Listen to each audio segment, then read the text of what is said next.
He's going to force the kill in the last second. Oh, right to the small. Look at him go.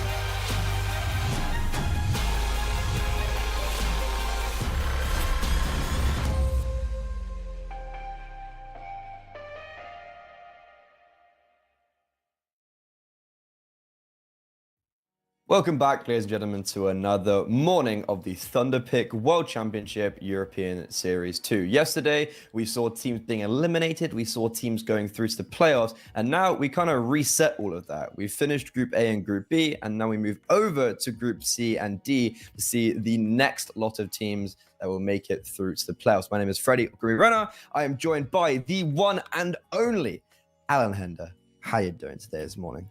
Not too bad. Unexpected 5 minutes, Freddie, but we're here. We're ready for some Counter-Strike. We are here. I'm not quite sure who's playing, but we'll figure that out as we go along. That's always a good start.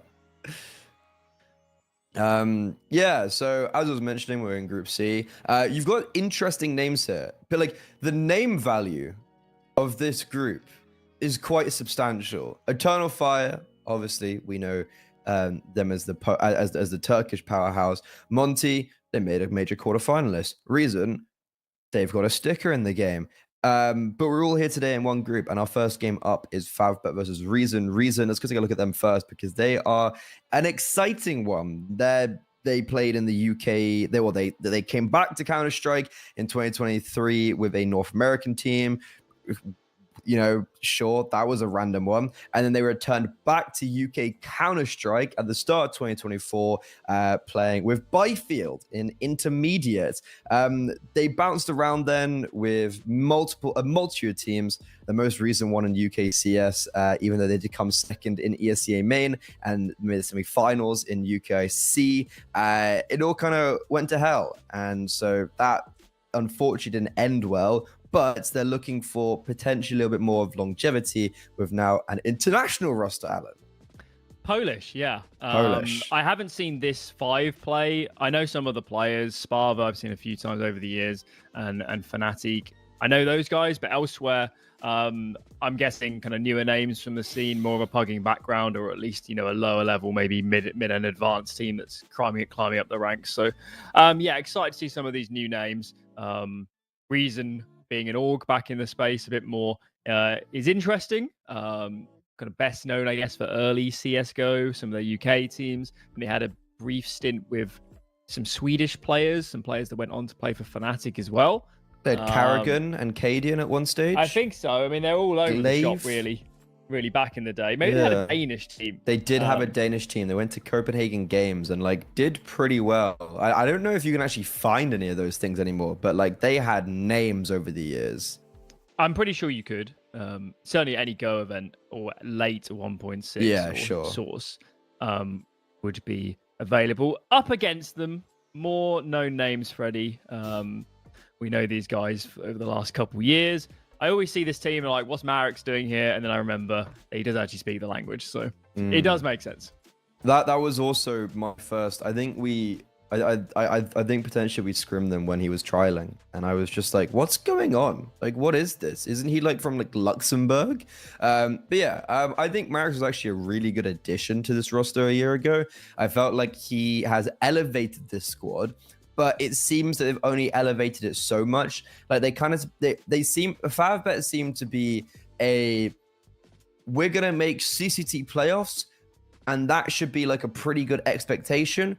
But we're probably not gonna go any further than that. That's kind of where I place them right now. I think that is an improvement though to where they sat at the start of the year. At the start of the year, you wouldn't have been saying that about this roster. They have seen clear improvements. But they seem to still be losing, especially kind of at the end of the season. You know, losing to ECLOT, who had roster changes. Guns 5 roster changes. Like, they're losing to teams they probably shouldn't. So I think there's still a lot to be desired for this squad. And this is also their first match since the player break. They haven't played in almost 2 months. Similarly, for Reason, they've only played once since the player break, and that was in an open qualifier. So I think this is actually a really interesting litmus test going back into this season, especially for FAVBET of like, I expect them to be doing pretty well, but I've seen flurries of like, this is a good sign, but nothing substantial, and this is maybe an opportunity for them to get something a little bit more concrete at the start of the season. They're kind of in that dead zone of VRS where they're getting invites to this sort of event, but they're not quite climbing the rankings. They're not getting the invites to the bigger stuff that really gives you the opportunity. So hopefully for them, they can climb. We do have the veto. I guess the issue for us really analyzing this veto is that for reason we don't have masses of data. We have more so for FAVBET. So I think for FAVBET, quite expected here. But for reason, the only thing we really know is that they like Nuke. Apart from that, we're learning as we go here. Yeah, massively. Kind of the one. So Reason Gaming used to be M1, if that team rings a bell, and their kind of one success was a second place at the Y Games Pro Series, and there they played a lot of Mirage and they played a lot of Nuke. Those were kind of their two maps they played majority of the time. FAVBET, their first map they ban is Mirage, so it kind of forces Reason, okay, we'll pick our kind of second. From there though, it's quite a steep drop off. Like I'm looking at Ancient as a map 3. They played it once in that tournament, for instance, and they played quite a few games. Similarly with a Train, you know, they've only played it a handful of times. So I feel like there's definitely an expectation for them to succeed on Nuke, but post Nuke, I struggle to see Reason Gaming potentially succeed. They did have the balls to float overpass. Yeah, which I guess that is an nice. interesting one. Gets them a slightly nicer third map. But yeah, I think FAVBET probably actually are favourites on all three maps. I know the stats are pretty good for a reason, but FAVBET are a more experienced team. They have played quite a lot of Nuke, granted losing it a fair amount of times. So they played it. Yeah, I think Reason have done kind of the best they can with this veto, but especially second and third map, I'd heavily favour FAVBET, I think, for that. So they've got to win Nuke to stand a chance in this series, to put it bluntly.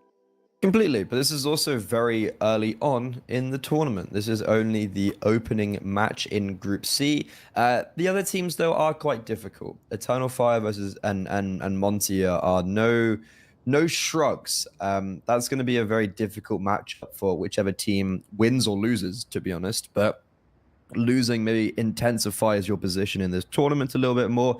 But for both teams, this is kind of their first foray into the second season of 2025, and especially for FAVBET, I have my eye on them in a tournament like this to be like, it's a good litmus test to think, what FAVBET are we seeing coming out? Is it that kind of same team that is going to stick around top 50 in Europe, or is it a team that are building on success of keeping with the same 5 players for the last year?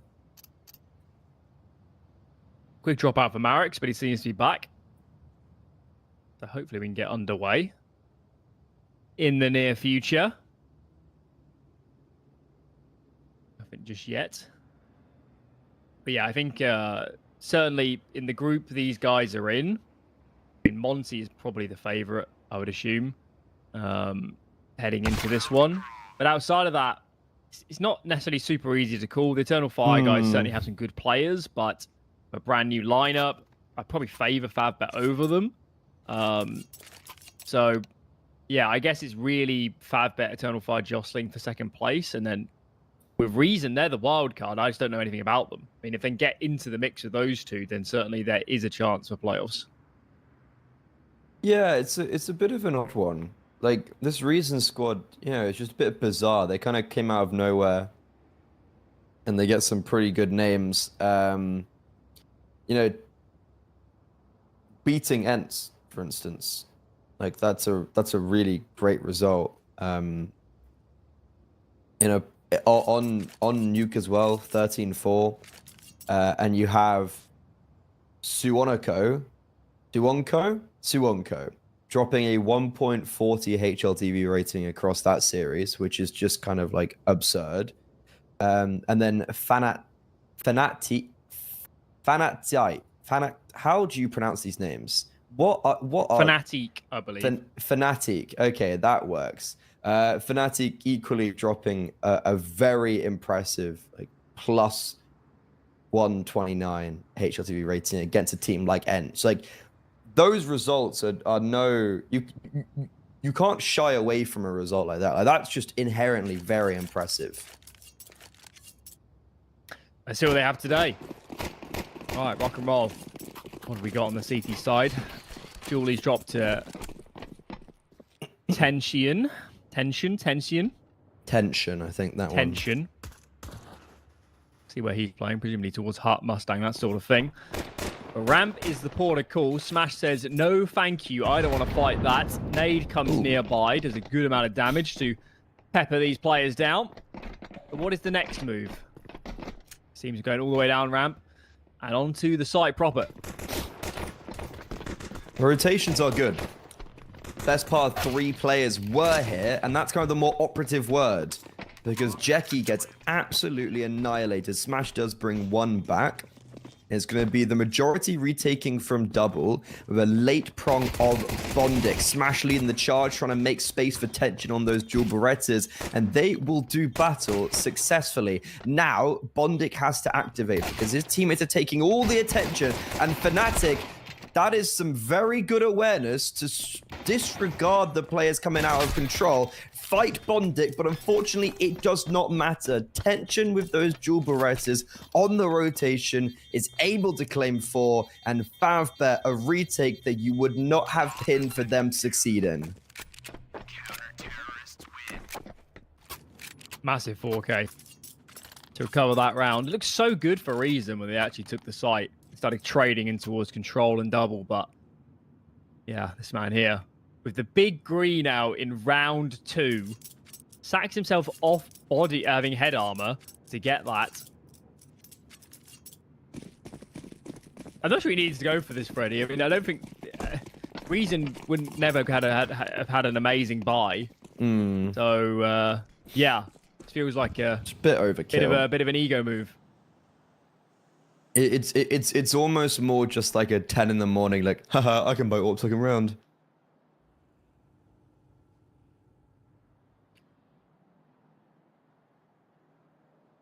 Yeah, it's 10 in the morning here. You know, I'm on Central Eastern Central Europe summertime now. I'm part of the crew in Europe. Wow, so cool. So cool. The 10 I get a.m. an hour in bed, hour extra in bed. I was eating code. breakfast and then I was summoned. You had breakfast? I was mid-breakfast. Oh, it's just more of a... I had an hour's sleep and I utilized that sleep. Well, Reason being put to sleep at the moment. Ooh. Question. I don't think they have much chance in this round, do they? 1D kill for frontsider. That was towards the lobby position. But I'm a bit fearful that not much more is going to be gleamed out of this round. You would have crossed paths with Bondic probably at some stages, right? Or is it? I mean, I don't think we've ever spoken. Overlapping? We have certainly been in situations where we would have been in the same building and that sort of thing. Yeah, because he's just quite, you know, it's obviously very interesting seeing someone like Bondic play continuously on servers like this, where, like, you know, he's been around since forever and he's played at a very high level, and he's still got it, to be fair. I just really, I wonder if he would ever still have the capabilities of bringing like a team like this to a stage where he was at in like 2018 to 2014. Yeah, I think for some players, they just enjoy the competition. They enjoy playing.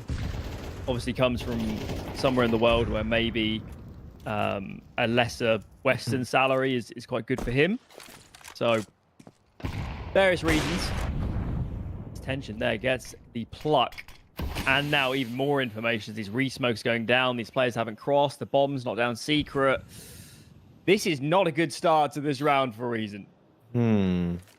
I don't really know what the game plan here is, and they've gotten away with the fact that tensions pivoted away from heaven and redirected towards ramp. That does mean he's going to be on a fast rotation down, but Reason Gaming getting a lot out of this round than I would have anticipated. A lot of players rotating down, but that's exactly what Antivirus wanted. Jeki strolls into his crosshair, and now the pivot comes up vent onto the A-bomb site after FAVBET had all rotated down towards B.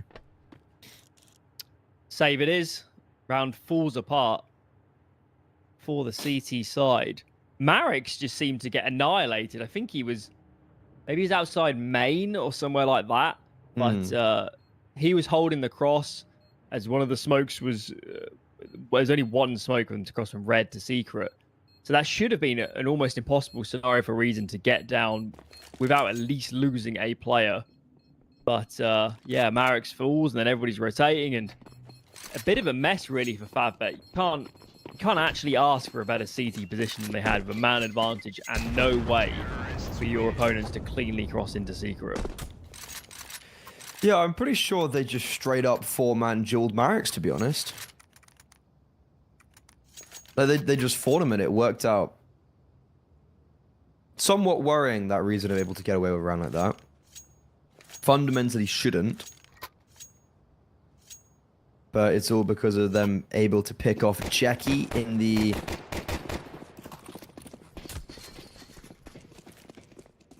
Yeah, because they picked off Jeki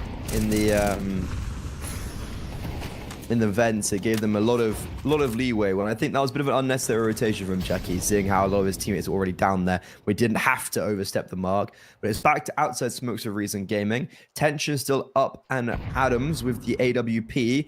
Nade, similar to last round, does come through, but Fnatic has already sailed past, so for Reason, this is already looking much better. Good opener. That was towards A site. That was through Squeaky Door. A is totally undefended now by the CT side. They're favoring player Heaven. Playing towards the lockers. But one already dropped down towards the double door stairs. So any movement comes towards A, they are not well positioned. For now, it's an outer wrap. And despite actually having a lot of numbers here, it's just down to tension. This is starting to crumble for the CD side. Maybe they should pause before the next gun round, because these last two, they've just lost openers, but maybe they shouldn't have, and got completely overwhelmed.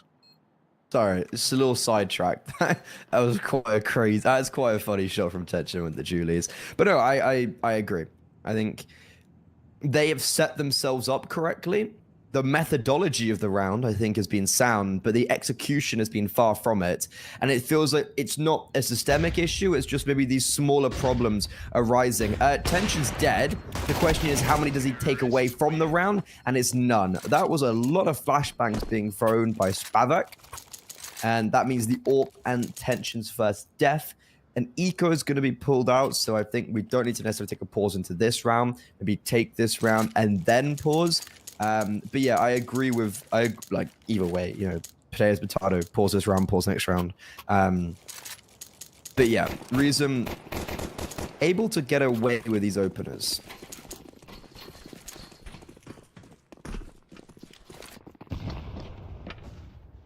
Okay, well, we're not expecting too much. Not a FAVBET on this sort of round. Bondic's got a HE. Not quite sure where that's going. 9. Oh, I see. They're stacking ramp. He'll nade if loads of enemies come. Unfortunately for them, it's not going to be ramp. Secret is the bulk of the players. Front side are here. Will just stand his ground, I guess, in lobby. Sees plenty of players. Takes a dink for his trouble. But decent information. That's round over. The bomb will now go down on B. And it's just a question of whether FAVBET can take any of these AKs to the grave with them.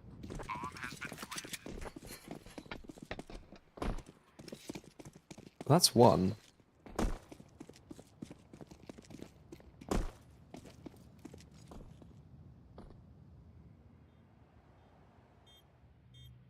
Bondic does love a HE. He bought he dropped Julie's and then bought Flash HE and pistol round, which I thought was rather unorthodox. But then, like, do you remember when he bounced the HE off the bat red box and does like way too much damage? Oh, okay. Speaking about way too much damage, Sanuku's on quite literally 1 HP. Oh, bye bye. Okay, so only 1 AK gets saved over. Smashes armor, but FAVBET get 3 kills. So they don't reap the rewards immediately, but in the long term, there's definitely going to be a level of we killed 3 players on a full eco, economy's damaged. Pretty massive return on investment. So, well, there was no investment. Yeah, like, I think Smash did go pistol armor, to be fair. Yeah. But outside of that, not massive to speak of. Back on the guns, though, we are Warp on Tension, who has had a pretty stellar start to this game. And we're straight out of Squeaky. No flashbangs immediately, but still finds the opener. Now Hut, the port of call, and Jackie finds a second.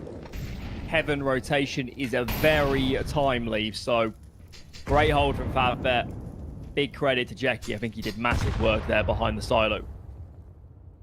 This is exactly what FAVBET needed. Reason were kind of abusing them outside, and I think that's a really nice call from Reason to then pivot after you've been playing a little bit slower outside. That's been succeeding. Change up the pace. Maybe FAVBET are putting more effort and manpower outside to counteract what you've been doing normally. Go in towards inside, but absolutely damage. Jackie and Smash, all 5 kills combined, and FAVBET back to winning ways. And now you, maybe not in this round, start to see the economical effect, but especially in the next, if this is to be lost by Reason, it's going to be forced onto an eco where realistically they might have had a purchase otherwise.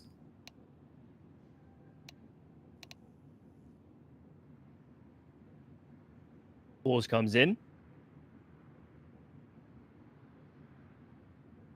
Not exactly sure actually who's called this. Oh, actually, oh, you see on the bottom right, yeah. An interesting time to call it, Techno. Who knows? Maybe it's a particular thing they want to talk over. Maybe, I'm not sure. Something like that. It might just be something as simple as they were discussing what they wanted to run in the round. They're running out of time, so they call the pause quickly. It's quite common. Either way, getting back into the action. And we'll see if they do anything a bit more unorthodox after that pause.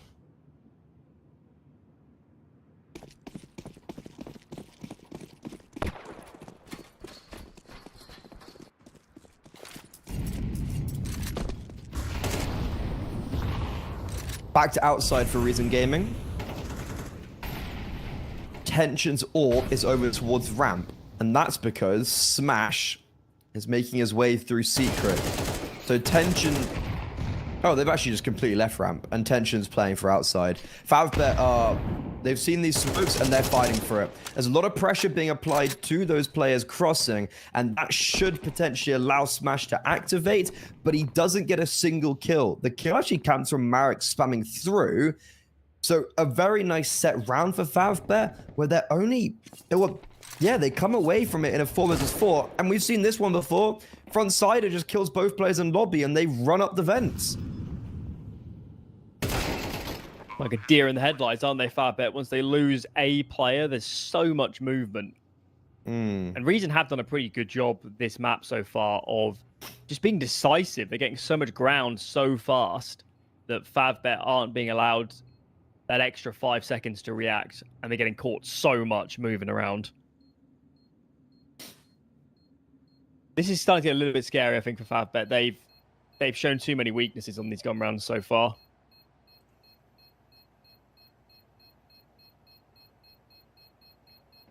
A little part of me, though, is just sitting back and looking around and thinking, how did it not go well for them? How is Tension not finding a pick outside? Because there was nades in the smoke, and I'm pretty sure 3 people were exposed. And then how is Smash not getting a single kill after all of the commotion from the Yard players? How is Smash not being set up for success? Or he was set for success. How is he not achieving success? I think the call is really good. Just that execution, and then not the inability to trade on a lobby lurk. When you're pushing lobby in a 4v4, you know it's going to be a lurk in lobby, and both A players fall to him. So that shouldn't be happening ever.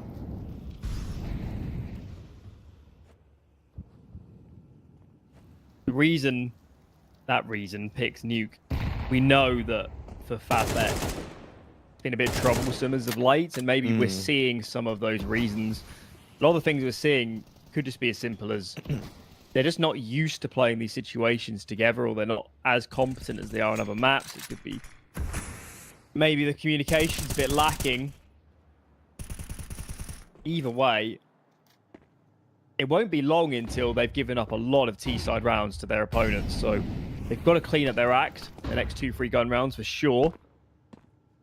This would be a great place to start. And Marek surely is about to see a ton of players outside. Oh, hello. Suonko just dives into him, basically.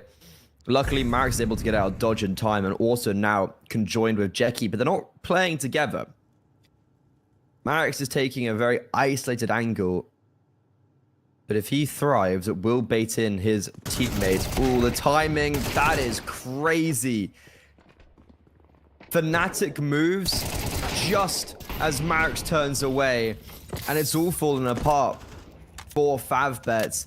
They had this setup, and the timing just goes awry, and they also simply put weren't playing together, so those isolated 1v1s were able to be taken, and it's another very disappointing end to the round with Spavek taking tension out of things, who hasn't had any impact in the last 4 rounds.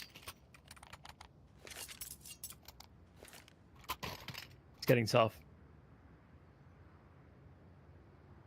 Ooh, they're also running out of pauses, aren't they? Do they really want to burn another pause this early in the game?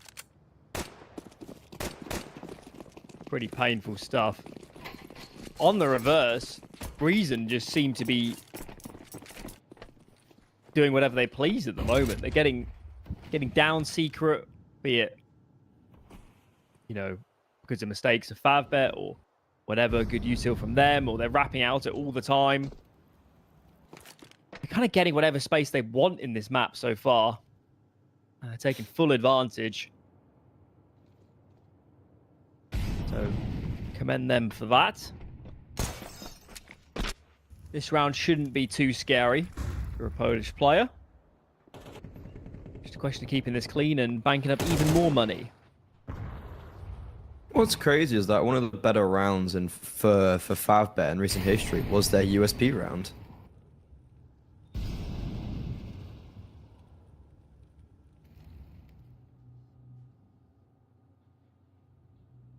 Worrying signs for Reason Gaming. Sorry, for FAVBET in this map. It's too early to call for series. I still would put FAVBET as the favorites in this series. But they're not playing like it right now. No, sir.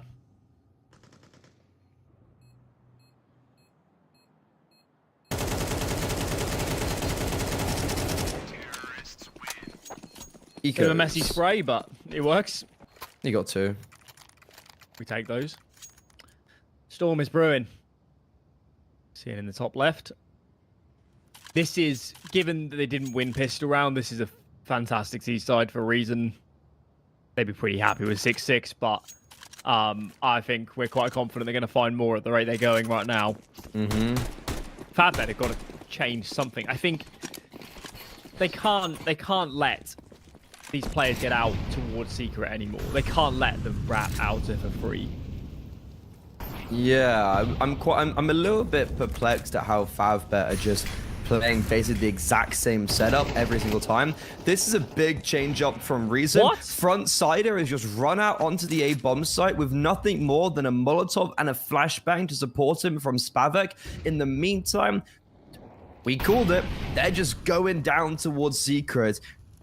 Only God knows how Frontside has been able to get away with that, and this is pretty much round over. Utility's been placed down towards ramp, FAVBET are blocked out, and guess what? There's just players everywhere. They're in the walls. This is becoming a nightmare. How's he done that, though? I can't believe he's got out on A site. Players are, messing around with nades, and everyone's caught in transition. Like, no one was ready.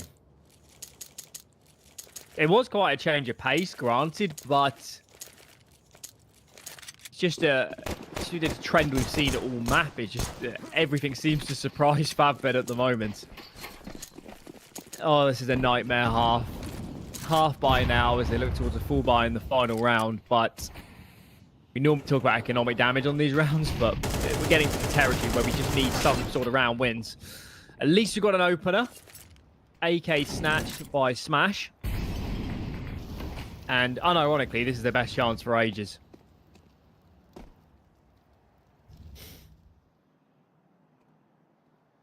And they're down Secret. Ooh.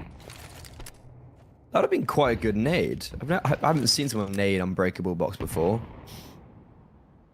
This is the first time that someone has blocked Reason Gaming when they've got down Secret. Bondic actually smokes them and doesn't allow them to proceed, which is quite literally the first time they've done this in round 11. Marix is going to die. He's going to be forced out by the Molo. Or Smash protects him. That works too. Smash is having a round, I suppose. And Reason don't seem to know exactly what to do right now.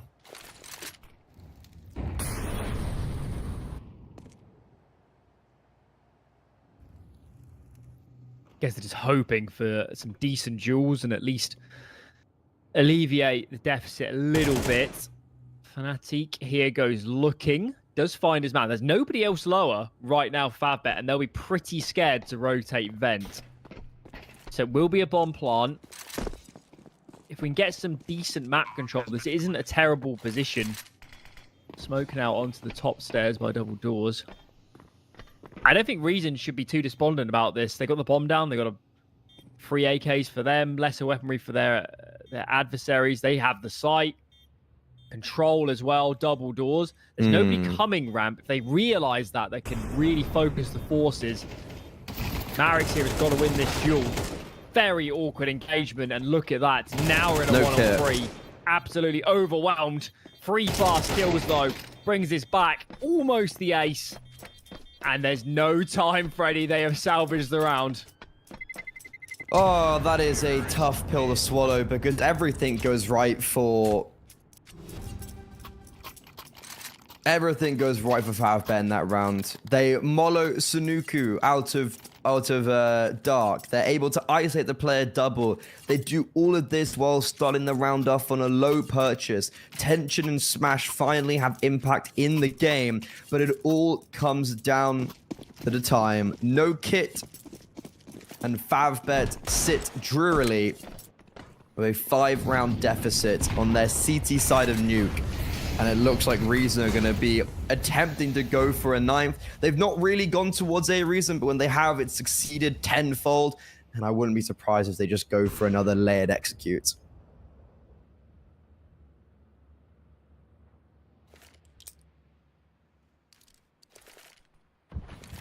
When it rains, it pours.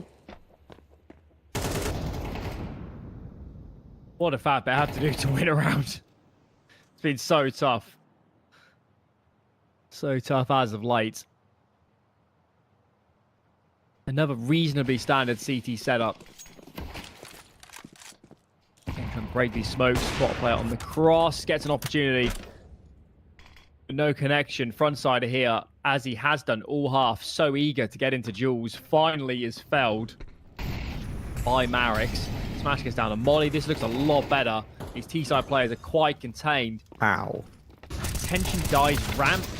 Smash gets a good time in for the peak. It's very chaotic here on the lower side, but for the moment, FAVBET do have the man advantage. Quality util as well. Now it's all about the buddy system, and Marix is not immediately traded. Fnatic forced wide, but it's such an awkward duel. And finally, after 8 rounds, something goes the way of reason. Thank God they had a Molotov for the back of the bomb site. If there wasn't a Molo on back site, Fnatic's able to play with Sunuku, and that round's over. That 2 versus 3 is going to be won outright. And very lucky that Reason also didn't have a smoke or Molotov either to put just to block one side of the ramp. And if I'm not mistaken, there was actually util a smoke dropped on Tension's body, which was just in front of Sunuku. So if he'd picked that up, there was actually a world he could have maybe played around that util. But regardless, FAVBET, they finally get a good opener from Marix, and also then are able to turn that into a round win. Sure, they do end the half on a high, but they're not exactly coming into the second half on fighting form. Like, they're still playing at a deficit, and this is a very rough performance where we're just simply put gonna have to see a stunning T-set come out from them. But my proverbial money will be placed on a Reason Gaming City side whitewash. They've looked like by far the most comfortable team here. And we don't expect that to change. They've just been hitting individually better shots as well, right? It's also the FAVBET communication or something. It's just carnage. As soon as they start rotating, everybody's sprinting around. And I mean, how many times could we sit there and watch that half and say, good crossfire? Not many times, unfortunately. Yeah, they need to win pistol.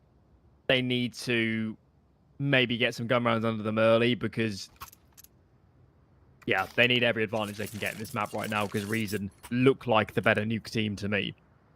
I think the rounds were set up by large, the majority of the time, actually quite well. It was just, yeah, like, the execution of them was that, they, as you said, they'd lose a player, and then it's like, oh, round over. But anyways, FAVBET on the T side, mimicking their adversaries, are going fast towards ramp. They're going to be diving down onto the B bomb site. Not quite a speedy rotation just yet, but 3 players are going to be able to congregate just in the nick of time towards double. Molotov's going to force them into a very sticky position, and they're going to force them into the welcoming arms of Smash. He puts the advantage in favor now of FAVBET, but the bomb is yet to be planted, and the rest of the Reason Gaming cavalry has arrived. Shots, though, not connecting. Spavik at range misses, similar to Fnatic and Antivirus now. They know he was in and around this area. He reconfirms his position by opening the single door. And if there's ever a world and a realm of possibility for a comeback, it had to start with a pistol round win, and Smash delivers that with a 3-piece. Needed that. The pistol rounds look a lot better than the gun rounds.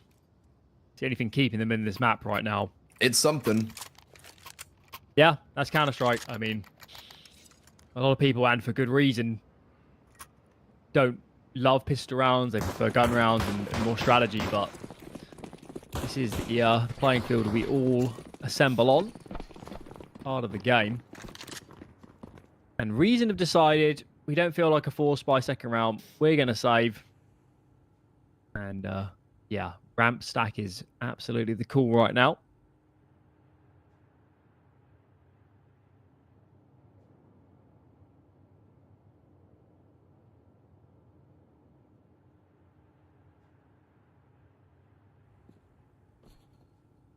You see the Mac 10s on Smash and Bondic.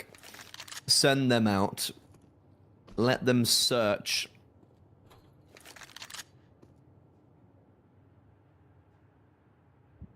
See what clues they can find. The worst thing you could do is walk into a bomb site or an area heavily defended.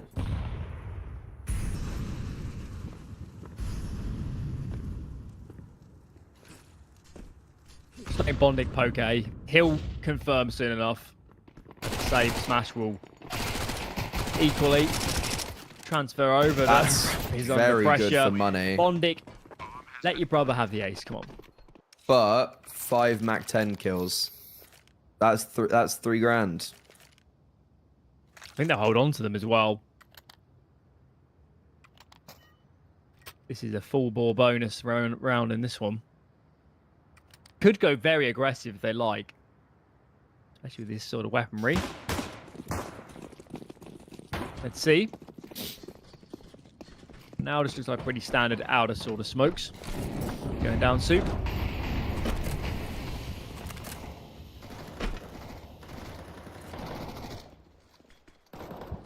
The cross smokes outside. Doesn't look like anyone is going to use them. And Reason aren't going to poke and prod. Even though SPAVBET has a nade and he's towards heaven, he's only now nading towards outside, but there's no information really. Doesn't matter though, because Reason are manning the fort. 3 players, regiment in this A defense. Fnatic playing close range with the MP9. He's going to get dropped. And the Mac 10 entry from Smash. He can do it against the Ecos. He can do it against the full purchase. And he's not done just yet. Sure, the bomb gets denied, but Smash maintains a consistent advantage. And he is just farming up cash. He's farming Reason Gaming players. And Frontsider is just standing with a prayer to survive. We may have a game on our hands. We may. Smash is... Sorry, when did Smash get 21 kills? He's had a lot in the last few. He had a 4K, didn't he? He had 3, 4, 3. This half.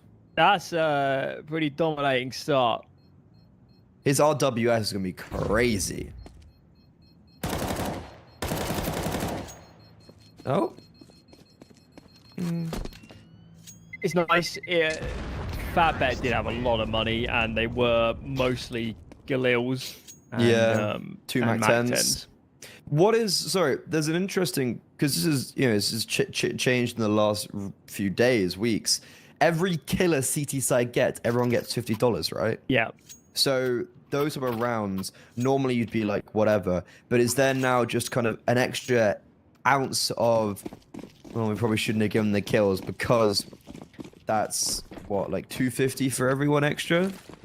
Maybe. I see the main differences, particularly at the start of halves, is CTs have that little bit extra money. If they're winning some rounds, they bank it up. Yeah. They don't get reset quite as easily. So it's not a game changer, but it just allows the CTs to just be over that brink and be able to buy maybe once more a half. Bit easier, right? Because I think previously it was a bit brutal. You would just kind of be like, oh, I've got no money now. Can still happen. Oh, yeah. Especially if you invest in crypto. But, yeah. Or just investing anything.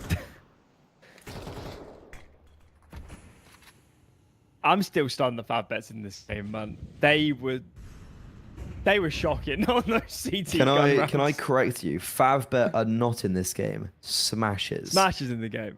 He is 9 kills higher than the person next, which is Tension. And then from there, it's another 6. So he's 15 kills higher than the 3rd highest kill player, highest rated player on his team. Words. He's having a great time. But it always makes us a bit nervous when one player's leading the pack this much, because you ask the question of what happens when he is dead, and he is dead right now. Oh my lord. Yeah, that's something. What's happening? Okay, he had 6 kills going into that round, by the way. Where was this individual prowess in the first half? Maybe they can only use an AK. Maybe that's the problem. This is Marek's, or Mac 10. This is Marek's, like, outside. He was just dying. He was getting dueled and falling. And he's just swinging for the fences. Not a care in the world. SPAVBET will try to save that AK. He should be allowed that opportunity. He slinks off into the darkness, and you're correct. 8-8. We have a game on our hands. FAVBET, they won the pistol, and they've done something with that. Tough stuff. Terrorists win. Okay.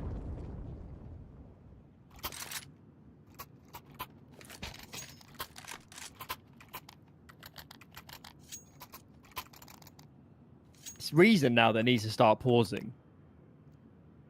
Yes, they haven't played many gun rounds yet on the CT side, but they can't let the game slip away. No. SPARTA with the big green. Where's this young man heading? He's towards ramp. He's the only player ramp, so that means one of the ramp riflers is elsewhere, and you can see, look outside, double rifle set up here. Nobody testing them for now. Marix has taken, I guess, some nade damage. And Frontsider does like some aggression, doesn't he? He's going looking.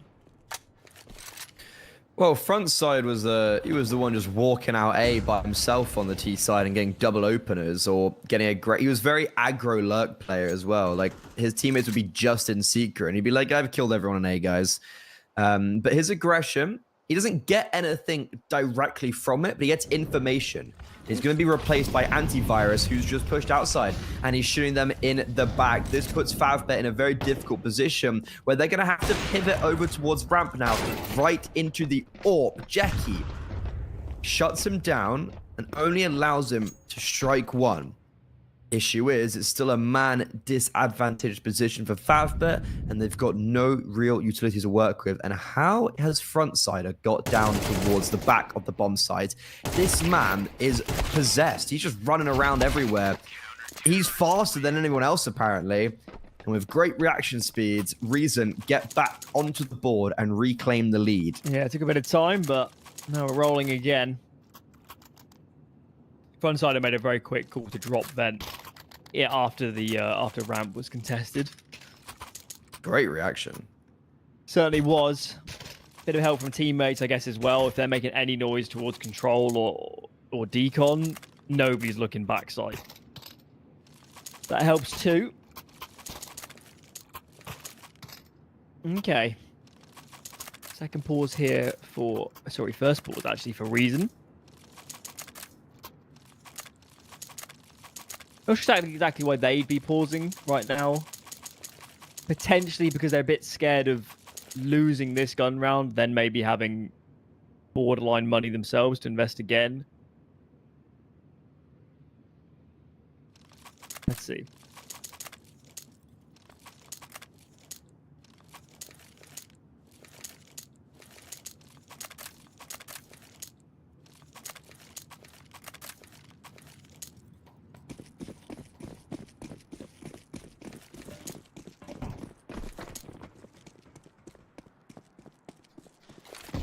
AWP T-side Tension. That's an interesting one. Tension had great success with the AWP early on in the first half, and then flatlined quite a lot when they started losing. Basically, whenever they won a round, he probably got kills. Whenever they didn't, he didn't get kills, and they didn't win many rounds.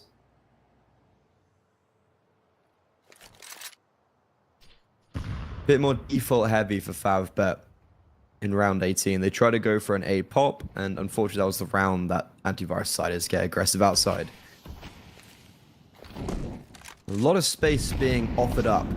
FAVBET, they thought they could get into secret scot-free, but instead it's SPAVBET nading the outside smokes and eliminating Marix, an opening kill for Reason Gaming, and FAVBET now forced to try and pressure elsewhere as two go down secret, making a lot of noise, and the other two towards ramp are very well calculated.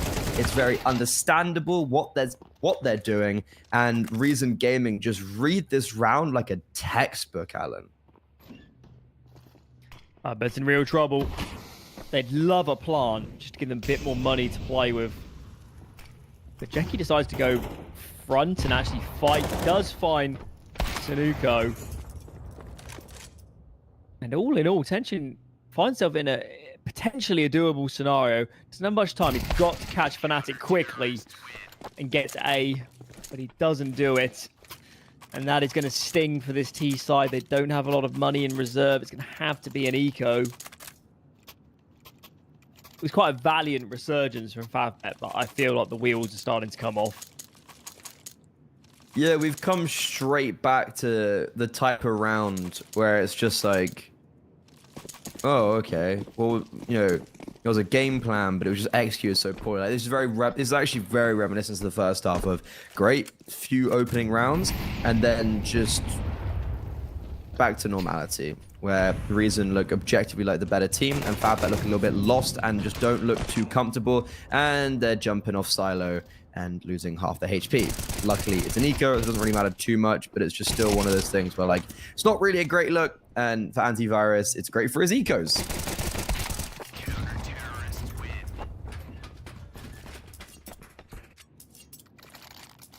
Certainly approaching last chance saloon here.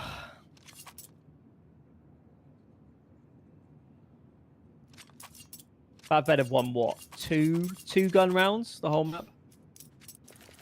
In fact, one of them might have been an anti-eco, actually. Yeah. One? They won the first gun round of this half. Did they? And I think they did win a gun round in the first half, because the first gun round was won by Reason. So for FAVBET to get 3 and 4, they would have had to win gun rounds, I suppose. Either way, it doesn't make for great stats.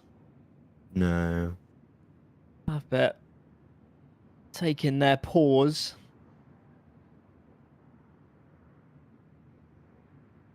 Still in the early stages of this half, so it's hard to know exactly what they could change. Maybe if they got a nice set play, that could be a decent option for them right now. Well, they tried that. A different one. The other one. I think just fast outside. I think just send it.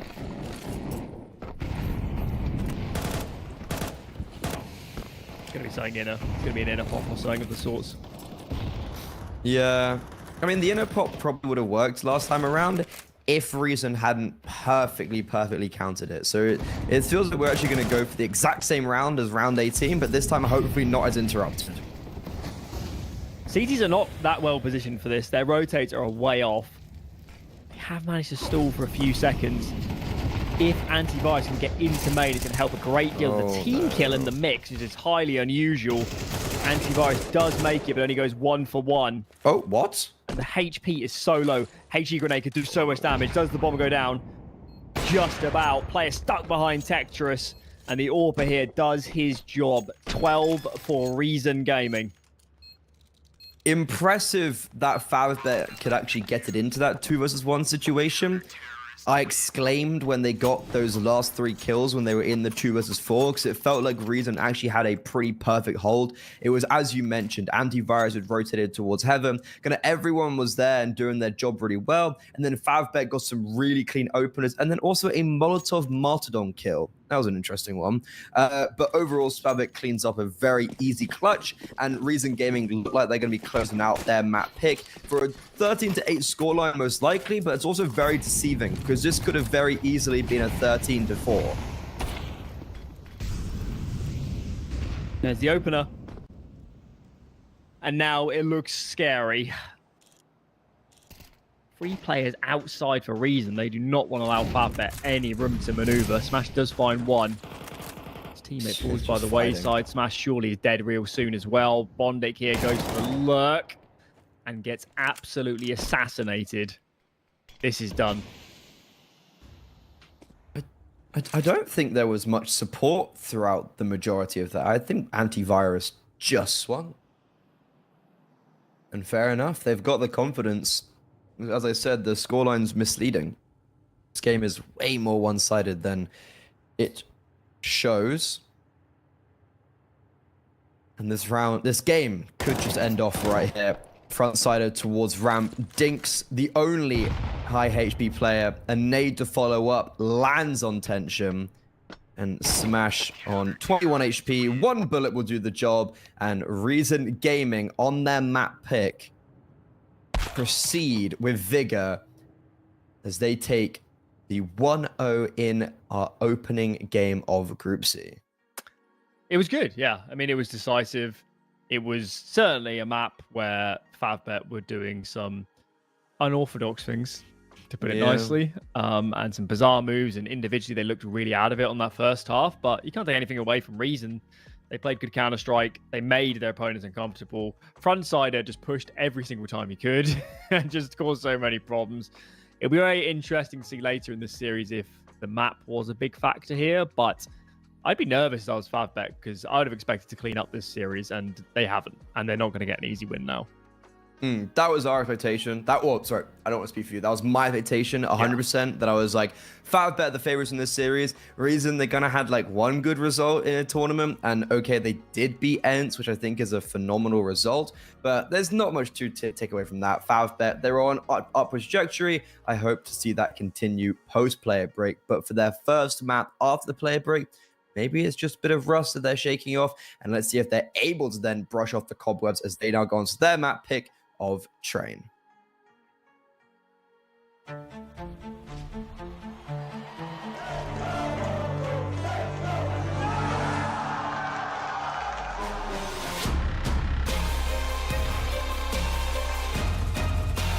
going to force the kill in the last second. Right through the smoke. Look at him.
Map 2, train time here between FAVBET and Reason. Reason snatched their map pick. 13-8 is the scores on the doors, but we watched it. It was quite a dominant affair. But does it translate, Freddie? Can Reason, at least on the gun rounds, continue looking so good in this series now that we're on a very different turf? Yeah, just kind of objectively, Reason looked far and away the better team over on map 1. But FAVBET are very legit on train. Especially in, I'd say, the second quarter of this year. They really started to go into their own on train. Maybe not loads of reps on it per se, but when they did play it, they played very well. And Reason, or later known as M1, or earlier known as M1, wouldn't really necessarily have those reps. New sort of train, though. It's got the new updates, and FAVBET trying to get out of the B bomb site unsuccessfully. The USPs at range are dominating until Tension and Bondic pull it back into their favor. And it's Spavek, who clutched to win out map number 1, is looking to clutch a 1 versus 2 once again. The HP is so tentatively low. 1 bullet makes the difference right now. And it's going to be Bondic's 1 bullet instead. 4 kills for the veteran. When have you seen him pulling a performance like that? Not since 2014. Maybe. Before I played Counter-Strike. He must have done it since. Yeah, FAVBET 3 out of 3 pistols now. We can't deny that they can win a pistol round. That one did look a bit sketchy though, with the HP. Give them the credit where it's due. When we get onto the gun rounds a bit later, then maybe we're a bit more nervous. At least for their sake. Got a good opportunity to start off this map in fine form. Just need to keep this round nice and clean. And it seems that Marex here will be tested soon. The bomb is nearby, so we don't want to get completely overwhelmed here. That doesn't seem likely at the moment. Jackie does go down. Now does Marex. Tension here needs to hold his own. And he does. That could have got scary. There's always a while that those rounds get a bit topsy-turvy. But so far, this has been kind of the norm for FAVBET. Like, this right now isn't a position of... You know, like, it's just what's happened. They've been able to win the pistol round. They've been able to get this far, but then the first gun round's probably been a bit where they've been stopped. And Spavek's got the AWP out very early on. He was certainly getting high impact, just disrupting FAVBET, especially when they were on the CT side Reason on Nuke. So I'm expecting something a little bit similar. And he's tried to go for an opening pick upper B, unsuccessful, but deals still quite a lot of damage to Smash.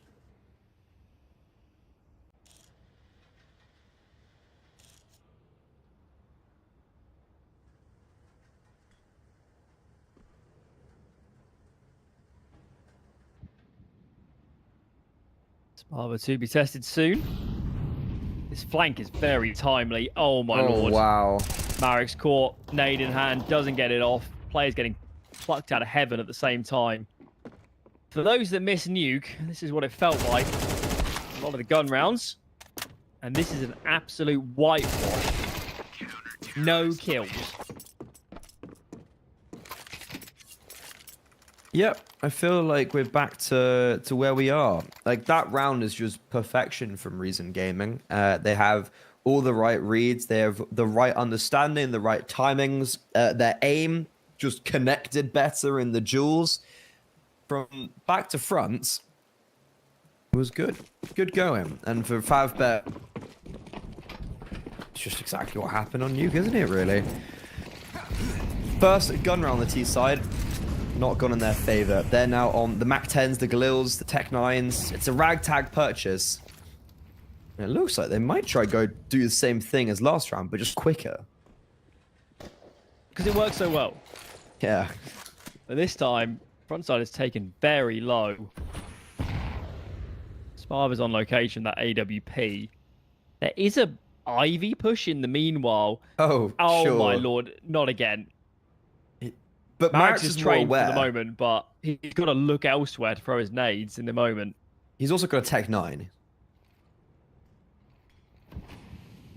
Oh, they've played it perfectly. As soon as they hear the utility being thrown, they activate off that.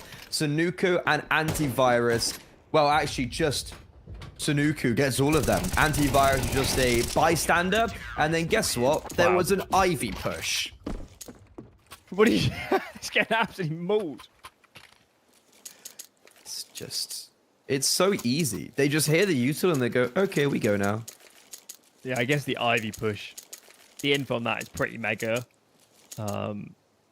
Takes a long time to Ivy push and then get near enough main that you can actually confirm, but they had.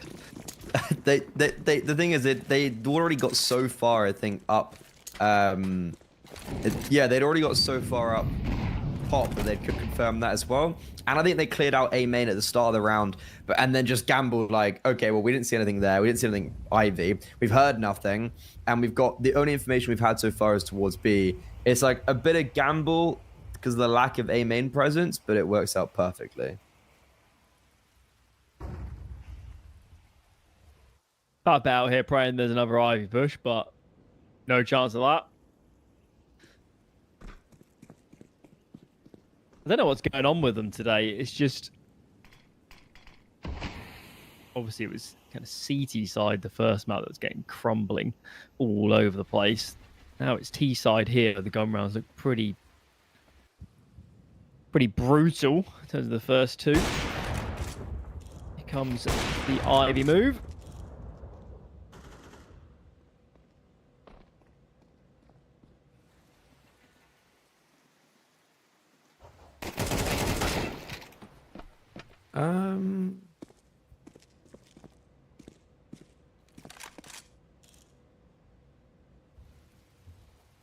That's a bit of a throwback for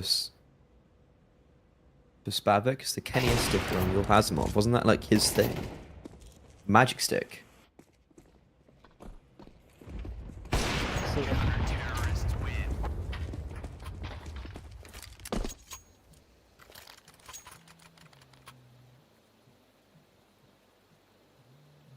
I want to see a bit of contention from FAVBET. I don't want them to just get... They need to default. Yeah, need just to don't default. go B straight away. Like, maybe put some pressure A. Don't allow them to just walk through Ivy like they've done every round. Or contest pop, maybe. Put some utility down to make sure they can't just run into pop. Like, nade and Molo. Just do something, right? And... This What? is a disaster. Why was the... Okay, this What is is just... happening? It's 6 rounds and I'm already calling it. This is all over the shop. They go in for their default and just get immediately picked all over the place. SPARTA seems to have an idea that Bondic is lower and dispatches of the Ukrainian. Like, what's going on? It's absolutely crumbled for FAVBET. It's round 6 and it's crumbled, man. So, Fnatic gets an opening kill in A main, and he drops the bomb? Huh? But then there's players upper, the majority's upper, and then Bondic's able to at least get like a 1-for-1. He gets onto the bomb site. He's on B bomb site, and his teammates are then Ivy, who were previously B. It just doesn't really make any sense. And reason, you know, they thrive within that chaos where they just simply land the shots. They get aggressive enough that it makes FAVBET completely capitulate. Bit of a train wreck so far, this. A train wreck. Sorry.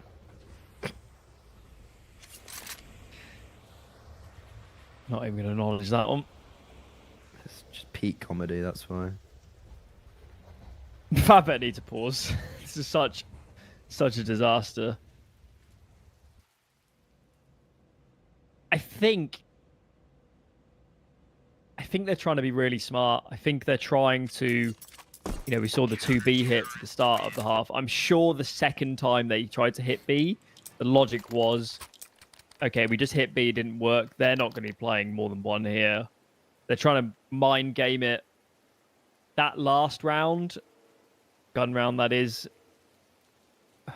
Why is there a player in main when we don't have a lot of support? Where's the util? Where's a standard round is what I'm asking. Because we haven't seen one yet.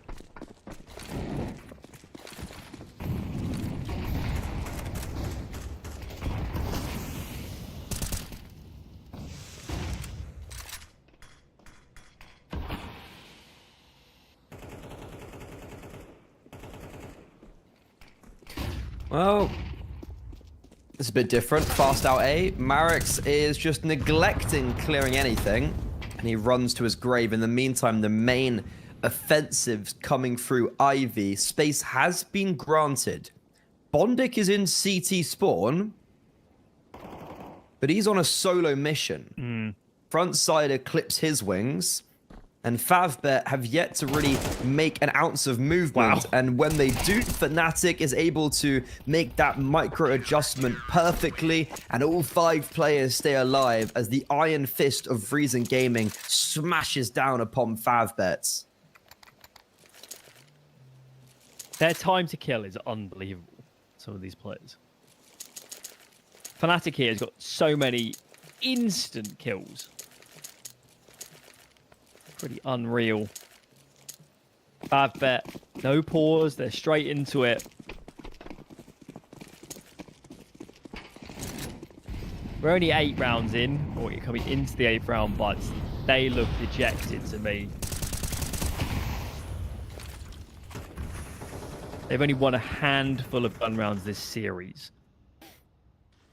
They won pistol and converted second in this half. It's been nightmare fuel since then. The money is getting out of control as well for the CT side. That is by virtue of just how dominant they are on these rounds. This is going to be a short series unless FAVBET changes something soon.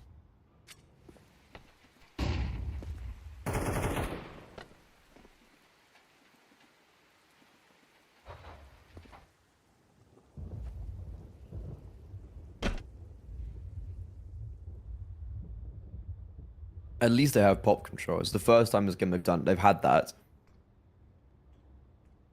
An A execute once again. Oh, that looks like a missed smoke on the minimap. I really can't tell. Minimaps can be misleading sometimes, but it feels like that was a missed smoke. Flash is coming out A. FAVBET's got a clear line in A main. There's no utility as of now to deter him away from that. Second layer of execute, and that's just not fair.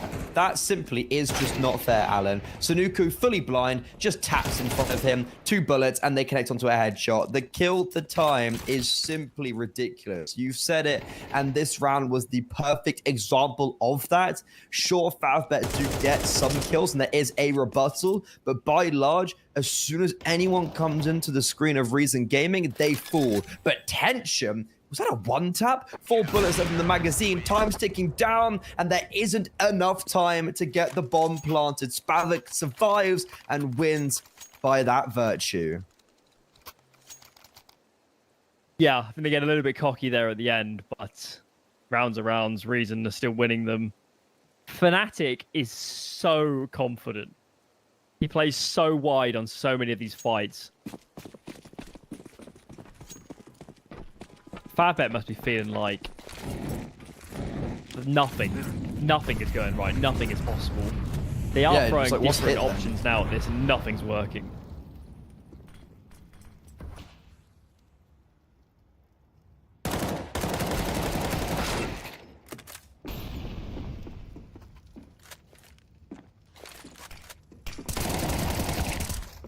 Just look at the confidence.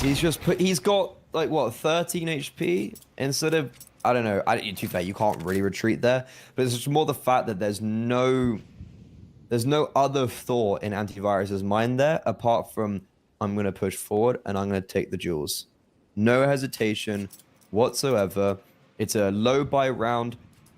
Of course, there's only so much you could take away from this, but it's just still another round. Reason Gaming are getting on the trot. They're 7 in a row now, or about to be. Should be. So decisive. Yeah. from Reason. And that, the same story as Nuke. Any duel, they're happy to take. Never ceding ground for free. And FAVBET, they have a chance here, but it's predicated on them clearing out front sider, and they do. Marix takes some space. Around this new box, going to get a decent fight. No, he can't. He's ahead of his teammate Sparva all alone, and FAVBET finally make something work. That's the round they win? Doesn't fill us with confidence. I just don't understand how that's the round they won. And I feel like a bit of a doofus now, being like, oh, you know, this is going to be 7 for Reason Gaming. And instead it's whatever that was. That I don't really understand how of all rounds that's the one that's won. But okay. Reason Gaming, they slip up there in what was a 3 versus 2 against the lower purchases. I'm sure they'll have lots of time to make up for that. Smash, though, does get another opening kill, though. Is this the step in the right direction that FAVBET need?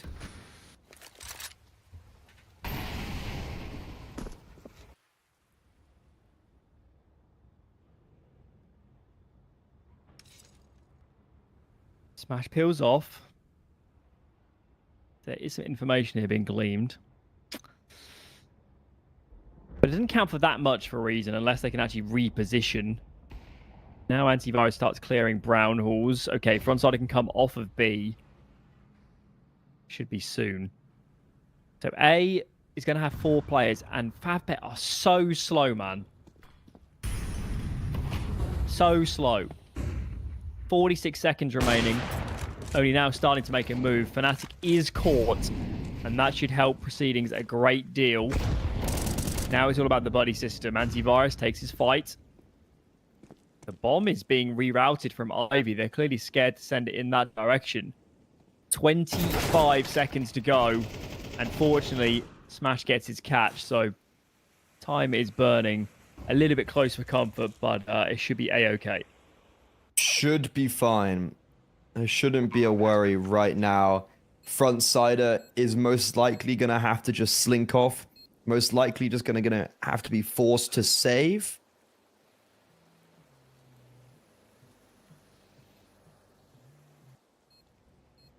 Money is really good for Reason Gaming, to be fair, though. Like, that's not an issue for them.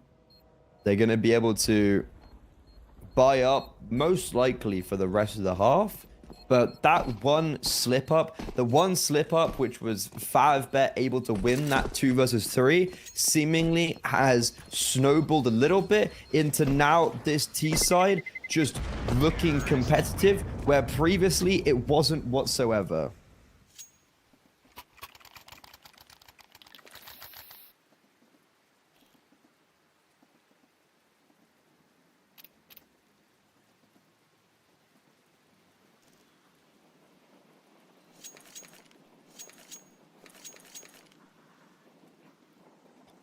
The chance to salvage is half.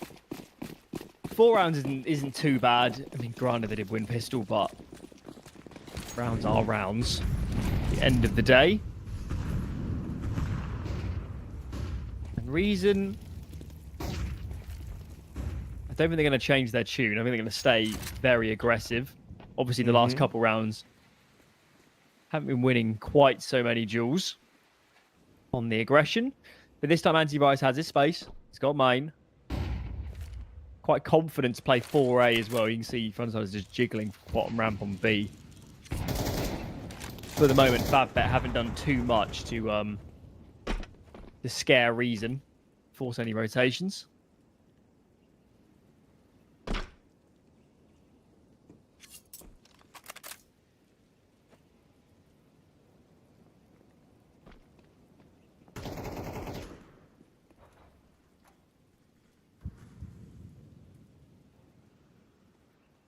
What's the play for FAVBET here?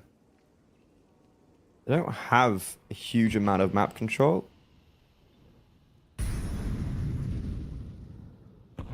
They're clearing out upper B now. Looks like that's where they want to end off. Utility being dispersed. There's a single Molotov left on the board for the CT side, and that is over towards this B part of the map. There are 2 defenders here. The AWP is quite far away, and now the utility comes through. Frontsider tries to go and take that jewel, spots the masses, but gets absolutely nailed. SPAVBET, has he been baited in? Yes, perfectly. 2 for him as he survives and allows for these rotations to tunnel through connector. It's not super clean though. Antivirus only survives on 12 HP. Fnatic coming through from CT saves Antivirus's life, and it's Bondic on the AWP looking to roll back the years. 21 hit points, and he circumnavigated them perfectly. The bombs being defused. Fnatic's trying to cover. Antivirus just sticks ice in the veins. And even though FAVBET looked like they were setting themselves up for success, everyone goes down with the ship. It wasn't that dissimilar to some of the rounds earlier in this half, because, man alive, FAVBET never actually applied any pressure. There could have been an AWP upper B. There could have been an Ivy push. There could have been players close pop dog like we saw in the first couple gun rounds. It's just that this time they got away with it and got back into brown halls without making noise and without alerting too many players. They're still really struggling to actually pressure this map. At no point have they forced Reason into a bad rotation. I mean, the only bad rotation there was potentially the con, like, overflowing through con. I think Antivirus getting that trade on 16 HP was like the do or die of the round. That one trade basically decided how the round was going to go.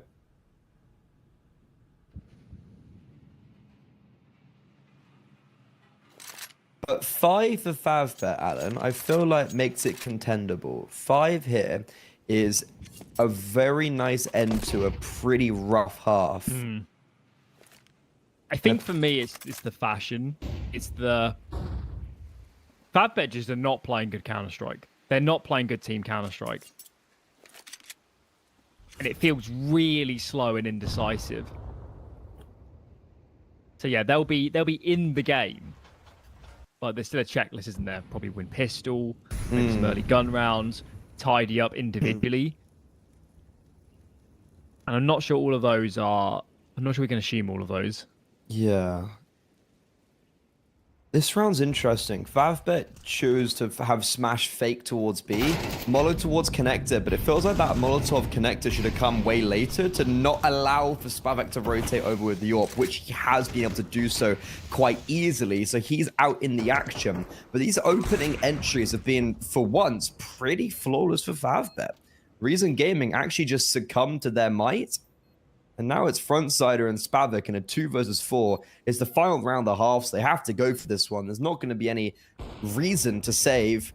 And SPAVBET gets caught as he's trying to inch his way out of connector. Frontsider has good information of where players may be.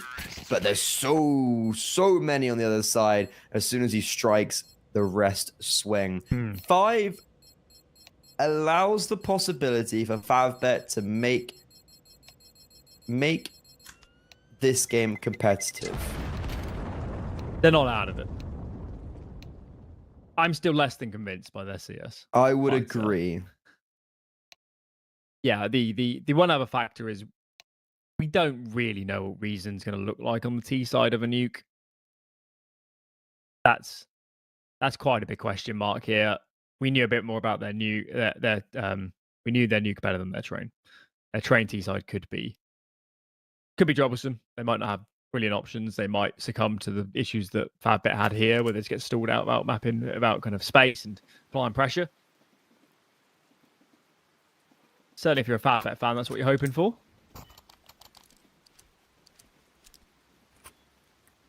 Pissed around is going to set the tone. Bondic's got his HEs again. He loves it.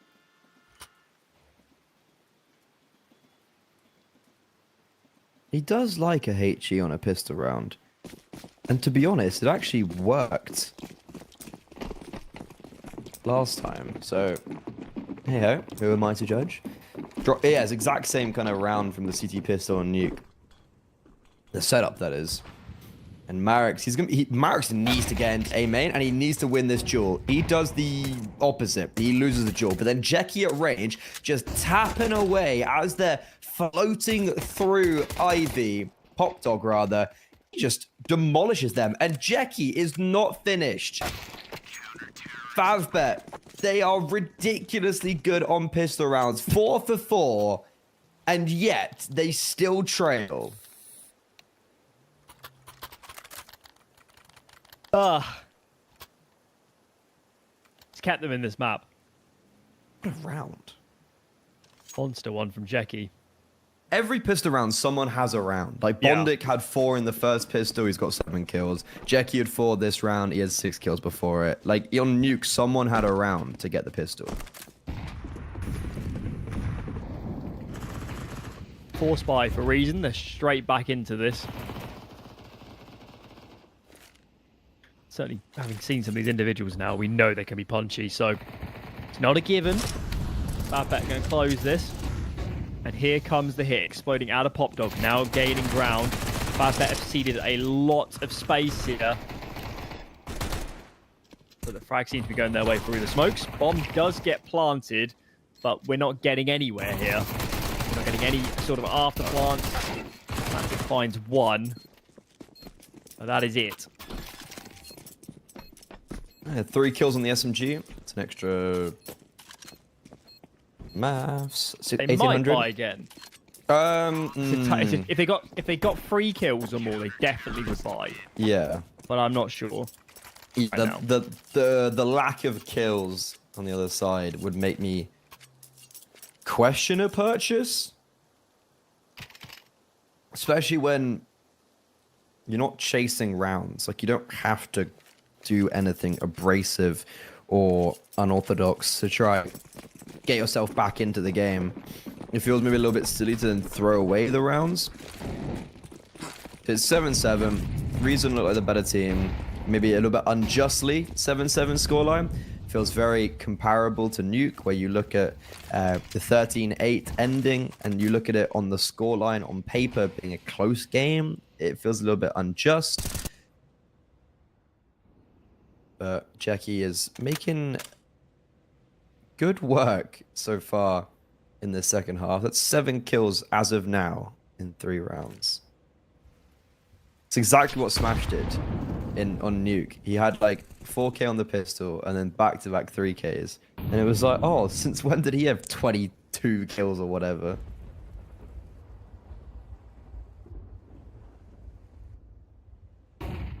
Damage here matters. Reason needs to keep this money honest. Virus finds 1. Nothing else going just yet. Frontsider continues to be a nuisance, and actually they find 3 kills in the end, so that is nice. Jackie continues his reign of terror. 4 more kills.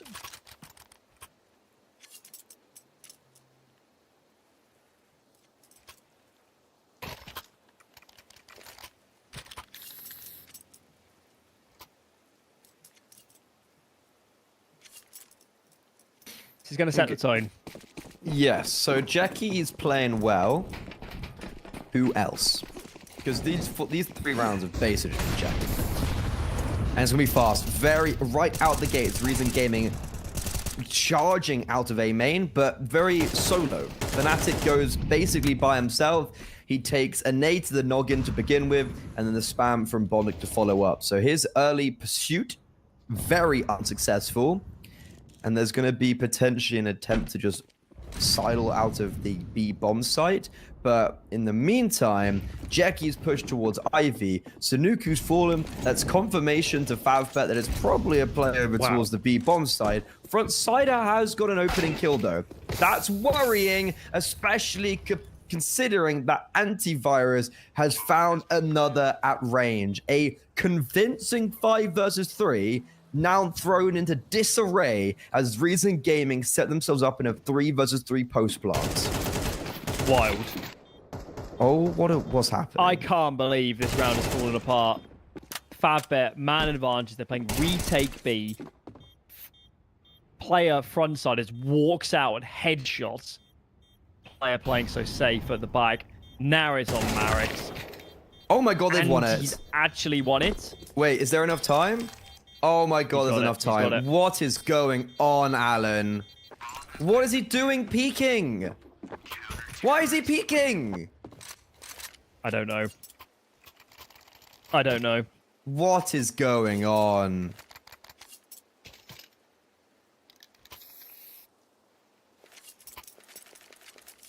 They did all the hard work. All the hard work to salvage the round. I didn't think Marix stood a chance though with that much time remaining. Couple players to find. Such strong afterplants. Reason might have just missed a golden opportunity to break the money and get very close to 2-0ing the series.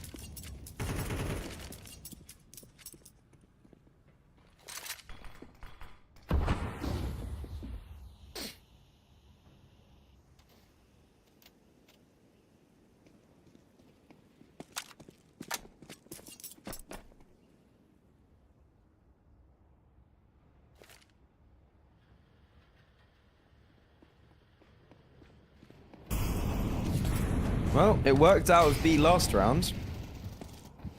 The first steps of it anyways. No openings just yet for Reason. They do have the bomb site. FAVBET, they're playing retake, and they've got the number... Okay. That was a very, very clean headshot from Frontsider.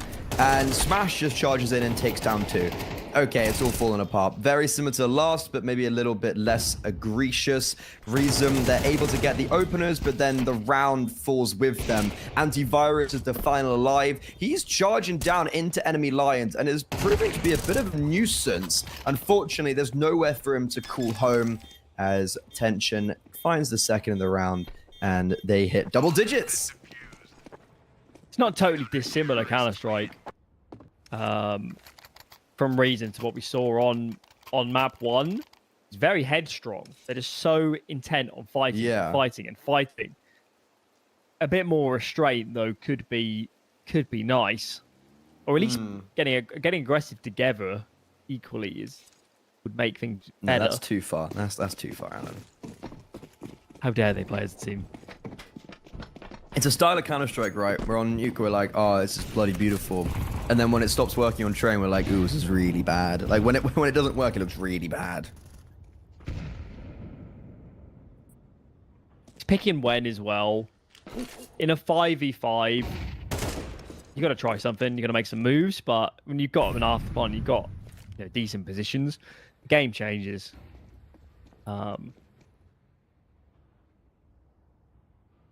So they're not out of this map. They're running out of chances. There's 3 here for FAVBET. Make that 2. Quick trade. Bondic with the nade. And now the rotations are coming through connector. Looks pretty good for the CT side even. Jecky's on one heck of a flank in the meanwhile. Coming all the way around the back. Marix here needs to win this fight. SPARTA comes through the smoke. Okay. It's getting very chaotic. Fnatic's about to find Jecky on the lurk. We find ourselves in a 2v2 scenario. Marix out of connector, finds his man. He's got a guy on the bomb here and the buddy system going. There's no kit on either of these players. And where is the buddy? There we go. 11 for FAVBET. Very nice retake. Unfortunate for Jecky. It's kind of one of those things where I think lightning doesn't strike twice, where they've seen Jecky come from Ivy and from behind quite a few times now, where it's almost a little bit orchestrated that is probably going to be something that happens when the retake slows down. Issue for Reason though, and it goes back to what you were just saying at the beginning of this round of when they take the fights, it's very individualistic. Players are just swinging in positions where they don't need to be getting that aggressive in the post plants, nor need to be taking those isolated duels when other parts of your team are doing well. Like, I don't know, it just feels a little bit too chaotic. And when it works, it looks gorgeous. When it doesn't work, it just looks a bit silly.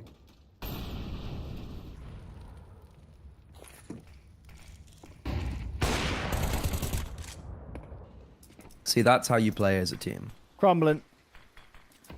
You know, they had a Molotov. I'm pretty sure, I'm certain Antivirus had a Molo.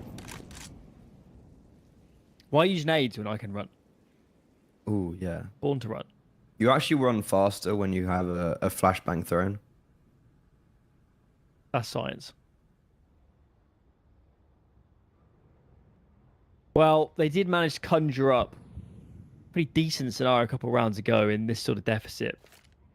That relied so much on a clean opening kill. Smash this time is playing as difficult as he can make it for a quick frag. Just needs to stay alive, really.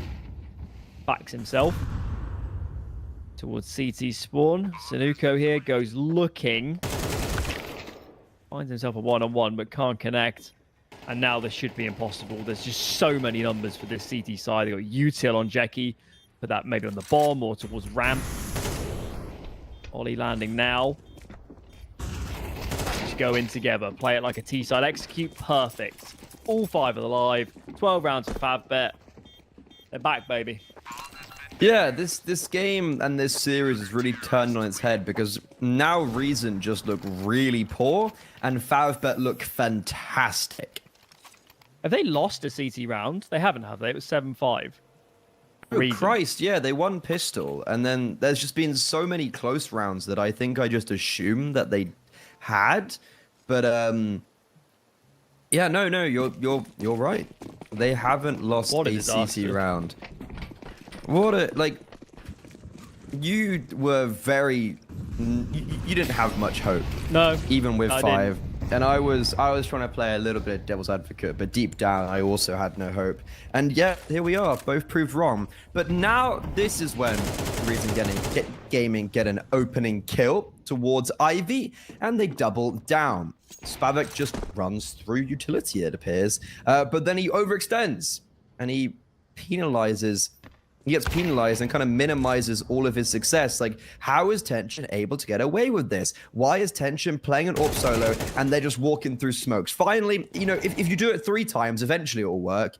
And the third person to walk through a smoke does trade, but now Smash a 1 versus 3 to potentially close out the map, push it to a third, and Sanuku, who opened up the round, denies that opportunity. Fnatic was lucky there not to get caught. He came through that smoke. Oh yeah. Yeah, this FAVBET team is very loose. I'm sure on Nuke they were more grouped than this. This feels really individual.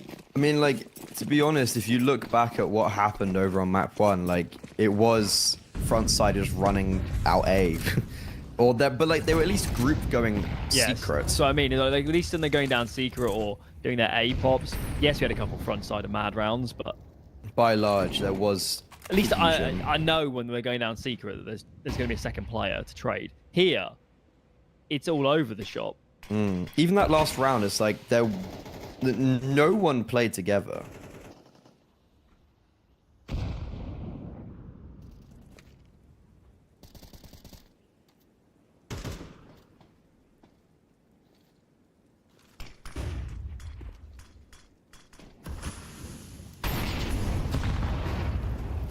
It was an attempt of an A play, but like Sanuku's just running out A main without flashbangs, without his teammates in Ivy because they were mollowed off, and yet it's still working because of just the pure brute force mentality.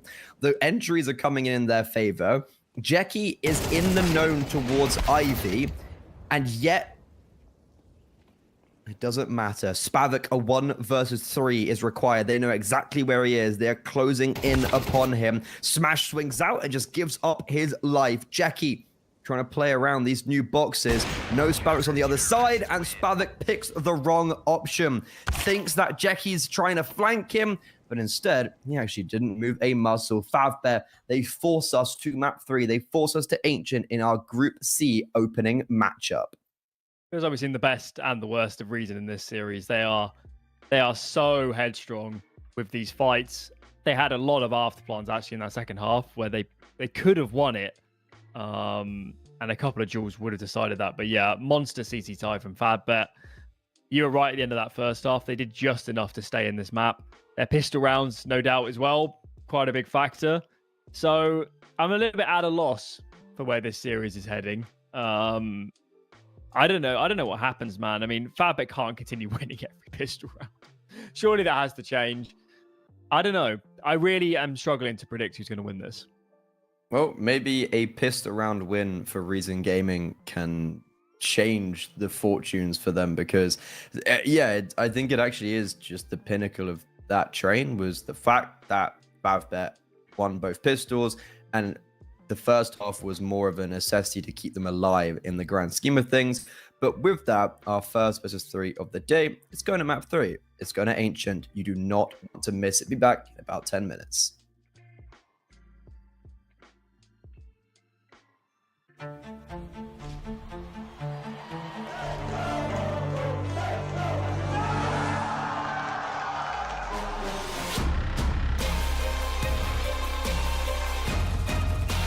He's going to force the kill in the last second.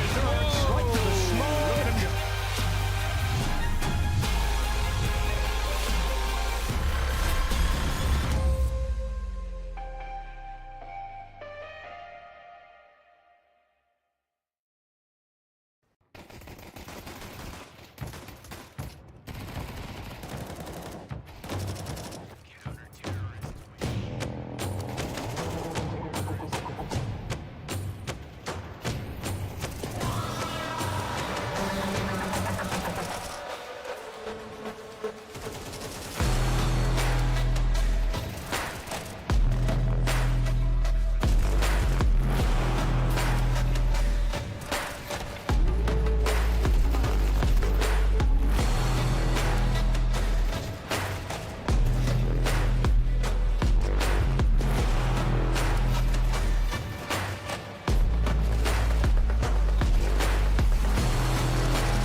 An unexpected third map, all things considered.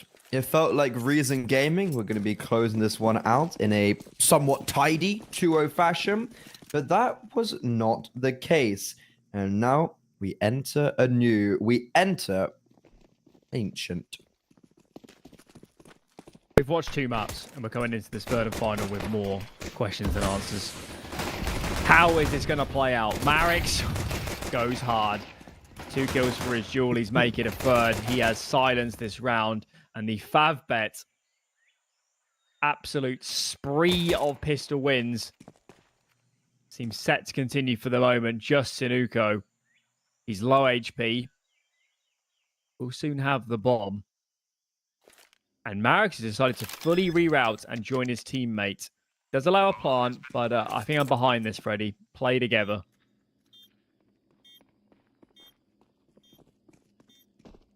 Don't hate it. Sinuko, though, trying to disrupt FAVBET pistol, and it doesn't look like this will be the case today. FAVBET, 5 out of 5 pistol rounds won. That is kind of an insane statistic. It's been a long time, but remember there was a stat back in the day where if you won 6 pistols in a best of 3, your win percentage of the series was something insane, like 90%. Makes sense. And we're on track for that at the moment. Yeah. It's rare that we can boil series down to these sort of things, but FAVBET really could have been 2-0'd quite comfortably without these pistol rounds. It's keeping them in these maps, that's for sure. Reason did get the plant on pistol, but they've decided we'll eco this one, get a couple Deegs out in the mix. But we're really thinking about rifles in round 3. This one is more a play for a plant. And keep the economy low with FAVBET, even better. And Smash surely about to get overwhelmed. It's absolutely destroyed on that opening pick from Sinuko. Bomb will be planted, and Sinuko chimes in for a second, and suddenly what should have been just an eco is a 3-man advantage. Weapons starting to be scavenged. Disaster for FAVBET.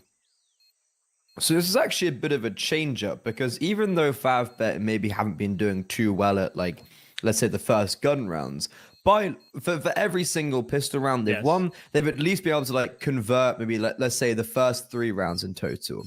So this is a major shake-up where for FAVBET, even though they win the pistol round on the CT side, this ultimately is a negative thing for a CT side, because you look at the purchase you have now. Okay, sure, quite literally everyone but Sinuko died with the bomb there, so not many rifles are collected when there were a few A1Ss up for grabs. But FAVBET now come into round 3 with 5.7s, and that's about it. And this was not a difficulty that proved to arise on Train or Nuke. But right now for FAVBET, this is like winning the pistol round is actually the worst thing they could have done.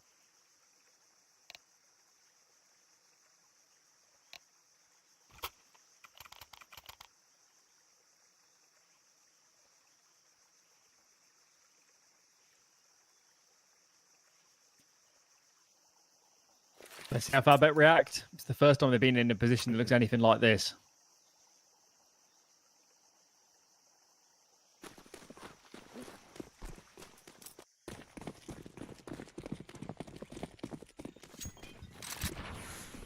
Onwards we go.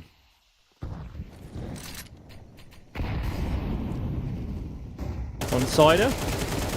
Always keen for a duel. He's definitely not a traditional lurker, is he? He always wants to fight.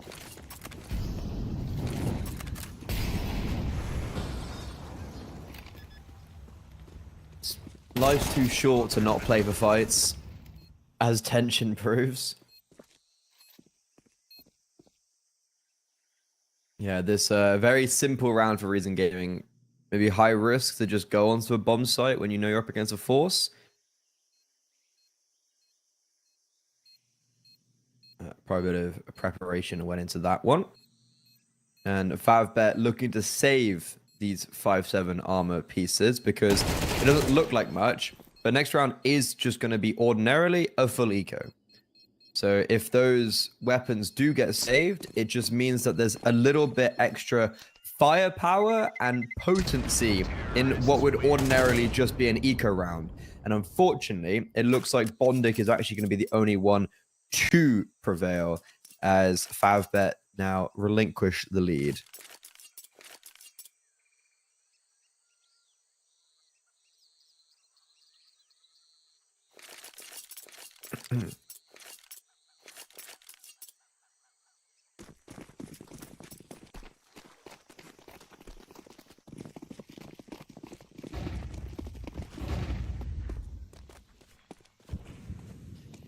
Keep an eye on Bondic. He's got the only real investment here. And he will be tested. Ooh, first his way, but instant trade. Still got 3 here in Donuts, but lacking the weaponry, I think, to have any real punch. That is the fear. I'm not sure going to get anything else out of this, Freddy. Maybe they just loop for the gun in A tunnels. Looks like it.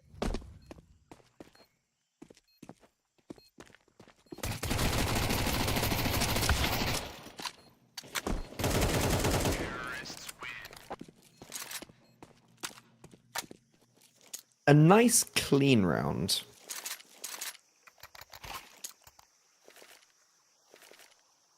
ARP is out early on for FAVBET. Tension will be wielding the big green, similarly to SPAVBET. Ancient is not known for being a very ARP-friendly map. But early on in our first gun round, they're going to be competing head-to-head. Reason Gaming, they like to pack a punch. They like to play very fast Counter-Strike and very with just literal no respect. And here we go. They're running out towards the A bomb site. Tension's ARP is in Temple. He rings off one shot, but is forced to back off. Feels like he definitely could have gotten a kill in that situation. But instead, the scenario we lie in is Smash dead and Tension on 30 HP. Reason Gaming, they take the bomb site and with brutality take the rounds.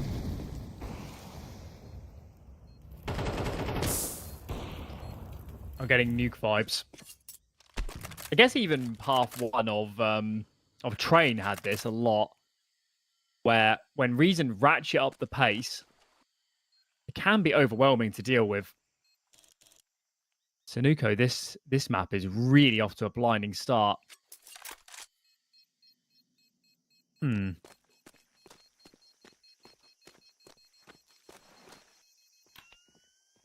Maybe Reason are just sick at T-side. That's what's going on.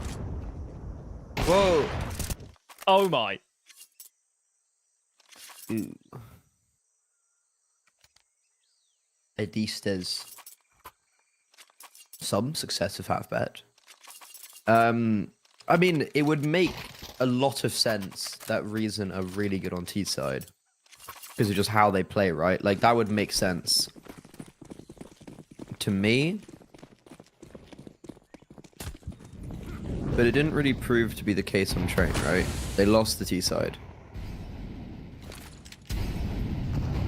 But not sure. This is a change of direction. But same methodology. Fast out mid.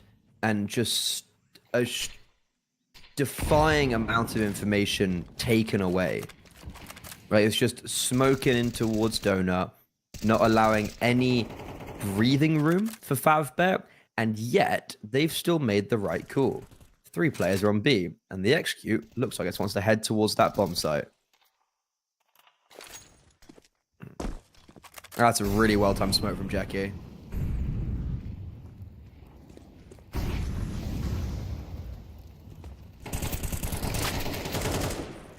Good trade. Now we need some more space. This backline fight is going to be the round. And wow, that is an absolute smackdown. Marek's got to find so much, and he does. Marek keeps his team in the round, and another. This man is on a tear, finally silenced. But at least he's given his team a chance. Tension. Can he find a kit on the ground? Decides to swap out for a rifle. There's got to be a kit somewhere. He finds it. There it is. And now time is dwindling. About 10 seconds remaining. Sanuko Does he feel like testing this? He might have just won this by not actually peeking. And I think he has. Tension can't defuse the bomb. Reason are on a tear. Reason are on a tear, but to be honest, you see the same issues arising in that round that you do. That was kind of the same prolonged issues on Drain. Of like, why is Marix able to get 3 there? Why is Antivirus swinging long with like 5 bullets left? Spavek's not really holding for the push with the Orb. And then, who was it? Of like front sider on the bomb site just swings. So, why in the 2 versus 2 is he swinging like that? And it's these issues that were plaguing recent gaming at the end of Train. And in this round, they get away with it, but barely. They do. It's also the difference of T-side versus... What the fuck was that? What? Are you having a laugh?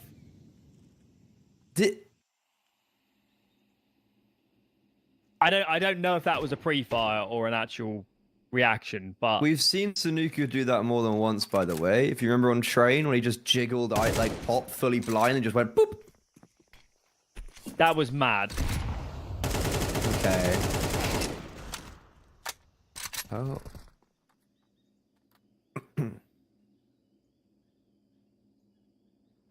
It reminds me of when I was coaching Boros, he did that all the time. Just hit the most ridiculous shots, just like, yeah. We've got a man advantage. Okay. Good call. Good call, guys. Good call. Orp holding me. Orp dead. It's like, oh, okay. They're going right to the lines then here, you know. And all 4 stacked, and it doesn't seem to matter. No, 2 still in cave, but now that the bomb's down, Antivirus just goes, look, he didn't need to do this. Yeah, this is what I mean. This is what I mean. This is the issue. Like, it works, but it kind of is like the reason why it didn't work on Train. Do you agree? Yeah, I mean, there's 2 ways to look at it, Freddie. There's like the clean rule book Counter-Strike. It's wrong. I mean, there's no doubt about it. But, and players do this a lot, when they're playing really confidently, it can just work. I'm not saying they're going to win every series they play doing this sort of stuff. But it works there. When they are winning a lot of duels, they will just dominate a map. I think like we saw on map 1. Yeah, I think it actually it has the ceiling at a certain, like, quite high, but it has a very, like, it's like the ceiling is a glass ceiling. Like, it can shatter at any moment. And it can get you, like ITB did, to a major quarterfinal. But there's, like, no consistency, nothing after that point, right? And, like, when a team is able to counter it, it's like, okay, game over. And FAVBET countered it on Train when it looked like it was quite dire. Here, though, this is actually the right call. FAVBET had 3 players on the B bomb site. Smash is pushed through A. He probably mouths a motor. Guys, block B, block B. Oh, they're on A.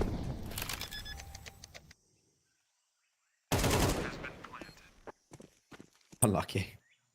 Just push through A for that. They're so crisp. It's actually ridiculous. Oh, they're just walking past. What can you do, man? Actually, what can you do?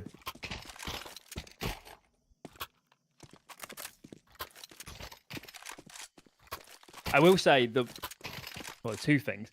Firstly is the way Reason are playing is actually really hard to play against if you're used to, let's say, top 50 level European Counter-Strike, where everybody's trying, a lot of people are trying to make smart decisions all the time. Yeah. And like everyone's trying to play as a team, and it's quite often the teams are quite indecisive and they're quite slow because they don't want to take risks. They don't want to make a mistake. The way Reason is playing could be quite a big shock to the system. I think you've hit the nail on the head, to be honest, with just the, like, when this works, when you're playing against it, it's so unorthodox. It's something that you find at lower levels, especially in, like, main advanced, where teams will do so well because they just play with so much confidence. And especially, like, on LAM, and people be like, oh, they're not playing They're like not trying properly. It's like, oh, they're beating us 7-1. So they're obviously doing something right. But this is when it goes wrong. When you just run onto a bomb site for the 18th time and they happen to be there. At least they've cancelled. That's a step in the right That direction. is a step in the right direction. This round isn't by any means done. Still got a bit of a weaponry advantage for my money, but they need to conjure up some space. They need to find a pick. They need to force FAVBET to maybe move around a little bit. Window, as in the red room window, is smoked. Start looking towards Donut. This mid pressure has meant that all the A guys from FAVBET have started to move. And if we clear out Donut, there is a good chance in this round. Marek's tested first, traded. Smash tucked in the corner. Is anybody looking? Frontsider is, but they've lost their A tunnels prong in the meantime. And Bondic, sensational timing, should have really have secured this round for his team. 33 seconds. And Tenja says you're not getting to A with that. So you're not getting to B with that bomb. If Frontsider was just more aware of Tension being there, because he did know Tension was CT, but as the A main player died to Tension, so he knew he was there. If Frontsider had just dueled him on default, he's walking the 1v3. I could see it in the stars. This is the type of team that are so scary in the clutches because of their raw ability. But hey, it's FAVBET getting on the board for the first time in 8 rounds. So you got to take success there. Finally double their scoreline after winning the pistol round. You wouldn't have known that they'd won the pistol round, would you? And reason, back to their old ways, not the turd. Maybe they should be, because Marek's, who's been trying his best, once again opens up middle with a double bird. The B-bomb has lost. And Antivirus is just running. Look at this. Antivirus is just stampeding long. They're running through smoke to try get to him. Bondic taking a leap out of Reason Gaming's foot. Fair enough. If you can't beat him, join him. And now it's Antivirus in a 1 versus 2. Smash and Bondic, the buddy system, and it does not matter. Instant headshots connected and an ace. What was that? It was just perfection, Freddie, how you said. You know, they shouldn't be running in. Antivirus runs in and aces the opponents. He literally just walks up B. Everybody at home could think what they want about this team, but you cannot deny that they're so much fun to watch. It's so aggressive. It's just hard to keep up, to be honest. You're just like, okay, so 2 players are going out mid, they die. Oh, they're on the B bomb site. Silly me. How could I forget? They just don't stop. It's like, just 135. and they have side control, they have back lanes control, they have CT spawn control. And then the next round is 135 and they're already going out A. Why not? Let's go. Antivirus, send that man in. Please go through the smoke. Send They're going him through in. the smoke, aren't they? There's no fear. There's no fear whatsoever. And the crazy thing is, this is going to work. It's a 2 versus 3 and it's going to work. I'm telling you. They found the gap. They found the gap. This I kind of rate. I mean, it's really hard to plant on A with all these avenues. Now they know that Donut's clear. FAVBET equally are going to start getting angsty here for information. They're going to walk into the AWP. Yeah, they certainly might do. SPARTA holding the right line. They don't have to end A here, Reason. I don't think they're going to get the bomb down. They're just going to kill everyone. That's unlucky. Now it's a foot race. Did Surunku just get tagged there? I think so. Oh my god. Spavik, by the way, there misses the jump. And because of that, he turns around. His bad movement has killed Bondic. And now Tension in a 1 versus 2 where he will actually probably get the kill on Sunuku from the Molotov there. Bomb down, but at what cost? Spavik holding the angle. Both Orbis miss shot. Both pull out their sidearms. Now back to the Orb. Spavik has no ammunition. He's going to have to reload. A tap on the bomb. Tension, no kid. Needs Spavik to overextend. He's crawling into the angle. The Tech 9, 1 bullet is all he needs, but attention to clutch up the 1 versus 2 and keep FAVBET's head above the water. I love it for all the wrong reasons. It's just beautiful. Oh my lord. Change of pace, the aggression. FAVBET are just like scrambling and holding on for dear life in these rounds. Like, again, that was like a 5 versus 3 for FAVBET. Oh yeah, I mean, to only have 3 rounds here, they've fought tooth and nail for this so far. They've had to try so hard for every single round. Okay, I'm calling it 125 on the B-bomb site.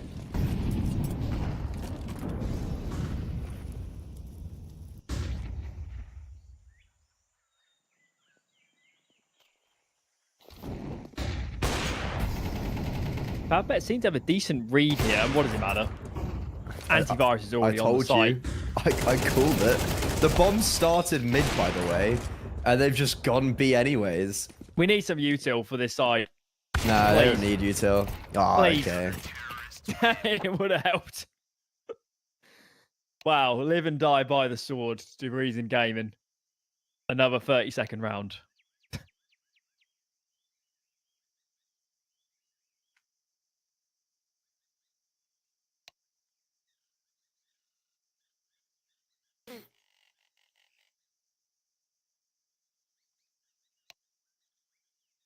What a perplexing game of Counter-Strike.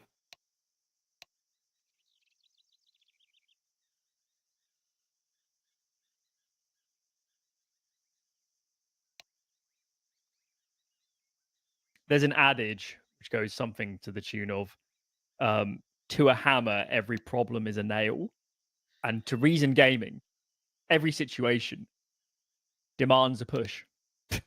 Every situation demands aggression. To a hammer, every problem is a nail.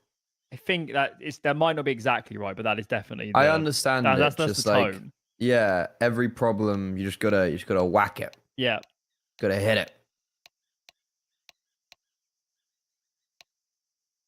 You lose A, well, you just gotta go there quicker. You only executed at 135. Be quicker. What did you waste 20 seconds for, you know? Yeah. You threw utility? What are you? There's comparisons to be drawn to this and Train. In some regard, like Train was completely one-sided. Reason Gaming looked like the much better team. FAVBET at least ended the half in kind of like an admirable position where it was like, oh, I guess they could come back, and then lost 1 round. Just around 6 for 6. Tension is full util. He's gonna be smoking window early. Are we believing if a pissed around 1, FAVBET have an opportunity? Well, based on the data, I ran the numbers, Freddie. I ran the data, and it seems like FAVBET might be better at pistol rounds. That's an astute observation. Exactly. Of you. Reason is playing 4B. They do have a kit on Frontsider and Temple.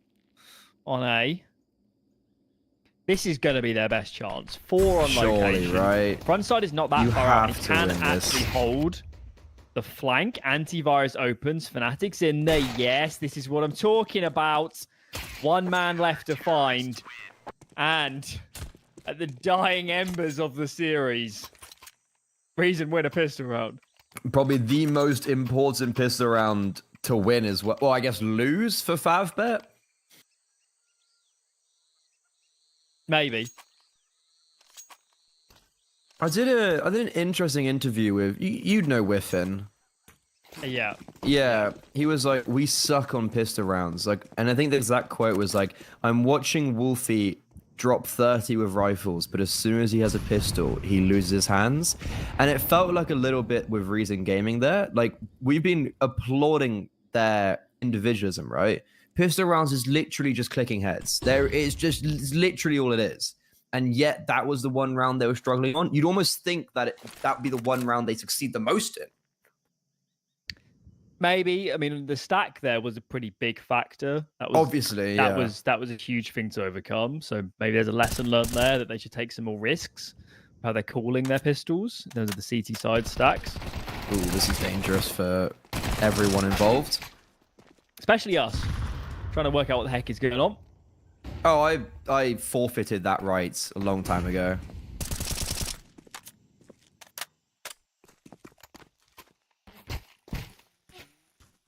Oh, Marek That's so annoying. just doesn't know where to go. I mean, strictly speaking, they do have time to relocate, but they don't have any lives left. Reason, it's been an orthodox series, but we're getting there. Now it's going to be an eco. We're pretty close. This has certainly been one of the more enjoyable games I've watched recently, but yeah, as I think we've said, for all the wrong reasons.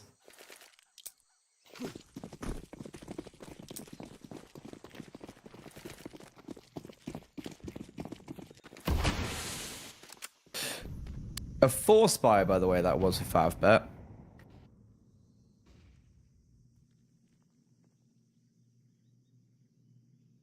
You wouldn't be mistaken if you didn't think so. If you thought that was supposed to be the eco. Unlucky, Jackie. Just bye. This is the Glocky Wocky round. And it's going to be flawless for a reason, as they are now touching distance to going into the Group C winners game, dropping FAVBET into the lower bracket, the elimination bracket, where I'd say, looking ahead at the game, Eternal Fire lose to Monte, and then Monte beat Reason. That would be my 2 cents. That's my theory. Test it later. That's all later, actually, yeah. I'm on all day, so I'll see. You're I'll see everything. quite literally here all day. Wasn't the plan. But Felt like a nade just came in for team damage. Either way, a lot of grenades in middle. they just keep going. This is more like it. They just keep pushing. Did I love it. Fnatic just run through the cave? Or who was that? Just ran through the cave. Sanuko ran through the cave smoke. I mean, fair. And the good news is Antivirus has just pushed cave as well and has flanked the bomb and dropped 2 players. Oh my. Not And like guess this. what? What's even worse is there's supposed to be a player holding for that. He's so convinced there was a player in tree. Just absolutely adamant. And now we're going to scrap over the bomb. Oh my lord. I just don't. Frontsider was on 22 HP from literally the word go that round. I can't believe it. They just... Man, you this get to must be the so fourth player annoying. pushing. They're like, they won't expect this one, guys. If we just... 4 times the charm. Oh, this must be the most annoying style of Counter-Strike to play ever. I'm sure it is. I'm sure there's some absolute choice Ukrainian words going down in the TeamSpeak right now.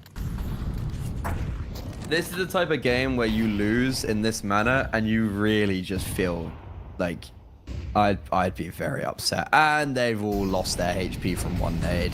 It's a B push, and they just pushed the cave smoke again. Sanuku's just ran out cave, but this time, maybe they're not going to be so lucky. Even though the utility at the beginning was really good from Reason Gaming, the 2-man sight hold and the wild Sanuku pushing through cave actually doesn't come away with a single frag. Can't win them all. Can't win them all. I like that they're cognizant enough of the situation to understand. Just save. We've got so many chances. We just need to play a lot of gun rounds. Antivirus, Frontsider, Sanuko. One of these guys is going to win us a gun round in the end. So why take any risks now?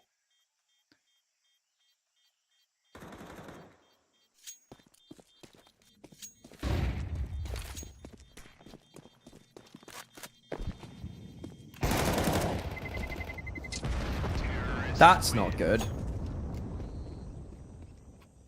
money's not good enough for FAVBET to be hunting in that way. They only keep 2 players alive, one being a Galil, one being an A1S. If you look at those purchases, it's not going to be sunshine and rainbows. There's going to be missing pieces, be it weaponry or utility. Seems just weaponry. Reason Gaming, they've just knifed each other in spawn. May as well give FAVBET, some help.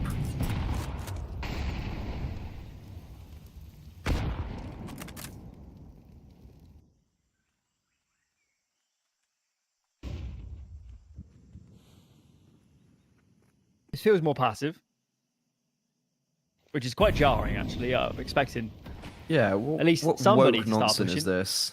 Antivirus has decided we need something. Oh dear.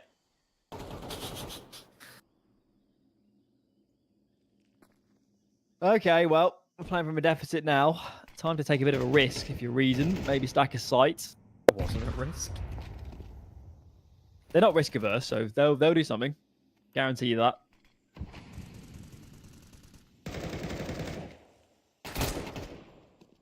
Oh. Okay.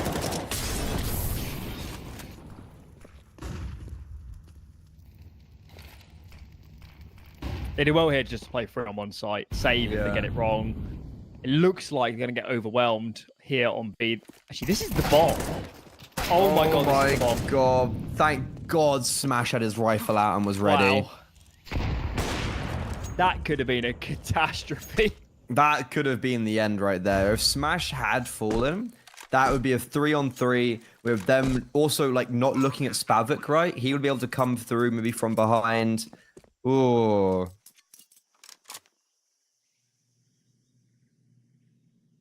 That was close. Orp not saved as well.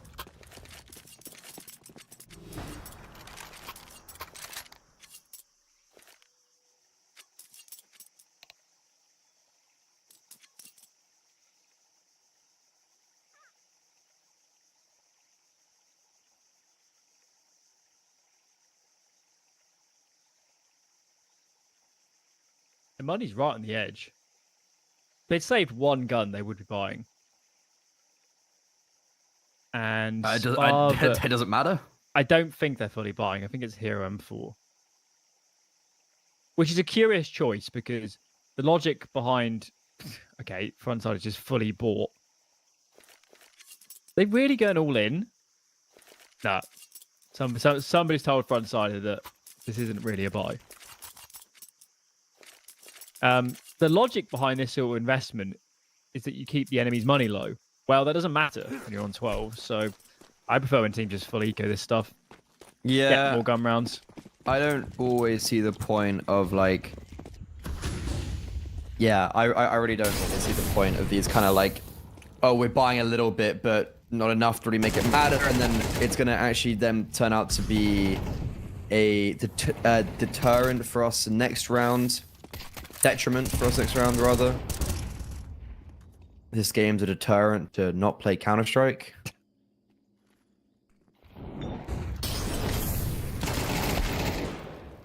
They just pop out of the woodwork, man. It's just so on brand. There's always something going on. They're just, of course, they're a T-spawn.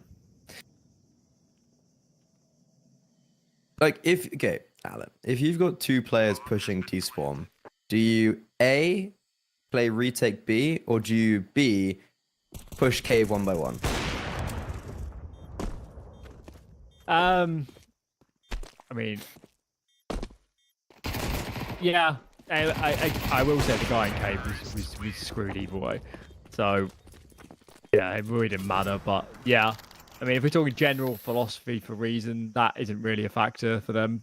It's more like Philosophy? I could go forwards. I can. Why I will would I go go forwards. Going backwards is for the. They also for the, they don't for the they weak. don't rotate. They just push and flank. There are no rotations. Flanking is so yeah. Going back for the weak, the weaker mind. Exactly. They're just in They're just in cave on Google Maps looking for the shortest route. What's the shortest way to Donut? Ah, I should push them. That makes perfect sense. Oh, that was quite a nice nade, actually. This must be such an annoying style of Counter-Strike to play against. Like, I can just only imagine, really. This is also quite a nice setup, actually, in cave. Oh my god. Unlucky, I guess. I was more going to praise the fact that Antivirus is, like, basically emptying his clip into the smoke. And that forces someone, like, maybe someone wants to take the opportunity, pounce, like, move through. And that's when Sanuku would be there to basically shoot them inside the head. Instead, you just spam Bondic through the woodwork. That also works. And that's the game and the series over, most likely. Tension goes for a boost. SPARTA's got his number. And even though Jackie and Smash were both in Red Room, there's just nothing they can do with this. They could actually flank behind B, but they didn't know that. No one was looking for them. They just didn't care about mid reason. They just went, sure, no one's there. But they do open up some space towards Donut, front sider. It's a ropey spray. Still gets one and survives. That's a beautiful flashbang. That's superb. As soon as I give them success and give them their flowers, it all falls apart. Reason Gaming 13-7. They dominated this series, and the surprise honestly comes from the fact that we even made it to a third map and how much Reason actually just capitulated on train. That was just absolutely mad. That was just so bonkers from start to finish that it's hard to even wrap my head around what I've just witnessed. That is the most aggressive Counter-Strike I have seen, honestly, for maybe ever. It was up there with some of the most insane CS I've ever seen. You see them later today. I do see them again, and presumably it'll be Monte, but it'd be quite interesting to see how what should be a more formulaic team play against them, and see just whether they can survive the onslaught, because they do not play standard Counter-Strike. It's the one thing we've learned in this series, and obviously FAVBET have fallen foul. They're in big trouble now in this group. And that is because the next game up on your broadcast, on your screens, is Monte versus Eternal Fire. It's not quite the Eternal Fire that you would imagine. They are a Polish core now. And to be honest, they're not a very good Polish core, or I'll be honest. I don't really rate Eternal Fire right now. And I think Monte should be taking the win in this group. But the one benefit Reason Gaming might have is that Monte are a newer formed squad, new coach, kind of new system, right? So this crazy Counter-Strike, if there's ever a way that they're going to upset Monte, this would be the timeline for it. It's when Monte are kind of getting used to their systems as a whole. Azu obviously just coming in, B-Mass, they played with Joko a little bit because of VRS. Like, it's all been a bit crazy over in that camp. So Alan, we're going to send it to a short little break. Next up, you are remaining. You're staying here. You've got Monte versus Eternal Fire to see who will play up against Reason at the end of the day. Do not go too far. We'll be back pretty much straight away.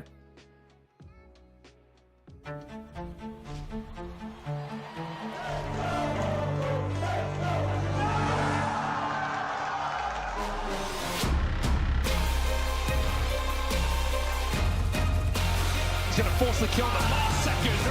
Right to the smoke. Look at him go.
He's going to force the kill in the last second. Oh, right to the smoke. Look at him go.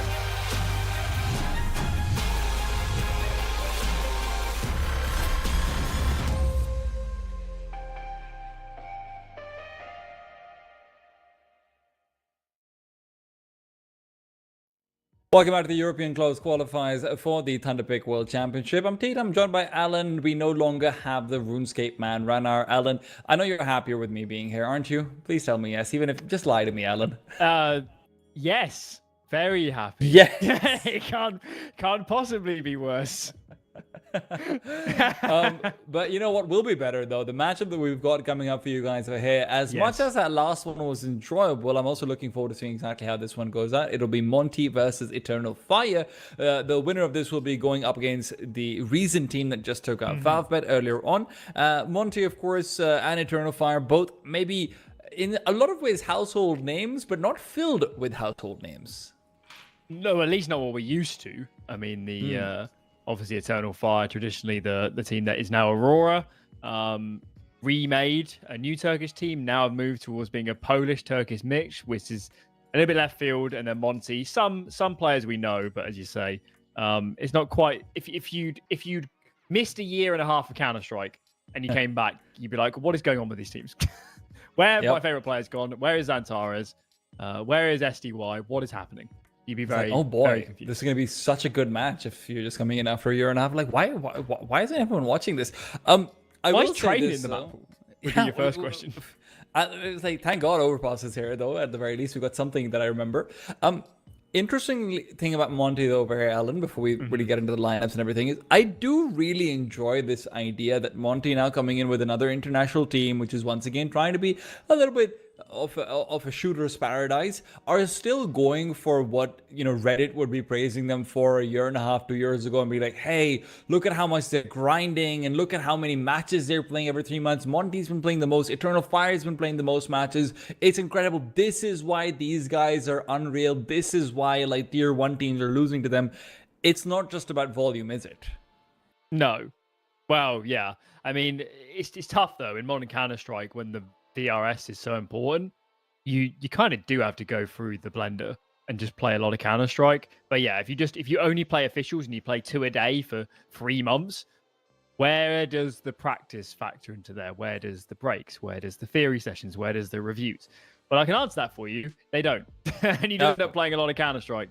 So yeah, both teams kind of have that philosophy. Eternal Fire on screen, of course, people recognize the Mars Mari Beanox from Permitter. Obviously, Calix and Emo have played for Eternal Fire in the past. It's just a bit jarring, T-Type. It's just a bit like, why have we got 3 Polish players with these guys? You just would never have bet on it. I hope not, otherwise you'd be a bit of a maniac, to be honest. But yeah, I'm looking forward to seeing Beanox anymore. I've heard very good things about them. Obviously, back over towards the Monte side of things, we've got for ourselves, I think the most known players would be, you know, probably Gizmy, Bemis, and Afro. When you're looking out towards this, all of these players have been sort of talked about on some level or the other, but it does feel like a lot of these players, when you look at Monte and you look at their lineup, like, oh, so that's what this guy's been up to, right? And that's a feeling where you sort of get, but is this a team that is coming together to strive for greatness in the way a lot of Monte lineups have in the past? It would surprise me. I think the success of older Monte lineups was probably more than anything SDY and his calling and their ability to actually play really good team Counter-Strike. And of course, they had, you know, had Boris at times and had other really high caliber star players. For me, this team, I don't see the same caliber of leadership, and I don't yet see the same caliber of individuals. Yes, sure, some of these guys can grow, and that presumably is the idea for this team. But I'm not filled with the confidence I had with previous lineups. And I need to see these players improve quite a bit to see this team getting anywhere near that level again. I think that one of the important players for this team, I think it's very easy to say will be Afro, and why don't we move into our head-to-head while we're on that subject? Because for Monte, it's Afro. For Eternal Fire, it's Emor. These are the players you are going to see on the top of the scoreboard more often than not, and they're both interesting players, right? Emor seems to be that forever left behind of the Turkish scene. Then you've obviously got, not in recent gaming, I can promise you that much. Then obviously you've got Afro, who is the player who could just never graduate. Right, he just never really made it to the top tier of tier 2, always tearing it up on the process of getting there, but never actually being the one to take you home in that way. No, I guess he's hoping that in a new system, we're in a new home with a very different organization, he can have that chance to grow.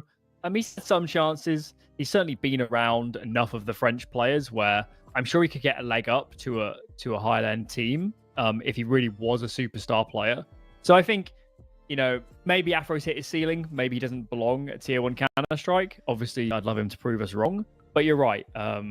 There's a reason he hasn't been in a top French team or a top international team. And that's because we're not quite sure if he's that player yet or will become that player. I do always find it interesting though, right? Especially because, like you were mentioning, the blender of the VRS is an important conversation to keep in mind. I was actually having this conversation with Michael about OG about like 7 months ago or something, when they still had Moto on their team and Sursen was benched, or rather released from contract. I always felt like players like Afro, players like Sursen, maybe even Hades in years gone by, are always like those perfect players to push you from rank 60 in the world to rank 35 or rank 30 or maybe even 25 if they're doing well, because they are going for these flashy plays, they are going for these aggressive opping moments, and a lot of that style is actually the reason why it doesn't translate into the upper echelons of Counter-Strike, but it's still what gets you at the very verge. So unfortunately, sometimes these guys can be stepping stone players. I think even for Emor, that has sometimes been the case.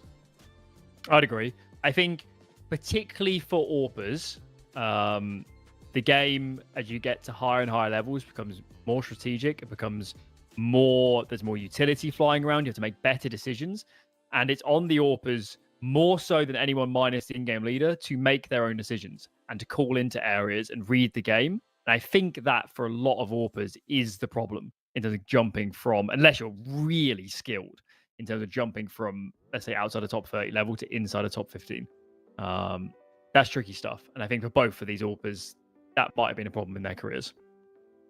What are we thinking of for this video over here, right? Mirage Train. I'm happy that we're talking about AWPers because obviously a lot of AWP impact to come through in either one of those. And Nuke has decided maybe an outlier in that regards. But how are we feeling about this veto? Yeah, I'm just looking for it. I mean, the perma bans have gone. We don't have massive amounts of information on Eternal Fire yet with this lineup. So I guess take their stats with a bit of a pinch of salt, but they do seem to have enjoyed Mirage, and it certainly suits. Someone like Emor and Calix have played a lot of Mirage over the years and always been quite competent. Train feels like an attempted punish pick from Monte. That feels like they don't have an obvious option. But actually, they could have picked Dust 2. Why didn't they pick Dust 2? Why have they not picked Dust 2? They should have picked Dust 2.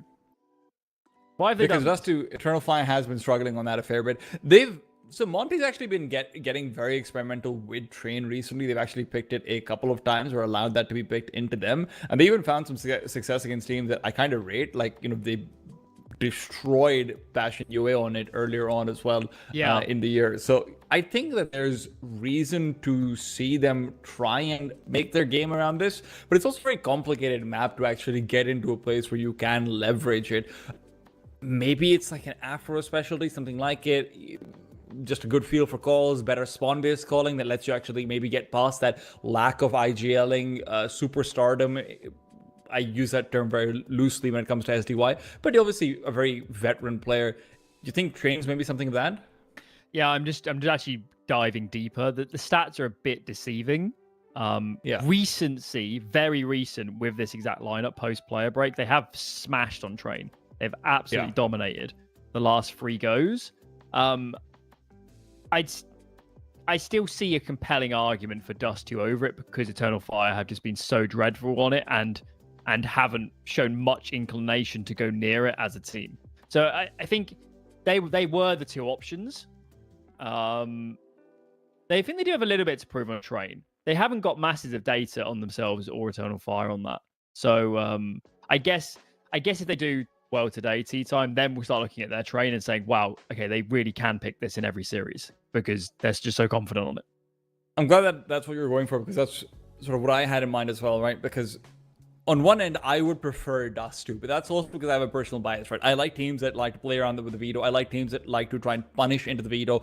I've been a Karrigan fanboy for years. There's a reason for that, right? So in my head, I really thought they'd go into Dust 2, because one of the other things that I like that Monte does is that they will never ban out Inferno if it is the other team's permaban as well. So, you know, whenever you see a team like that who in no circumstance will be the person to ban their perma if it's the other teams as well, I'm thinking, hey, yeah, this team wants to mess around with the veto a little bit. This team wants to take advantage of that. But also at the same time, Monte should on paper be a better team than Eternal Fire. So flexing into your strength and going away from some of the quote-unquote randomness of Dust 2, even though I don't entirely agree with it, is important. Train's not the only map over here, though. Mirage also comes into play from Eternal Fire. Straightforward, always a risk picking this into an international lineup with a ridiculous amount of reps on it. Talk to me about Mirage. Yeah, I still think this Eternal Fire team is learning what they like. They certainly have shown inclinations towards Mirage in the few games they have played with this exact team. They did lose to Wopa, a team I'm not familiar with, a couple days ago. So that's not awe-inspiring, but I think it's the obvious move for them. I think they would have picked it, honestly, into anybody, irrespective of the other side. Yeah. Listen, we're going to be getting into this game in just a bit, guys, as well. Remember, it's Mirage, Train, and the Nuke to finish things up. But before we can start things off, we've got to take a short break. We're going to be back with some very good Counter-Strike or some very entertaining ones. Let's find out which of the two it'll be.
Welcome back. It's time for Mirage Eternal Fire's map pick going up against Monte, who start off on the CT side. I'm T-times on by these wonderful-ish Alan Hender.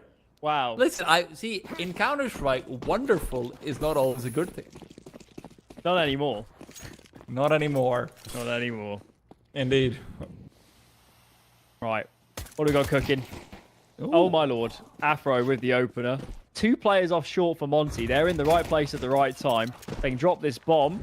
It could get very awkward. They do stall out the hit for a moment. Smoke goes down. Calyx comes looking. And this is an absolute mess. What is going on? There's so many frags crisscrossing this bomb site. And somehow we're left in a one-on-one. This is exactly what I'd expect to see from Eternal Fire coming through, to be very frank. They start things off 3 versus 5 after some clean picks from Monte. Monte are all in the right side. 3 people on the B bomb side going up against just 3. Surely you don't even get a bomb plant for this one. And then comes, double kill from Calyx, and now he's in a clutch. Ria's going to be alone. Hoping against hope that he can get the better of Calyx. And he does indeed find the headshot. Immediately picks up the kit. Goes back for the defuse. There you go. Never had a doubt. Apart from the rest of the round, yeah. Never. Yeah, I mean, Never Afro in did doubt. need a quad kill, but yeah. Great stuff from Afro, though. You gotta say, starting things off. And this is what we sort of meant, right? When we talk about how this is a player who likes his flash, who likes his plays, who likes going for these aggressive peaks. And he's starting off strong in the USP round. Now, Eternal Fire with a gun, with a bomb being planted, will be able to pull out their techs, their deagles, their Galeels. So this round is not without risk.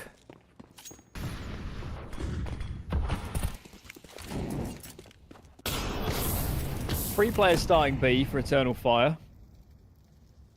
Numbers underpass is the move. Makes sense. Now have all that util ready to get out top mid. Gonna claim the ground. Underpass instead. Master's making plenty of noise and Azuwu is nearby. And Monte seemed pretty intent on fighting mid. They got so many players in and around connector.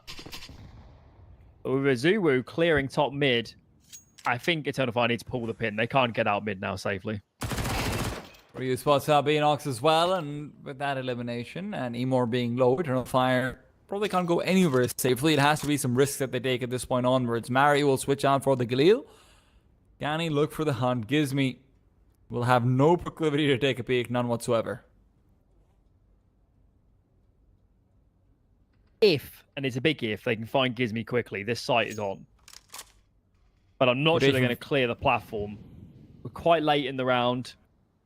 Especially if somebody can just do anything to pull attention towards market or short. Mari does clear. Gizmi is plucked. Afro decides, as you've said, to take the aggressive route. Bomb is dropped front of the site, and we're starting to run out of time here. Need to get this bomb and get it down. Players out in the open. Ryu's on location, and now it's a nightmare. That bomb is so far out in no man's land. I don't think this is winnable. Calyx might prove you wrong over here, or maybe Monte will. Bomb recollected. Plant attempted. Ryu trying to push forward. MP9 spotted out. Ryu's able to sidestep and doesn't reaggress. That's a good move from him. Keeps waiting for Azuwu's position to be put into use, and indeed it is. 5 kills between the two of Ryu and Azuwu. Good stuff across that entire round. I have to say, I really did think that Gizmi would be able to get that kill with the MP9. Fantastic adjustment from Mari. I wonder what was inclining Monte to lean so far A. Maybe something they spotted early in the round, maybe just the lack of stuff on B, but yeah, that could have caused them some real problems. Luckily, the rotations were quick enough. To be honest, I think even just the idea that utility is going to be really low on the T side in terms of flashes, that MP9 angle is still very strong. Realistically, you come out on top of pretty much most 1v1s when there's not an AK on the other side.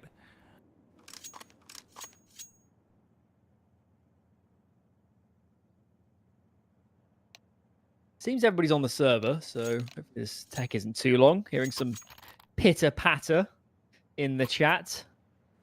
What's your best message sound impression? I'm not sure I could do it with my voice. I could certainly tap a table and do it. Nah, then you have to move your microphone. Do it with your voice. I believe in you. If I hear it again, I could go give it a go. Nah, I can't do it. I can't quite get the clicking sound. Nah. We'll keep trying. Yeah. We'll get your tongue to do what it needs to eventually. Monte now will Heard be that looking to before. get some eco cleanups. Good nade down the middle. Ah. Risky business. Indeed it is. Right now, for Eternal Fire, damages the objective. I mean, surely they're speaking English, right? This Eternal Fire team. They must be right. I have learned not to assume about European teams. It must be. It must be the case. You can't have three. You When it's can the go odd splitsies. player, it's possible that they might I've actually. always wondered if you've just got two nationalities on a team, can you just have like a macro to enter different TeamSpeak channels? And just And like alternate. and just like 3 people play on one side of the map, they communicate, 2 people play on the other side, they communicate, and then when you're all sort of coming back together, Yeah. press like insert on your keyboard or something, and they're like, with our powers combined, we are English speaking. So I very briefly coached a South African team. And I think there were 2 players on that team that actually spoke Afrikaans. So Right. I believe it's a derivative of Dutch. I think so, yes. As their main language. They did speak pretty good English, but that was their home language, their main one, the one they grew up on. And sometimes if it was just them 2 alive, they'd swap into Afrikaans. And it's if you haven't heard it, guys, it's very jarring. And it was quite a shock to the system hearing that in kind of 2v2s. We're getting aggressive with the AWPO, but hey, we'll miss his chance, and that it could be big because Demus will continue to close the gap. He won't be able to find the kill, though Emor's rescope is in time. And now Azuwu feels the pressure of losing a man. Needs to try and go out for vengeance. Emor still with a great angle, but he's going to realize he's missed a shot. No flashes ready for Afro, so all he can really hope to do is maybe pop out a grenade, close by to cover his retreat. That's going to be enough. Refacing, that's risky business. Azuwu really putting his life to the test. They need to take a risk because they've got no nades, really. One molly here. They've manned down, they've seeded mid. The call is indeed to push a ramp. So we like the proactivity. That's good. But obviously, winning a round is going to hinge on getting off a good flank or some really nice rotations. For the moment, if that bomb continues heading towards B, they don't have the numbers here. That's big. Afro finds and drops the bomb in through the smoke. I'm not sure if he would have recognized that is the bomb being dropped, but it does put Eternal Fire underneath. A bit of a notice. If Azuwu gets a kill on the Beanox, this round could very much be over there and then. The top gun smoke will reveal their intentions of going to B, and you can start to go for a faster flank on Azuwu. No, he decides against it. This is going to be a very unprotected Gizmi. I realize Afro's nearby, but he doesn't have the HP to provide real assistance. Calyx will be able to spot out Gizmi's head, and that scalp is taken immediately. So despite Eternal Fire giving up a bit of an advantage with that death out towards A main, this is going to be a very late rotation. Little bit of util. But this is not an easy side to retake in this position. Time being burned as well. They think of players in ladder, so they burn their molly for that. I'm not sure they have the time for this. Mollying towards the cubby as well. There's nobody home. 15 seconds to go, and already now rounding onto the site. This is not on. Eternal Fire's on the board.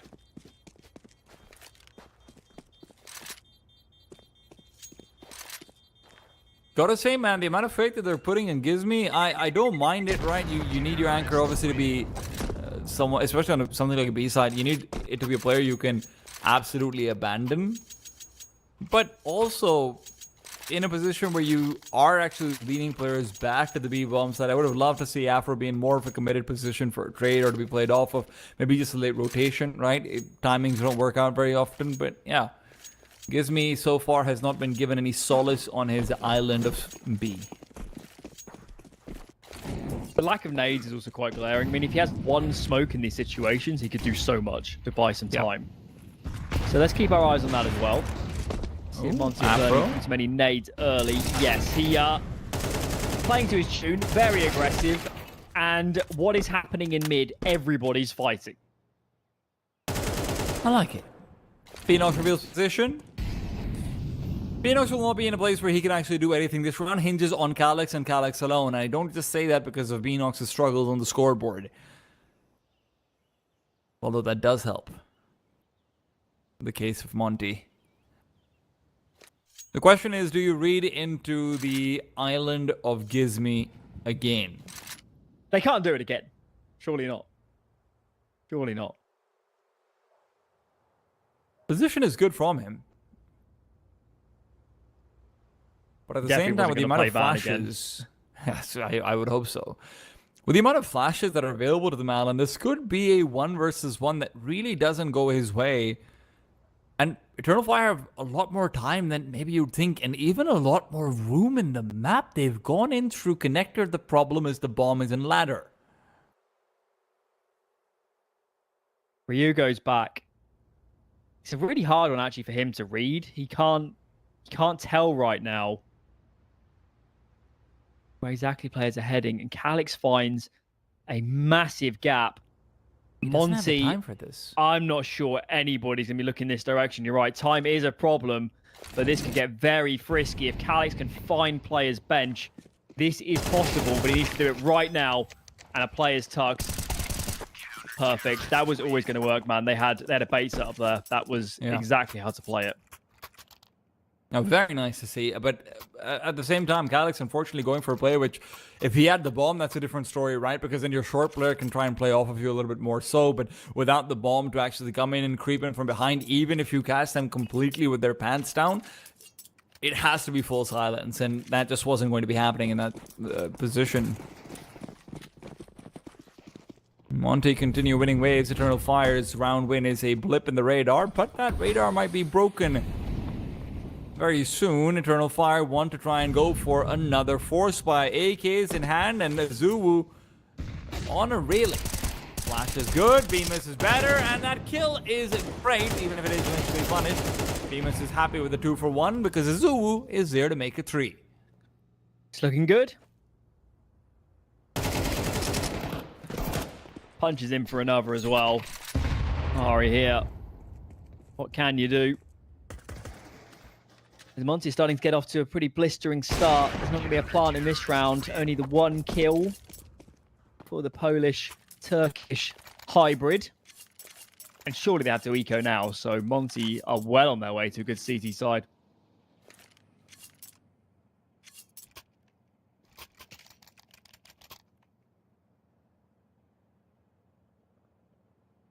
Zero is loving life right now. 10-2. I Googled this just now, and this is Google AI, guys, so keep in mind, maybe it's not accurate, who really knows. Apparently, Poland was one of the earliest supporters of the Turkish Republic once the Ottoman Empire sort of broke apart. So even during World War II and Poland was occupied, the embassy in Ankara remained operational. So yeah, Polish-Turkish history goes way back to the start of Turkey. So there you go. That's why this team happened. Exact, yeah. Trace the lineage. Yeah. I believe in history. I believe there's Even a if plaque history at doesn't the believe in Turkish embassy in Warsaw commemorating this moment. Indeed. It was Peak a of Polish-Turkish relations. a right big here. diplomatic moment, but Afro is French. He doesn't believe in diplomacy. And he's been taken out of the server because of a Calyx trades him away. It is a 4v4 where Imor is not feeling too good about having that bomb over there. Could be spammed down. Ryu just has to hold up position, and as Beanox tries to push in with the AWP, can't get the advantage. Calyx finds a shot before the flashbang goes off. And back to 2 versus 2. This is going to continue to be dangerous. Moss is in a great position, never revealed. The tech at this range is going to be critically difficult to deal with. Knockdown will make it slightly more troublesome, in fact, for the CTs, more than for the Ts, because that means Maskin goes the distance. He's going to be spotted out, but he had the advantage. Bemis with 3 HP still gets it done. Yeah, 4 for him. Getting very chaotic, some of these rounds. There's so many brawls going down on the sites. That CT fight was just brutal, as everybody was feeding into the fray. Not sure if anybody had... It was a distinct lack of util as both teams were fighting it. Everyone was just taking the line. That would have And been even nice. the util that was thrown didn't really get to do much. Calyx died before his flash could really take it. Nice attempt from Eternal Fire, but at the end of the day, you're down 1-6 now. Yeah, the only currency we really like is rounds. Moral victories are great. Saying a little bit more. And Monte, they're quite confident just to fight mid. They've done it a lot of these gun rounds. Very happy to use the HE grenades to burst these smokes. Whatever, burst the window smoke, keep taking fights. Afro, very intent on denying players getting anywhere near Delpan or out fully into mid. But he is tagged up, so they'll have to see this for now, I think. I mean, I will say that considering that Afro got a quad kill in the pistol round, he's really been a little bit dry despite his mid shenanigans going on in these last 5 or 6 rounds. Pressure is incredibly important. That's what's enabled Azuwu at times to play off of him as well, but not really landing the shots you'd hope he would.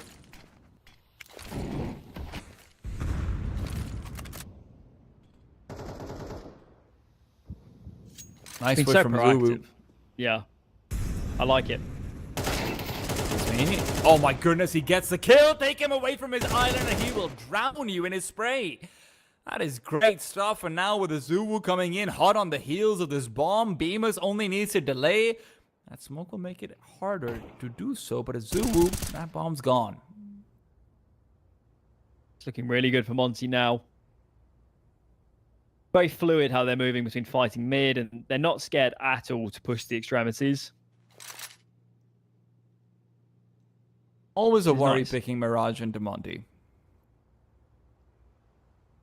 Yeah, certainly the old Monte lineups were fantastic on Mirage. Probably top 5 in the world at times. Yeah. So a high bar set for this team to live up to.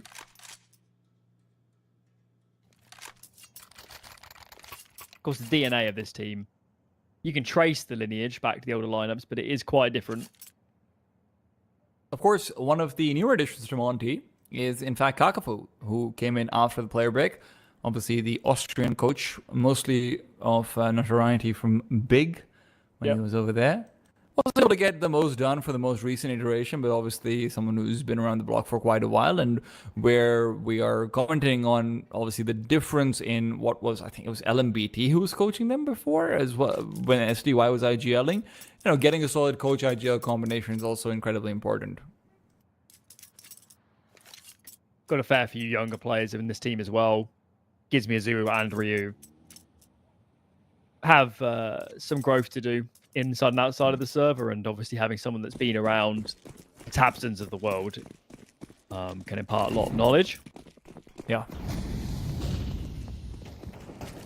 We're speeding up. Eternal 5 had enough of getting stalled out in mid. Emo says I got a good spawn. I'm going to second Delpan. Maybe he's putting any nades on there for now, so he could get a fight, and he does, and he can't win it. No way. And Afro even picks up Calyx in the meanwhile. It's only Mari to be able to get the trade. This is going from a good position to a terrible result. And I don't even know how Mari got hit over there. Didn't look like it was through the smoke. Check out the B push. Seen a lot on A, but now it's the same on B, and Mari is convinced as a player in towards jungle. That is the wrong call. And now it becomes very troublesome. Gizmi, in the meanwhile, is flanking all the way round. And the bomb's... Fantastic. The bomb's not even going A. I mean, this is just such a good round coming out from B. It's first of all being able to find the kill into Emor, who gets that second Delpan crossover. Critical, right? You maintain short control only for that reason. Now having the wherewithal to be keeping an eye out for the potential rotation back to B. And Beanox, who's been struggling, right? 1 and 8 right now, could end up being victim number 3. Bemis is not really moved, but that's going to be a mistake. Fortunately for him, it's a mistake Ryu is quick to rectify. It's getting a little bit out of control. Perhaps it's already out of control. Yeah. Monte's playing an excellent CT side. They're really manipulating the map and getting information quickly, and there's always a player flanking. They've always got the information. They've so rarely been caught off guard. And I don't know what Eternal Fire changes. Maybe this needs to group and hit sites early, because if they can't get out mid and they can't split a site in a good fashion, at least play with weight of numbers and try and make something happen.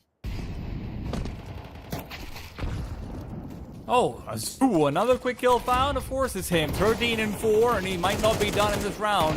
Afro finds another one, and Azubu's quick bypass back to Firebox, jumps up, and Demus has got his cross cover on. This is Brownian motion from Azubu, and everyone else is moving around him.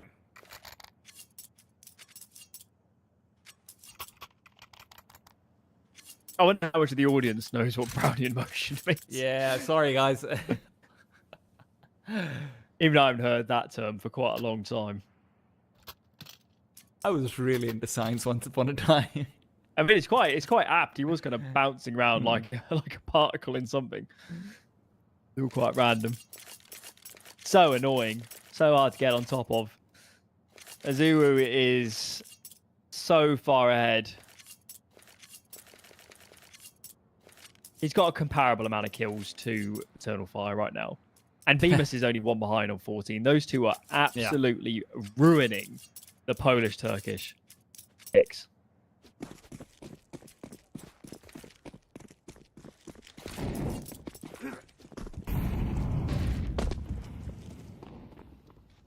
Eternal Fire have made a decision. The decision is, guys, we're not playing map control. We're not playing anything. Get a goddamn round out, and it's going to come off the back of an A hit, or at least that's what they think. Ryu's avoided only the flames, but not the fire from Mast. That puts Mast in a position to be able to quickly accelerate past the CT spawn. This might just be a save goal for Monte for them to be able to retake over here. I know they've got money for days, but I just don't see how this happens.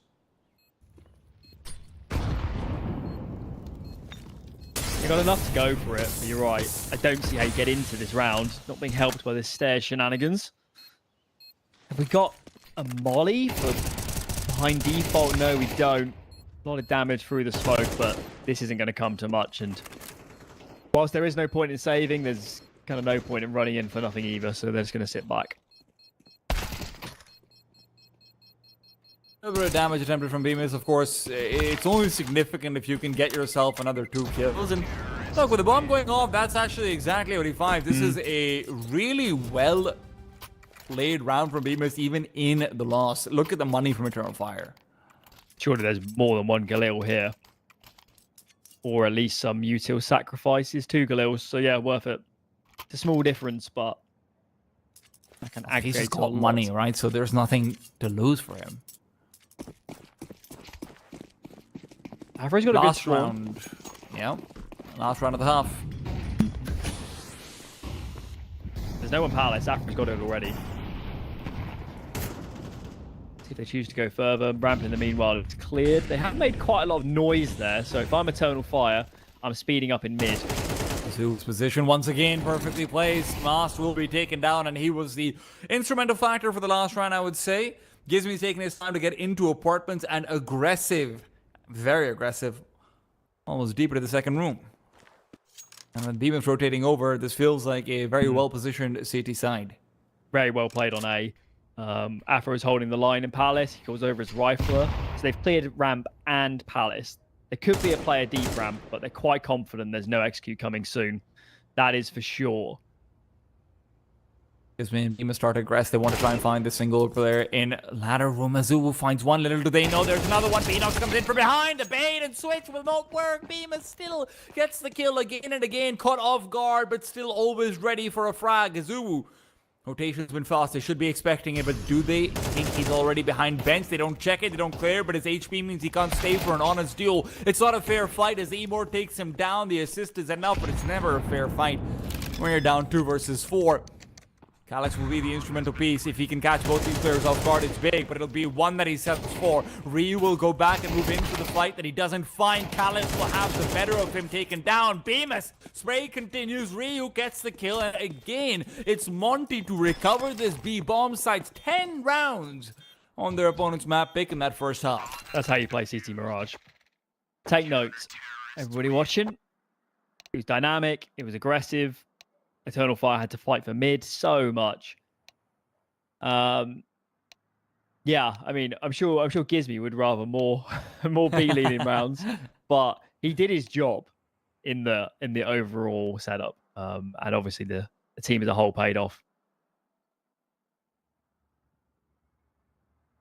I mean, the ability to just leave him on B was giving them so much more space. And to be frank, Eternal Fire also never really felt like they were exploiting it most of the time. By the time they actually got into a position where they had someone aggressively looking for a fight, right? You never actually saw a B lurking player go out and maybe take the full venture through apartments, which you might see once a half or something coming through to get a better read, to put more pressure on, to deter this island behavior. And when you don't have that pressure, Monte feels all the more comfortable to enable Zoo and Bemis.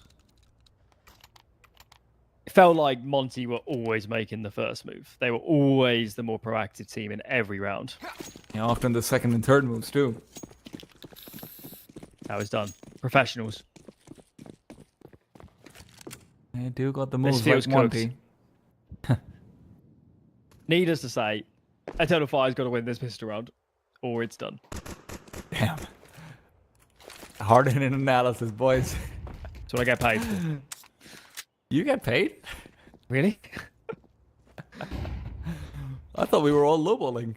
Imor, however, is going to be waiting for Bemis to start making his way over. This is a dangerous duel, we know it, but Imor has to be able to step up on the CT side, but he's been put down instead. 3 players still here, and they might not be here for long. Beanox, the bait and switches have really not been working for them, and when he does reveal himself, it's a bit too late. He's already lost his teammates, but is it worth it in the end? Azuwu, around the corner he goes, position given up on both. Can he find this kill on the further back player? 4 bullets now are left. 2 now is all he's got, and even if he hadn't died to the bullet, the HE would have finished him off. Nice stuff from Beanox, really justifies his sins. I guess so. Yeah, that was crazy. I don't know how he survived so long. That was, that probably should have been game over, quite frankly. But Eternal Fire lived to tell the tale. Up against a full eco here, so we expect them to be up to 4 in no time. And Mirage will be extended a little bit further.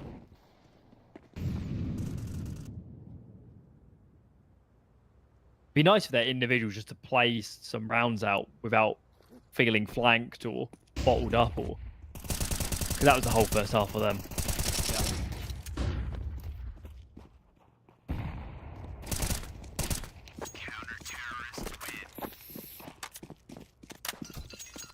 Well, have you heard of comfort food? That's what that round felt like.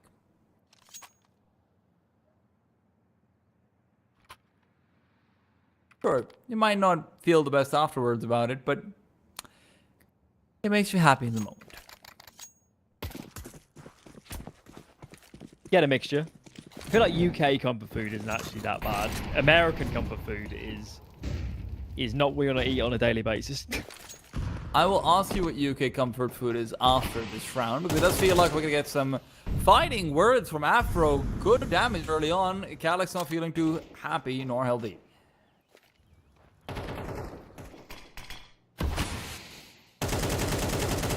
No, for Mari won't be hiding away he's from in trouble Bemis. on the balcony. His Molly, his smoke is gone. He's forced a top Valk. Bemis surely gets a peek off soon. Mother Molly lands. How has he danced around these? Finally failed. Honestly, he even gets really good damage out of Bemis, and when you look out towards Amor's position coming in from behind, the amount of time that he's managed to buy could make this round an Eternal Fire win. Again, Amor now slows down, but it's Gizmy who had to win that fight. Beanox getting the kill as well. This is going to be a perfect flank to get to, likely, but the smoke, in fact, does cover off the one. It's not going to be all that Amor wants. He's getting greedy, and rightfully so. Deserves it. 1, and not the second. Ryu fights back. Ryu is still fighting. He might have misprioritized because now Calyx is low. Mosk will have to try and play bait and switch. It's not worked so far for Eternal Fire whenever they've made that attempt, and now Azuwu's got Ryu to cover as well. Ryu spots out the head, takes it off as well. It's all him in this round. That was a big mistake. That's a gut punch. Huge advantage for Eternal Fire. You're right. Balcony player buys so much time. Emor's behind. The bomb isn't down. The round should be over. I can't believe Monte's won that.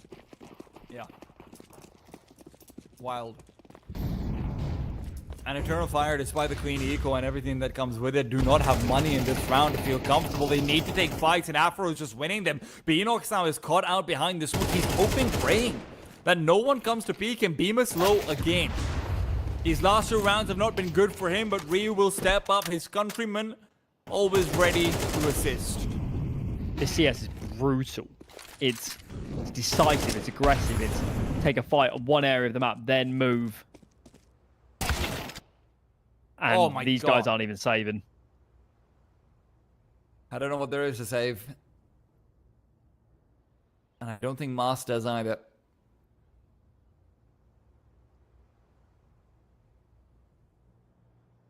He is surrounded by death and despair.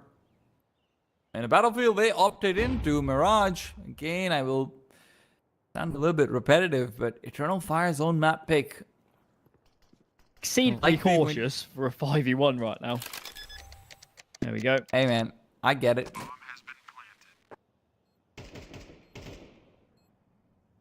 You want to find that knife kill? They're going to find him here. Afro will start flanking at some point. Sort of flank if Afro is just thinking I'm going to push into it. I love watching players like him on the server. It's just so wildly aggressive. Like, it doesn't always work, but it's fun. There you have it. $2,000 a piece on average coming through for Eternal Fire. This isn't promising. No. Definitely not. Azuru's been fantastic. Bimus, bad as good. Ryu's had a really stellar couple rounds in the second half as well. True. And I'm not sure what can be done. It's a force buy. Util is very sparing. Take a risk, Eternal Fire, because you've got nothing else.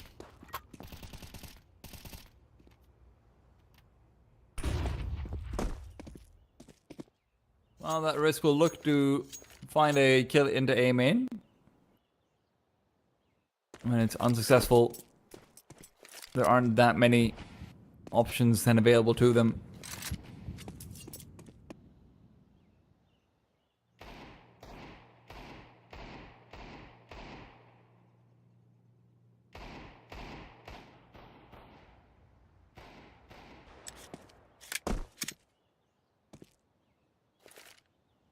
Could end up being an A-side collection with a late play likely from Gizme, but I do wonder if Emor feels comfortable going for another flash play. It's a bit early for it, and with Mari taken down, Afro is just mean on that AK.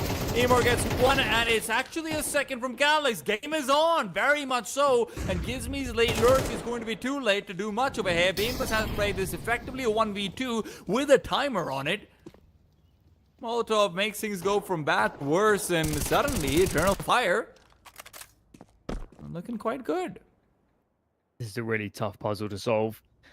And the T-side doesn't have much time. If they had more time, this would be on, but I just don't think they can clear every corner. Certainly cannot. Calix is a hero in this round.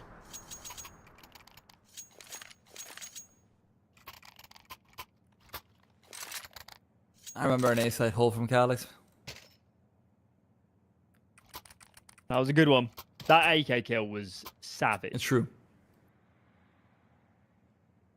And look, does it stop the momentum from Monte or anything of the sort? No, not yet. But if there was ever going to be a world where you can get even a cosmetic comeback, get a little bit more gusto heading into train, that's the way to do it.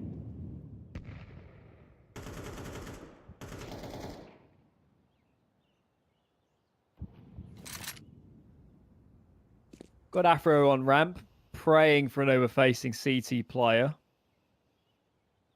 It's not happening. They need He's something. been very conservative.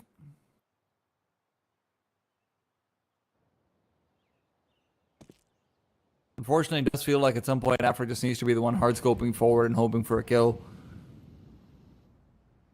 Gizme's not been particularly proactive with his lurks and frankly not been that effective with them either so far out in the middle. So if we can get any sort of activation from him, this would be the round to see it.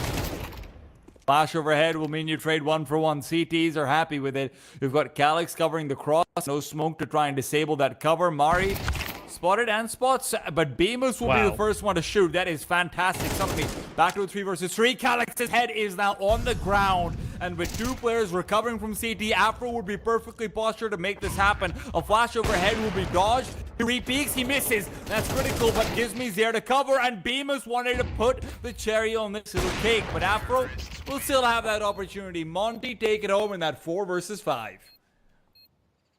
It looks so good. It looks so good for Eternal Fire at the start of that round.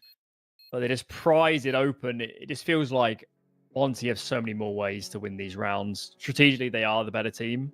They have looked like the better team on this map. And individually, even when they're in deficits, somebody can just make a huge individual outplay in a way that doesn't feel like anybody on Eternal Fire, minus maybe Calyx on that one round could. That was really a very dominant map. I'm quite impressed. We also didn't really see that head-to-head really rear its way up either. Imor not able to step up in the way that we were maybe hoping and highlighting that he could. Sure, opportunities are more limited when there's that much pressure and whatnot, but now as we look to go into train, we're going to need to see that performance if Eternal Fire want to have a chance. But before we find out whether he passes that test or whether they'll be going to the lower bracket, we've got to go to a break. We'll be back with train very soon. Stay tuned.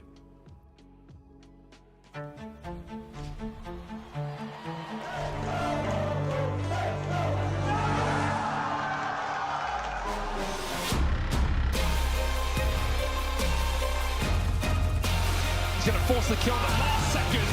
Right to the smoke. Look at him go.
Welcome back, it's Action, and it's Gizby, dead, also killed. What? Hey, who? What? How? Afro, 1 versus 2. None versus 2. Well, at least we're here for the crunch moment. At least we're here for that. And Eternal Fire certainly coming into this sort of map where there are questions about how is their train. Monte, at least in terms of recent games, have looked phenomenal. It'd be lovely for them to get off to a good start. Mirage was a bit of a battering, to put it mildly. And they'll certainly be hoping Azuo and Bemis have cooled off a little bit after that affair on the first map.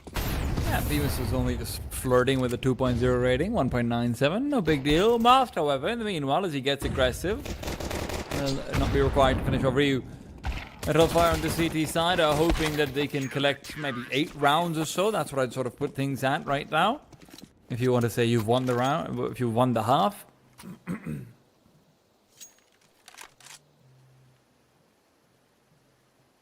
you think it's gone for more than an 8-4 in terms of like, hey, this is like where we've won the half because of the economy changes? Do you think that's made enough of a difference to train? Honest truth is I don't think I have a good feel right now for how one-sided train is. From what I have seen, it just sort of depends how competent each team is on it. If they're actually quite good at T-side, it's nowhere near as hard as it used to be in the olden days. So, I don't know, man. I certainly think you want to have a decent CT round haul still. Well, Gizby's going to be able to find himself another kill over here as Emor will get the chance, but miss. Op repeat from Gizby. Why not go for 4? 6-2 right now, almost at the score, kill score that he was on in the previous series. All in all, still will not be the easiest round to be able to recover. Mast has been on a hot streak himself. Has now dropped the bomb and has a fantastic position on this B-bomb side. Eternal Fire could still take this as Mast comes in from the sidelines, looks away, will not have the advantage, and Azuo is on the board.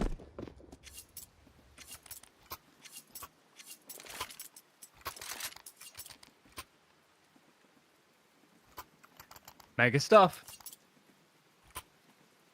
And Eternal Fire just has enough by the looks of it. Okay, Mari's not on a rifle, but outside of that, it's not too bad.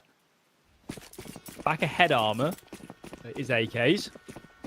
That shouldn't matter too much. Let's see what Monte has for us. Obviously, being their map pick, we expect some prowess on the T side.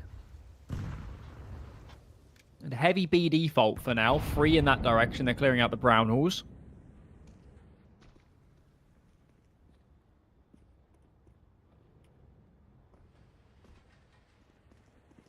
Eternal Fire having to save their nades so long here. And the explosion out of upper. There's actually nobody else around. That was mad. That was honestly mad. There was no one else. It kind of had to work. Or there was nothing else.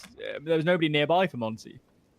Especially when you're going up against a, what is 100% going to be a weakened economy. That is strange, to say the least. 3 versus 4 will be equalized, but Emor around the corners with his op will be able to regain that advantage quickly. T-side are going to have to dry contact into B, and look, man, it's hard on the most easy of times when you've got Mas now making his way over as well. 40 seconds, gets a very solid retreat in from behind those boxes that have been added in the most recent patches through Train. Beanox coming in from this side. Will not be able to stop the bomb from being planted, but should get the kill comfortably. So Azuo as well, flanked over as Beanox never stopped pushing. It'll be round number 3 for Eternal Fire.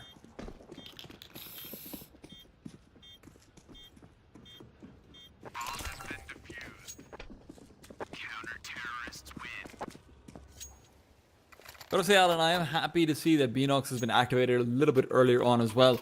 He was very much so just missing from Mirage in a way which really handicapped Eternal Fire's firepower. He is always one of the players who I look towards and say, yeah, you should probably be on the upper echelon of the scoreboard for this team.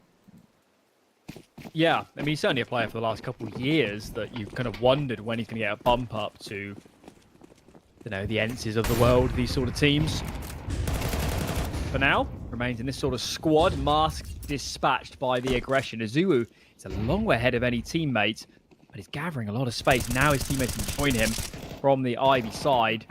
Can they overwhelm this A bomb site? Azubu continues his reign. Afro up close and personal dispatches of the Polish star until Mari gets it back. 2v2 now. Got to get this bomb down soon. That smoke helps them more than not. Beamers will be able to move back in to try and find this 1 versus 1. Galax not in the best of positions, but what is that headshot? Didn't even look close. On my screen, at least. Afro didn't take that time to plant the bomb. He wanted to go back in and look to see if he can fight with Beamers for a deeper angle, but now has to play inside the smoke. Angle's not going to be favoring him as Mari can just get the adjustment. 4 now on the board for Eternal Fire, and Mari with the quad kill is fantastic because otherwise, Azubu does everything you can really viably expect from a hero rifle over there.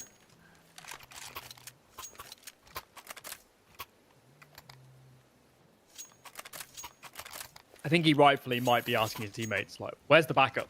I have cleaved a hole in this site and got us all the space to the bomb train. But not quite. Still, though, a lot of economic damage. It's not like Eternal Fire's money is out of control. Certainly still scope to make a good T-side of this, but that's got to start soon. And Afro with the boost dispatches of Emor. That is more like it.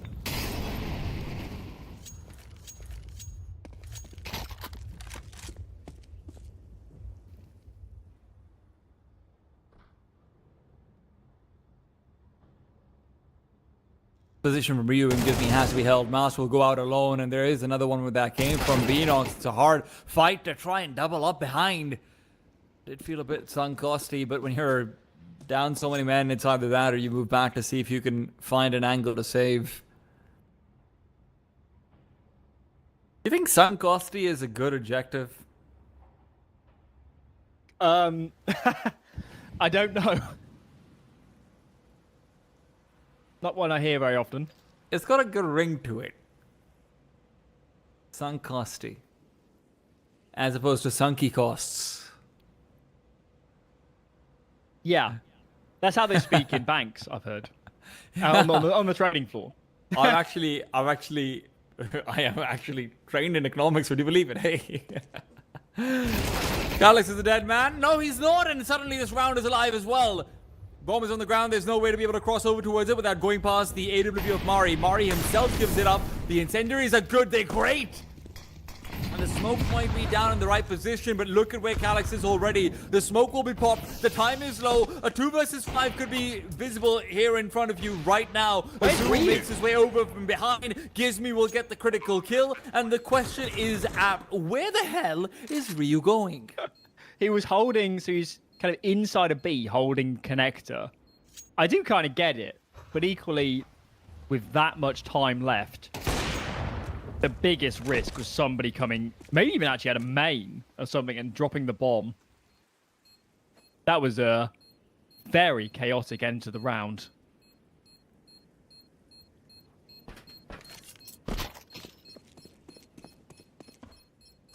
Well,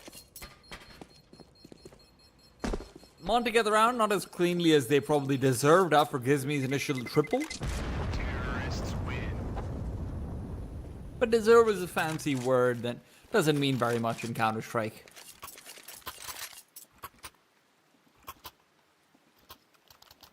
Unlike Sankosti. Yeah, it's in the Oxford Dictionary, I've heard.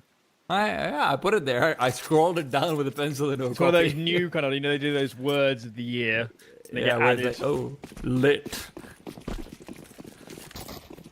I'm sure that one day the word uwu will be added to the Oxford Dictionary, and that makes me sad. But maybe we can see the name Azubu being added to the scoreboard very soon over here as well. He's obviously going to be hoping to be able to find some collections. Last game was fantastic from him. He's had a quieter start to train.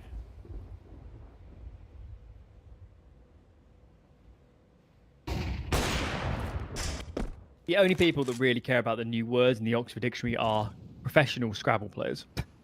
Unless you're that. Not the biggest deal. It's bigger fish to be fried. Like, who's going to get fried in this game? Written. Emo's given over a bit of util. Oh, this is dangerous. This is so dangerous. Afra's not going to get the better of him over here. Surely not. Emor, perfect repositioning, will be able to take down the Frenchman. And with an advantage at this time, Moss being able to close the distance, close the gap with the 5-7. This is crazy business. He could even move inside the smoke. It gives me realize, will it matter? 5-7 still deadly at that range. Moss is going to be coming in from behind. Rather, coming in from the side. Ryu and Gizmi will need to make this quick work. Flashbangs go over. Moss takes a peek. He's been taken down, and Beanox will be now the last real bastion of defense. So Emor still gets a kill off before the smoke goes down, and Beanox with a readjustment is getting it done. Eternal Fire will not let you cross into the bomb site. There's no chance of a bomb plant. And with 15 seconds left, you really do start to wonder, Monte, guys, what the hell is going on? Gotta save. It's the only option. Huge recovery from Eternal Fire, and it was their money on the brink. It's getting a little bit chaotic. More chaotic than it was in those situations on Mirage, that's for sure. Where Monte had a lot of poise and weren't scared to bleed the clock.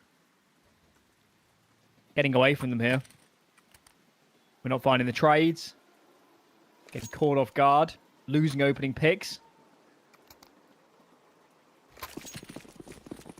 And now it's their money that's in the bin.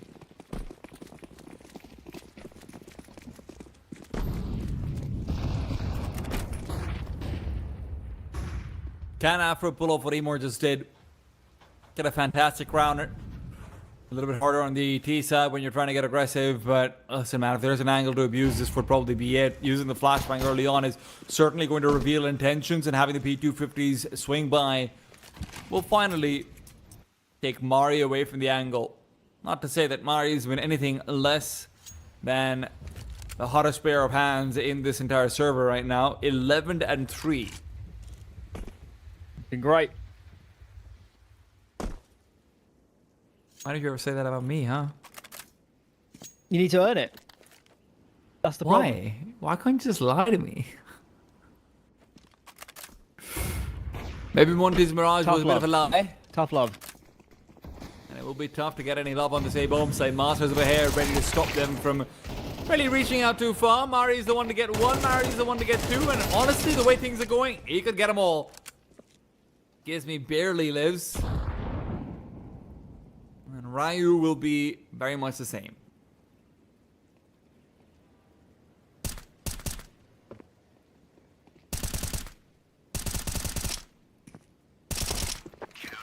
I believe the term is easiest kills of his life. Feels like it. Maybe Monte should pause. They're starting to get into quite dangerous territory now on this T side.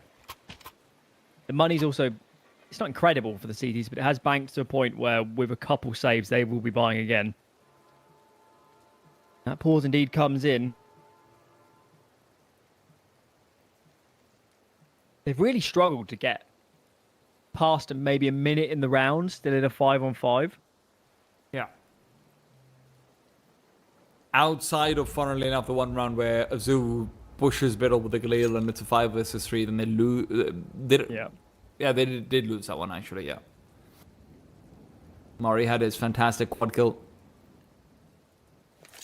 I think it's even more unsettling when you consider the kind of plays that Monte's been going for, right? You're looking out towards a desperation two-man play out towards upper when there's a weaker buy on the other side. You're looking out towards, hey, let's just see if we can fight for IV control with 4 players without anything to actually enable them beyond a self-thrown flashbang. No ways to start moving these back IV players away from the CT, anything of the sort. Oh god, these grenades on Azu are not making him feel good, and that's where Master's here to put him out of his misery. Beanox trying to cover off the bank, but Master will end up falling. Beavis is going to get the kill. Beanox in the flames was always going to fall. This is more, I like it from Monte, but Mari's still alive. The raid boss in from behind. That train, 14-3, hoping to extend it to a little bit more than that. Callus, who's been a largely unnecessary part of this defense, is also going to be called into order as he finds a quick frag, leaves it alone in a 1 versus 1, and Beamus will bring it home for Monte. 4 kills for him. saves his team in that round, gets the immediate trade towards the main direction, and somebody made a very fast call, just exploded out of main and pop dog. And it worked fairly well. It was the late round, just dealing with bomb train. They don't look the most comfortable to me, Monte. They certainly, compared to Mirage, Mirage had a lot of command, let's call it, over 3v3s and those sort of situations. Here it's more gaps. Getting the U2 down as well. That was a very important round, and the money is on the brink for the CT side, isn't it? Zui's got A.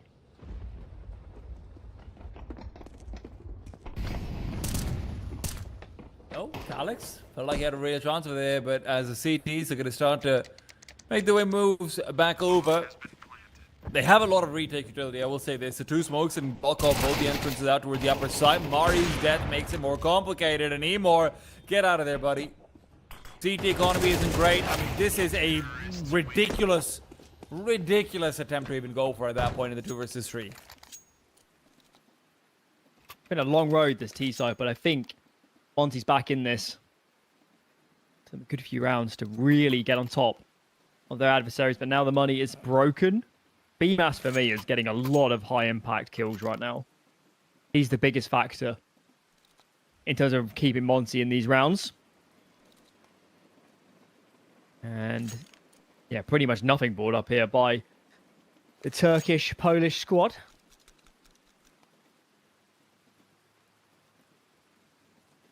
I mean, even in the next round, you're not going to have the AWP out for Emor. I'm sure he's not always been the most important figure, but it's a weapon that helps them cordon off an angle long enough for Mari and whatnot to always feel comfortable playing into the late round as well. Even if he just goes 1-for-1 with it, it's enough in the last round of the half, right? But they're going to be missing that one. I always like a team with a plan for an eco, though, and this is a plan. See the anti-aggression util from the T side, so certainly aware that a B play is a possibility, but 4 players is surely more than Ryu here is bargaining for Laban on the 4th, but he's done his job. Oh my goodness, Beanox, that is a sharp shot. You're still not looking out towards anything of a comfortable retake attempt to come through from Eternal Fire, but if Alex can get his hands on a weapon over here as well, a Molotov that was on the ground that he doesn't pick up, if I'm not wrong, Eternal Fire might just want to save instead, and I don't blame them for it at all.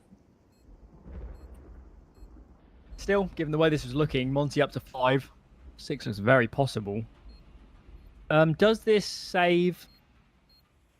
Doesn't quite get body no, an AWP, does it? No, it doesn't.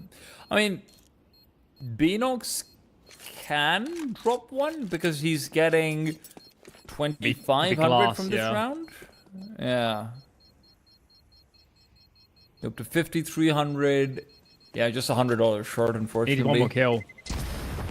It's annoying. Oh, up to 5,100. Sorry, no. Okay. Well, even Emor was only 1 kill from their team off it. Yeah, that's true. Into glass. Going glass off just feels so... It's just so much less common these days. It's a lost art form.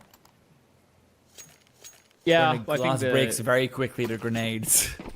Also, rifles around smokes in CS2 are just so... There's just so many more options to how to play them. Well, Eternal Fire will not be wanting for utility at the very least. They will be coming in with belts on belts. Last round of the half as they are hoping to at least guarantee a lead going into the second one. But with Zulu finding Beanox early on, that doesn't look particularly promising. Zulu's won that main fight 2 or 3 times in a row now. And that's despite being 5 and 8, by the way. He's not having a fantastic game at all. Yeah, well, that's obviously... We desperately need real impact kills shown on the scoreboard somewhere. Because stuff. Been off the charts, as has Bemis. This is now such a difficult round as the CT side to present any sort of defense because you've just lost so many avenues. Calyx is the only man who can do anything here on A. He does drop the bomb. but with 4 hungry hounds at his feet, he's not here for long. Monte, recover the half.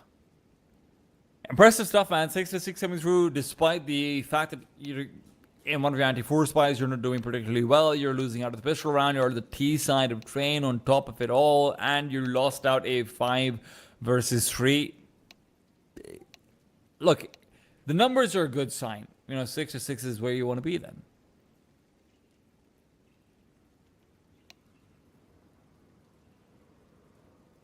My only concern is, though, Alan, Eternal Fire did so well on the CT side with Mari being able to really just play between 2 or 3 angles on the bomb train and connector, right? Just jiggling and juggling them well, maintaining IV for a while. We haven't seen aggression from them so far. None of these players have shown us that, hey, we are going for a pick or anything like it. So when you switch over to the T side, this is where I am the most concerned about who is that firepower going to be concentrated into, if anyone.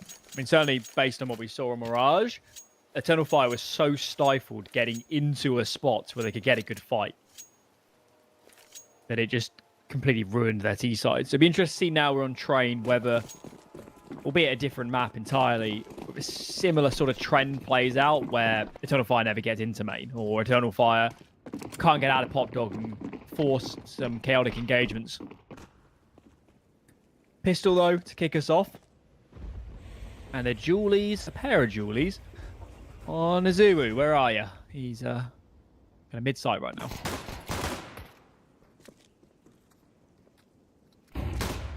Gotta hit him with a dak, but can't get that much done. Azuru's reposition is good, but he has to deal with a lot. Monte, we're expecting to have to contend with maybe a stronger IV push coming through from the Glock train. So they've got players further out towards the back of the A-bomb site instead. And 2 players positioned on B. It is going to end up being an A-side hit. Flashbang overhead. Azuru realizes what's coming his way, and B-Dox just gets the kill straight up. It has to be a kill now on the Z connector, but Afro is still moving between the train number 1. Bemis, another frag found, and as both players are going to be on the reload, Bemis gets more done. It's 4 versus 2. Monte could still lose numbers, but the fact that the bomb is on the ground means that the prerogative now lies on Eternal Fire's hands. This fire is being snuffed out one by one. They've lost the T side. They don't. Monte doesn't know where they are. Ryu's all the way back on CT spawn. He needs to be here with his teammates. Afro is doing so much work to actually try and lock down this bomb, but he needs the cavalry. Gizmy's too low. He's too low to justify a fight right now. And all he has to do is buy time. 10 seconds to go. Calyx looks the wrong way.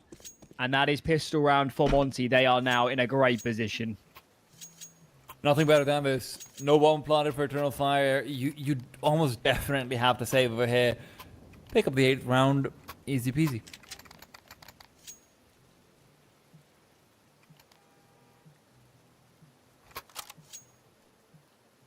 You know, that's a really nice pair of glasses on that CT figure that in the Thunderpick.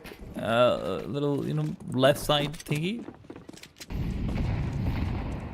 I need to see it again. We will, hopefully. You're paying more attention than I am to that. I like glasses, man. I'm a fan of cool glasses. Also a fan of cool anti-eco kills with MP9. So those have been far and few in between, it feels like. Now, that doesn't look like it's going to be changing. Gizmy is the one who actually ends up picking the frags. These pharmacists. Not too bad. Only the SMG lost. Now we're getting into the meat this second half. Eternal Fire can't afford to lose early gun rounds here because the map will be over before they know it. It does feel like even just this gun round will be instrumental. You're only going to get, what, 2, maybe 3 before the map is completely out of your hands. Have to make the work. Good early damage, but it is traded right back. The T side is not feeling too comfortable with that HE that's been thrown over. A faster play out onto A will be met with a Zubu, but it is quickly matched back. Mari, I asked who'd be getting aggressive. It is still him. Gizmi now with the Farmers is unable to replicate success from the previous round. Turns out it's harder to do versus armored opponents who are shooting back at you with AKs. Brutal. Savage. Correct. I'm glad you said that with a little bit of disappointment. Yeah, it's been a while. That one. That looked good for Monte actually initially, didn't it? Standing their ground. I think they had the first kill, but they just got completely. It's like a tidal wave just came over them. Called Mari. And that's what it felt like Monte themselves were missing, right? On the T side themselves when they were trying to scale. It was less of a tidal wave, more like a ripple at a time.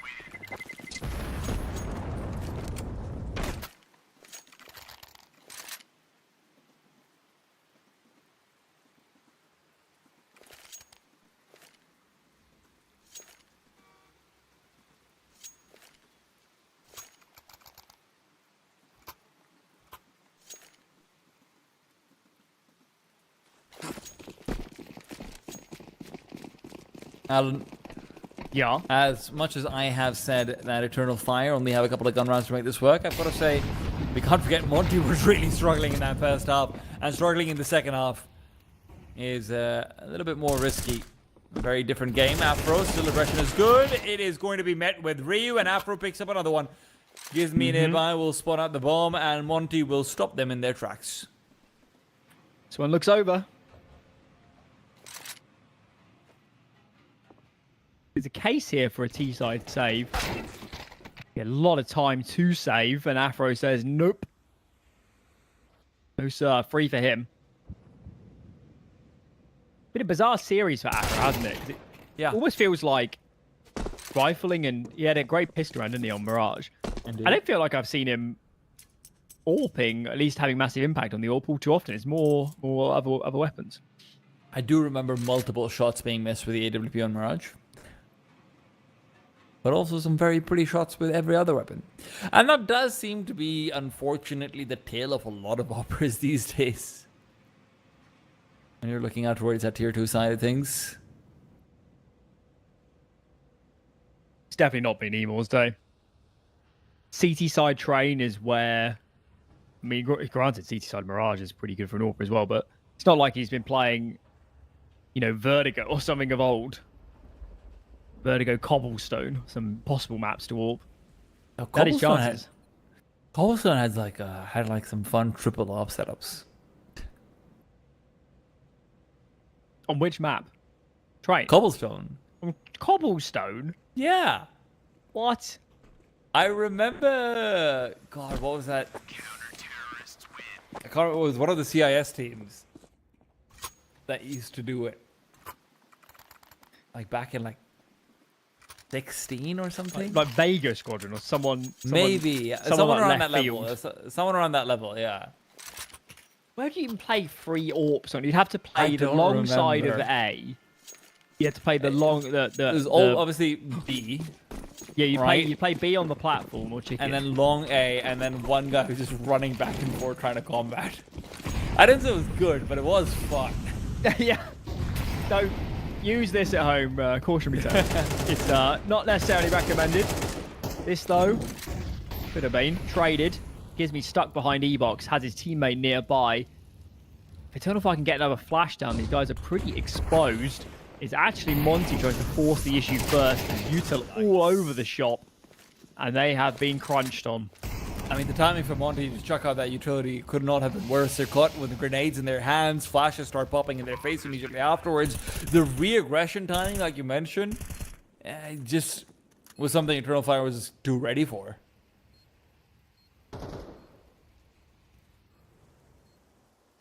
Gotta say, man, I'm happy that we're getting to see the best version of Beanox right now.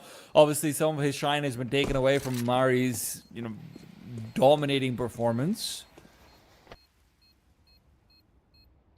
But he's had his fair share of moments.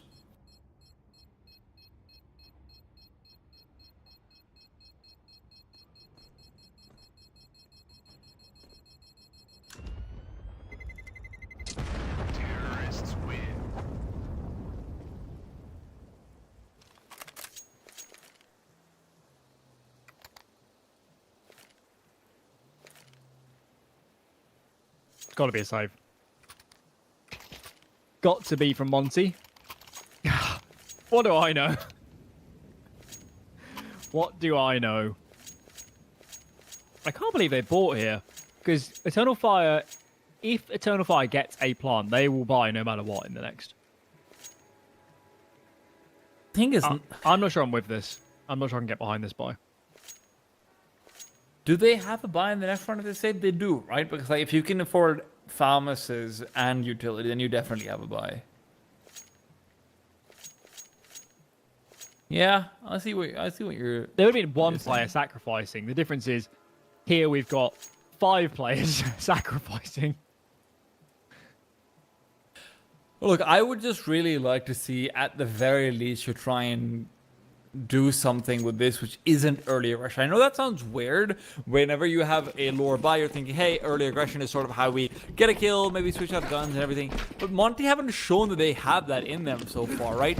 Outside of that Q little strategy, out with Afro peeking in behind the B boxes, they've not given us anything. And Ryu now being slowed down by the HEs is not going to be making a case for it either. He needs to get out.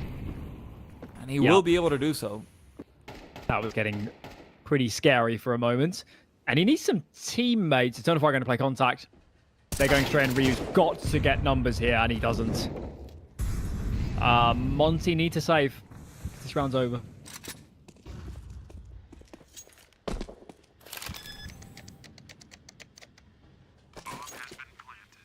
Yeah, your best case scenario is you find 2 kills and you can pick up those AKs to have a better chance in that next round.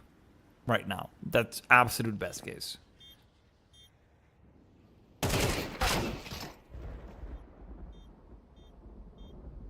Oh, they felt one. It'll be an eco whatever happens in the next. But as we always say, economic damage, keeping the money low, taking more into the next round, having the opportunity to do just that. It's all important. Okay. Well, Eternal Fire is making a heck of a game of this, and we weren't thinking that at stages in the first half. Absolutely not. In the first map especially, felt like Eternal Fire was just going to be blown out 2-0. But just as a reminder, we obviously were having the conversation. Monte on train, is it the real deal? And frankly, I have to say so far the answer is no. I haven't seen anything special from the CT side. I haven't seen anything to make me believe that, hey, this is a team that's got a really firm grip over what is a classically tactical map. And in comparison to Mirage, where, you know, they were like water, right now they're a lot more like oil. It's slow, it's sludgy, and it doesn't look very clean. Like wading through custard. Lots of resistance. And probably a lot of ants. Probably. What do they choose to do with these guns? Do you spread them out, or do you stack them? Do you get aggressive with the AK? Do you get it to sit back? These are the questions. They're ringing in their ears at the moment. Looks like the aggression from Afro, at least, with that AK. Let's see what we can get done. He was completely blinded out, but the B9 player was turned around. Gizmi, reface, Mari is gone. That's big, and unfortunately, Bino does find Afro pushing up and onwards. The problem is, Bemis could still flank him out over here. Bemis really wants to get the better off him. But the T's are going to be relying on Calyx to make a move, as they will be forfeiting a main to Azu. They'll realize that as he's picked up an AK as well. This is suddenly a very dangerous round. I think the CTs will take how this has gone so far.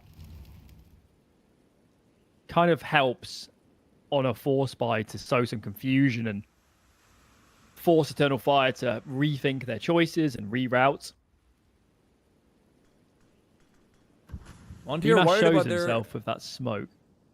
Monte, you're also worried about there being a flank to come in from CT. That's why they're re-aggressing back over towards Ivy to see what they can find. But they're about to be given a rude awakening or a target field to run at. Gives me good stuff, man.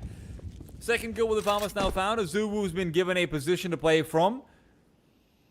A headshot angle would not go amiss. Remember, he's not really got armor. That's Bemis with it, and Bemis didn't complete the full flank. He's starting to come back in from the B side itself, but it could still be his game to win. If Eternal Fire go for the full wrap to be Allen, they are in trouble. It's so awkward, isn't it, clearing out these back lanes? Does Bemis guess correctly?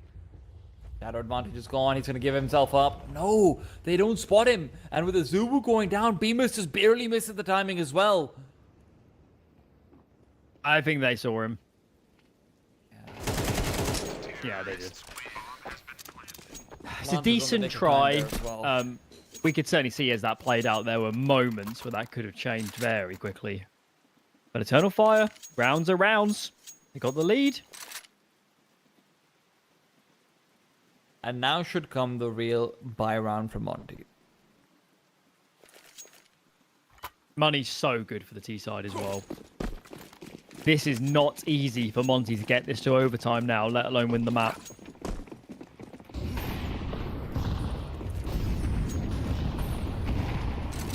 They are once again relying on a little bit more early fighting.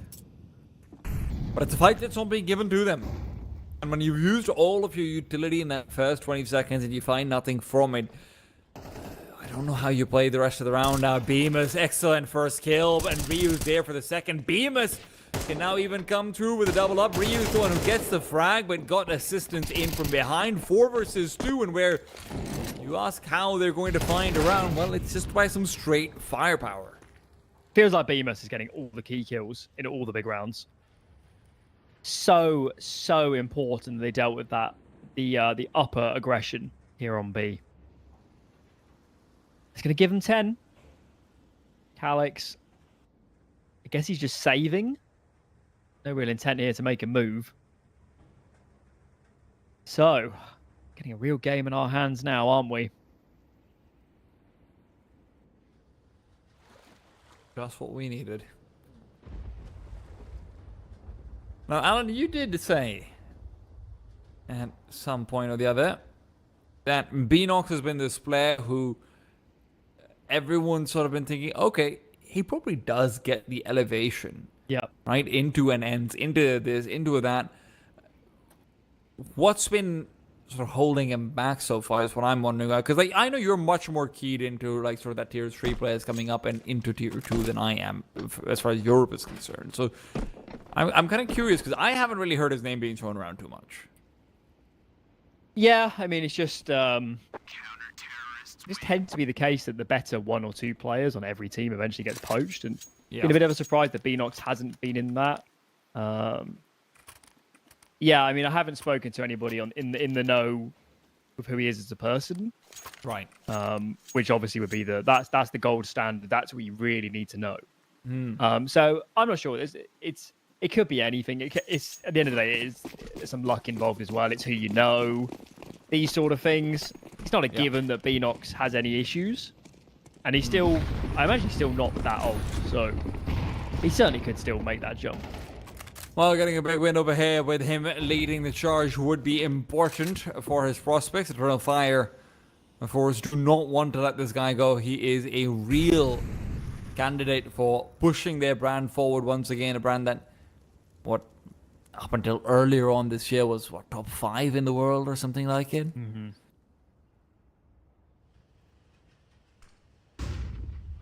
Ryu, once again with company. Afro in from behind.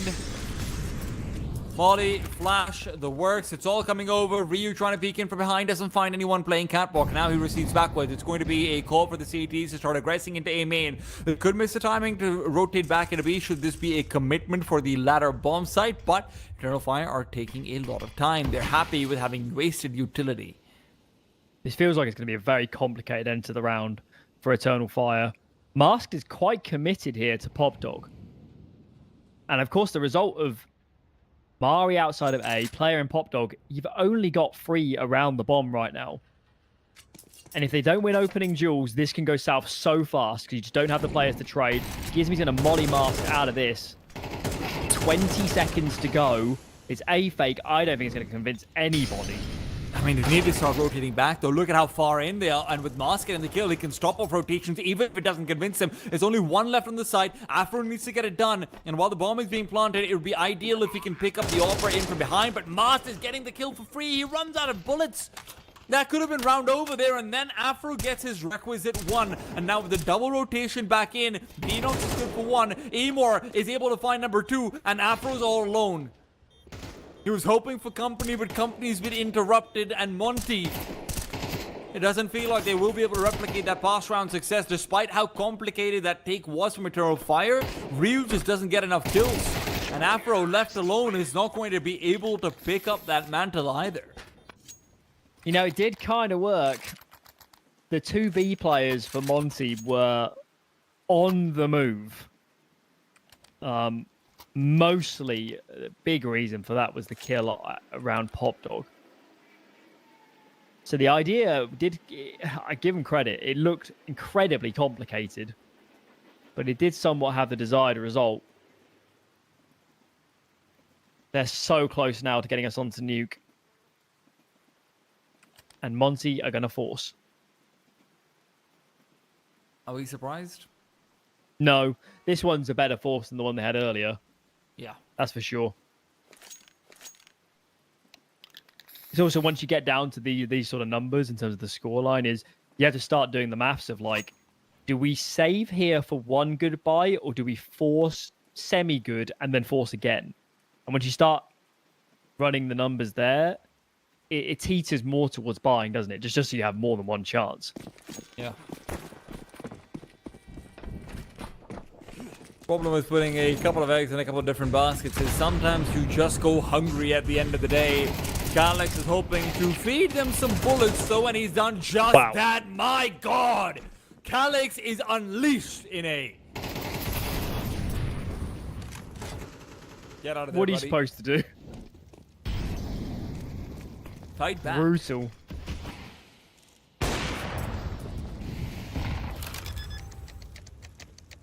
Save train is on. And Eternal Fire have come alive on this T side. I was a little bit taken aback by just how much better they look here than they did on Mirage.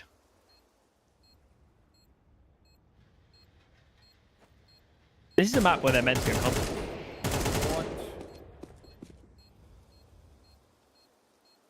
That looked on, but hey, AK-47. They're going to figure out ECC spawn soon. Got the whole rest of this map covered.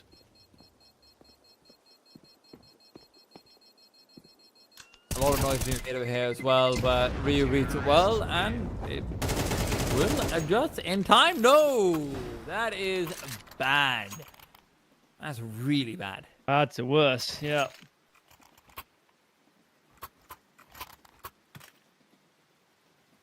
You know, Monte had their chances to win this map. They really did. They've just been beaten by the better train team. It's kind of as simple as that. And Beanox obviously has had his monster moments. Mari's has some great spots as well. The stars of map 1 of Monte have not been quite as superlative. And if this is going to be the train, Eternal Fire could very well end up rolling their way through the entire series, to be frank, the way things are going. Monte, on their attempt to get cute, will find nothing. What does a reset look like? This has been a problem that they've had, right? Even after they get map control, their secondary reset, should they not find a kill, has been where they've struggled. EMS has a flashbang. He's ready for it. A deep flashbang in response to this Molotov to try and reclaim might be a pathway to try and fight for, but I don't think it's a pathway that's going to be particularly conducive with the way things are going.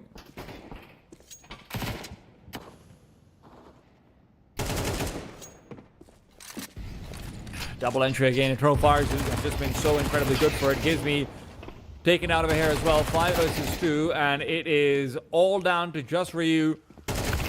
Monte will not be able to continue that format from Mirage unless Ryu is here to save them in the 1v3, and I'm sorry, I just don't believe in them. Makes two of us. He doesn't have time. He doesn't have a kit. He doesn't stand a chance. This is going to Nuke. And he seems resigned to the fate about as much as we are, quite frankly, because he's so far from making any move here. There you have it. Train slips the way of Eternal Fire, and a third map is indeed demanded. Good stuff from Eternal Fire, I gotta say, man. It is some really interesting things coming out from Monte over there when it comes to that reset, which is really what I was struggling with on the CT side. They bring it back on T side to 6-6. Eternal Fire do struggle in the second part of that half, but Monte never managed to get over the fact that Eternal Fire was just passive early, and then they just lost out the rounds. I thought late round they looked a lot better on Mirage. Here on Train, even on the T side as well, they just got caught off too many times. The util was a bit all over the place.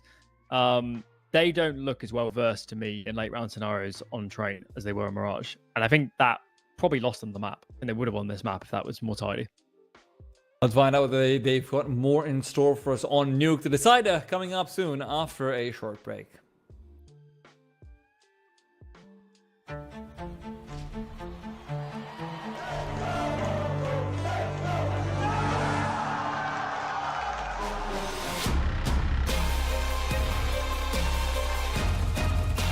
He's going to force the kill in the last second. Right to the smoke. Look at him go.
You know why they call him a decider? Because we've got to decide who's going forward. That sounded a lot cooler in my head. I'm T-Time, joined by Alan. We're going to be going back into the Thunderpick EU Series number 2, the qualifier for the Thunderpick World Cup.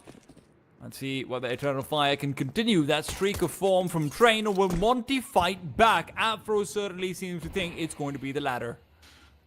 There's your answer. Game on. Ryu up next. Gizmy nearby. Afro finds a second. He's practically won this round already by himself. His teammates don't need to take any real risks. Ryu is isolated though. It's a bit of space. But still got to conjure up some more, haven't we, as Eternal Fire to turn this round back.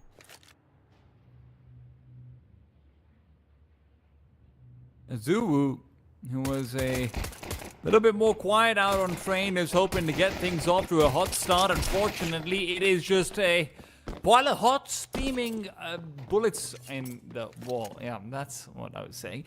2 vs 3 suddenly, where Monte have lost every advantage that they had available to them.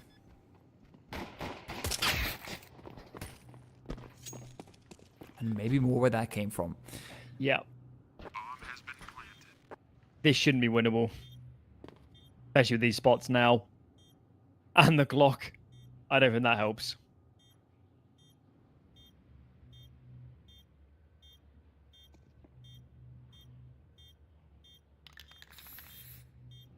Well, maybe just playing containment. Now, Alan, I asked this question. I've even tested this out. But someone told me that it was a glitch. And they got me very confused. Do you still get the extra money if the T's die to the bomb?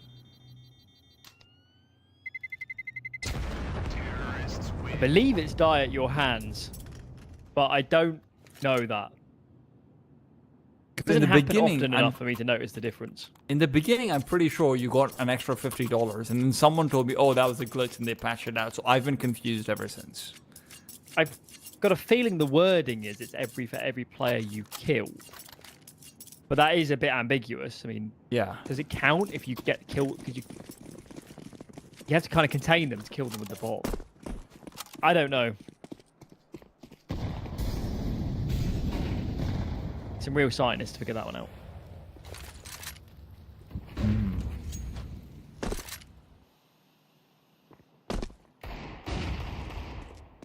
Afro is out and about hunting, and he's been given something. Maybe not what he was looking for. Monte are going to be losing out on their solitary purchase rifle the way things are going. Afro can hop up and down all he wants. There isn't a portal that's going to open up underneath him to take him to Wonderland.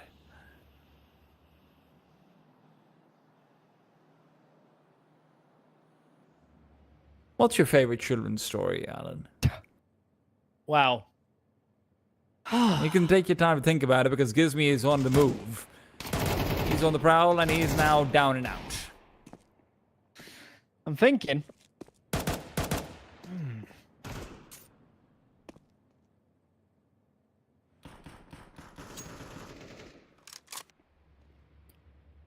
I mean, the hungry caterpillar goes. Hungry catter? Yo, I've never even heard of hungry caterpillar. It might be more of a British thing, but it's a very hungry caterpillar.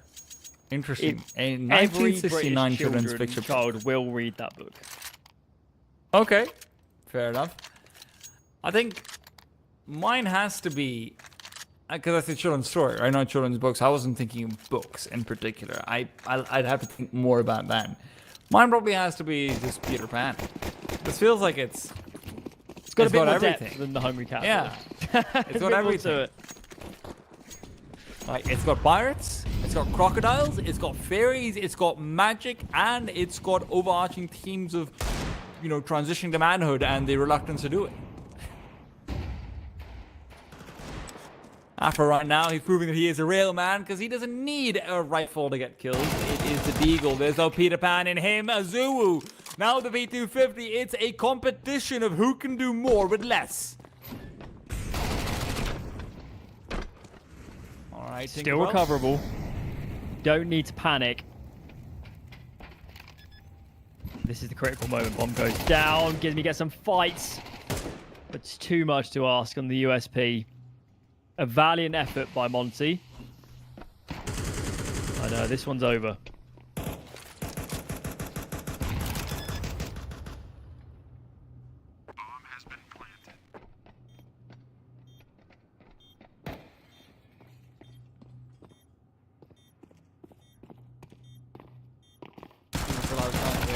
Farm up some cash, and a Galil goes with it. Now, these players are quite far away. Is the bomb planted back silo? Could Bemis just have gunned it?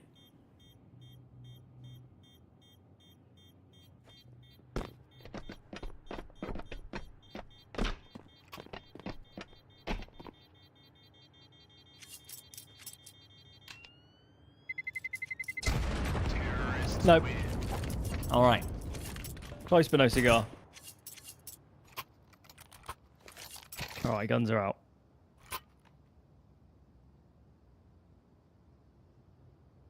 AWP on Afro. Been a strange series, hasn't it, with the AWPs?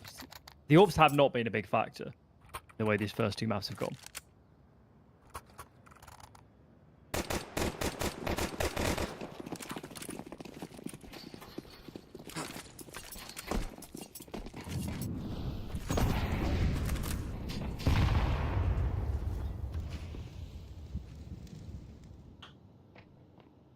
Calyx is going to be always threatening out to see if he can look for any sort of aggression. And with a grenade popping down, and Biomus has managed to evade a lot of that damage. Calyx has been the one to be on the receiving end of more of it.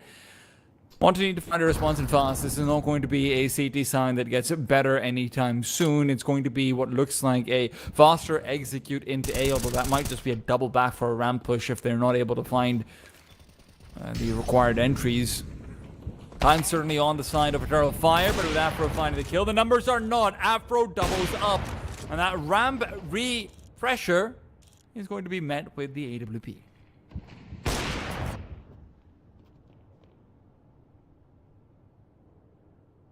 I don't know what you do now. As Eternal Fire.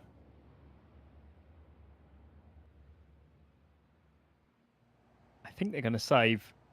They've got money on a few players. Mars can drop. Mars can drop 2 AKs, or more likely an AK and a Galil, and get some armor. So Monte are indeed on the board. 3 for Afro. And we've spoken quite a lot now about how the AWPs haven't necessarily decided a lot of this series so far. Well, proved us wrong in this round.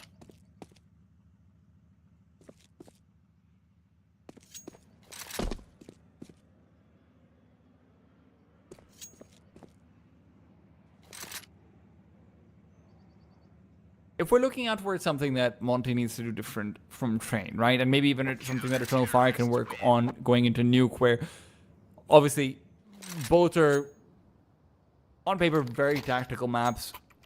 What are we looking at to say, hey, this will just make you better? For Monte, it's probably the late rounds on the CT side, I'm guessing, but for Eternal Fire as well, I do wonder whether there is a standstill that they can get to on the T side as well, similar to what happened in Train. Yeah, I think on reflection of that first map, you certainly can pose the question of, well, what if Azu and Bemis weren't just absolutely phenomenal? And maybe it looks different. Keep tabs on that as well. Fast A hit is the protocol in this one. Early trades. This is good for the T side. They've got the sights. Smoky is about to be popped, but Gizmi has failed before he can even get engaged. And this looks very good now for Eternal Fire. This retake shouldn't be on. Briu's gone. The save might not be on us either with the way things are going. Monte, despite that first round that they're able to get off the back of Afro's fantastic opping, do still feel like they're consistently on that back foot. Never a good sign on CT side of Nuke. Afro might not be on any feet with the way things are going. Beanox comes in, stabbed at the back. Why not? It's looking great for Eternal Fire. Change of pace works well. Good trades. And Monte do have just enough to buy.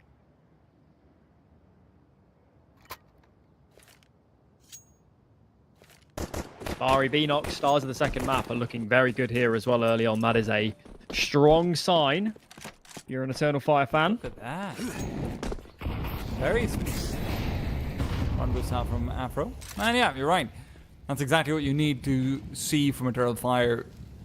If you want to have them replicate that train performance, it has to be from the two players who were the ones to propel it forward in the first place.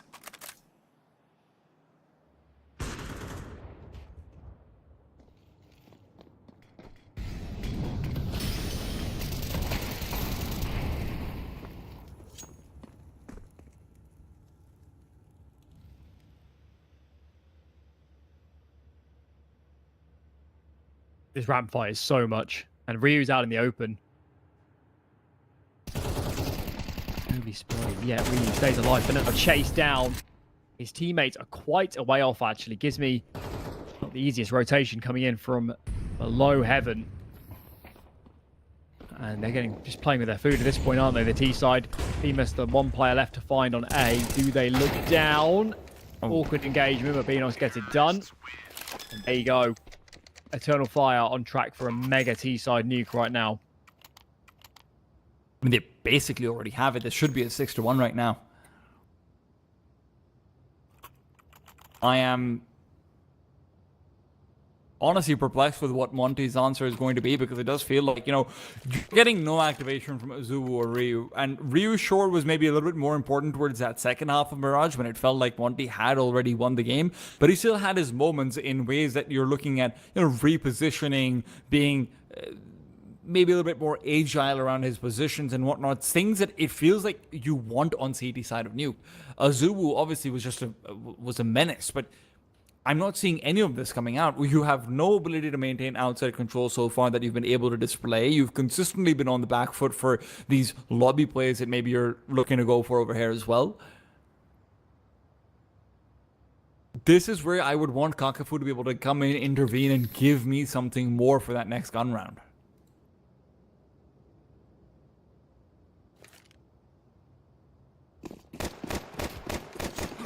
Scroll up a little bit of a half buy.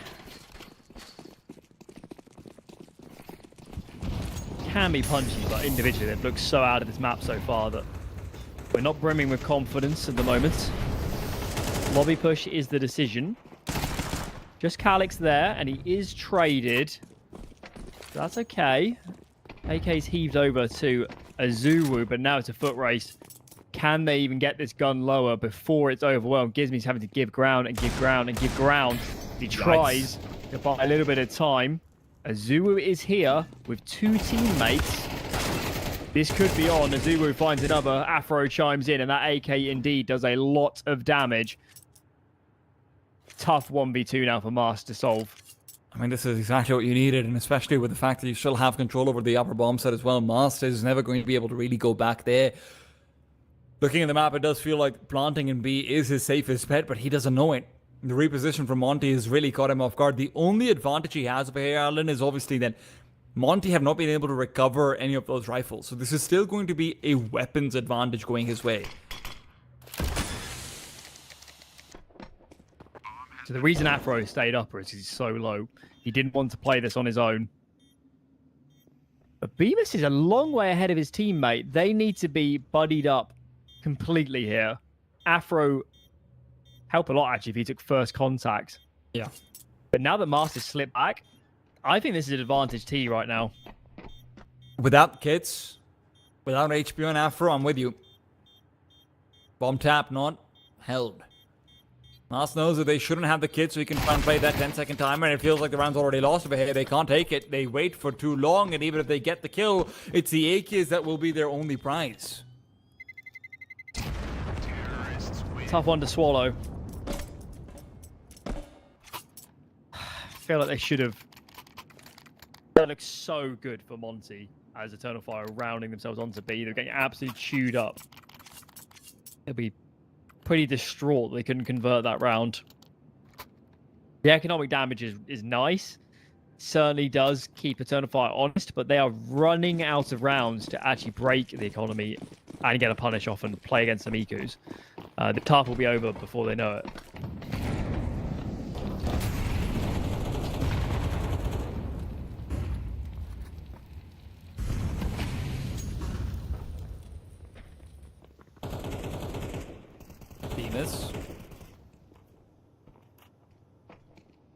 Really love to see him being able to go for some sort of play versus Calyx earlier on, some sort of aggression there to enable himself more so. He's been struggling to get activated, but at the same time, Calyx been kind of, yeah, he's been kind of doing all right. So, is that a deal you want to take? Nice nade, nice kill from Afro. Positioning's fantastic from Rio. The double down, it could be more. 3 on the board, and the 4 barely evades him. Beanox can't make his move now without having to take a fight and take it fast. But with Afro holding it up on the other side, that's a disadvantage. Azuwu and Bemis cordoning his retreat off. Where does he go?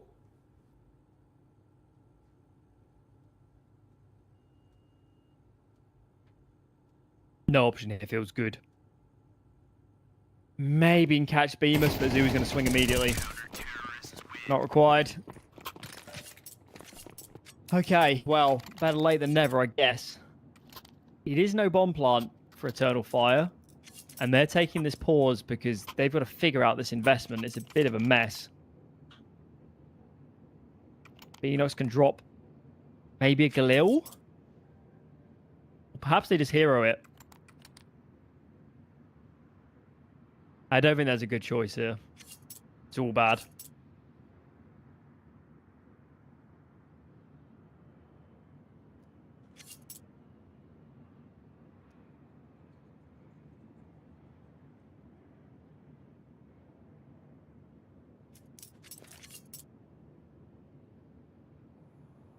Look, if there's ever a time to start making your way back over, this would obviously be it, right? It would be very similar to what we saw happen on Train as well, when Monte's able to climb back up to a 6-6 scoreline, feel like they're in control of the game in a way where they actually can deliver anything significant.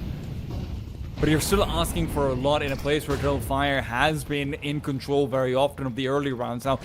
Now that Afro's been able to get more activation, and that sort of outside control that they were missing earlier on could be more of a factor, maybe this is where Monte is still going to make it work for themselves, but it still feels like anything underneath 7 for Eternal Fire is unlikely. They're probably going to get at least one more, so we need to see a big step up from someone who isn't just Afro, because Afro's form will not transition to that T side.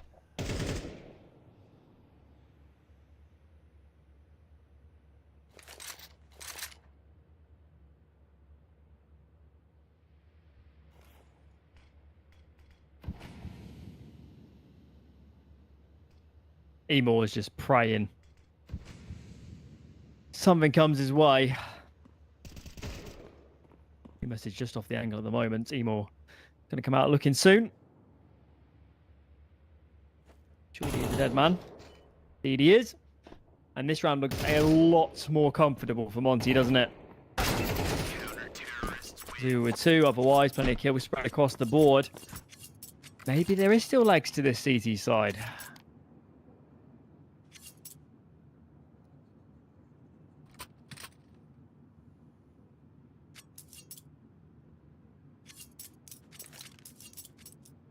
When we're talking about legs to the CT side, it's also about, do we have a second win for Eternal Fire, right? Because that's what was sort of missing out on that train in the first half at the very least. I would love to see more of an outside focus play. Largely it has been this lobby control that they've been sort of profiting off of. And now that's started to run its course.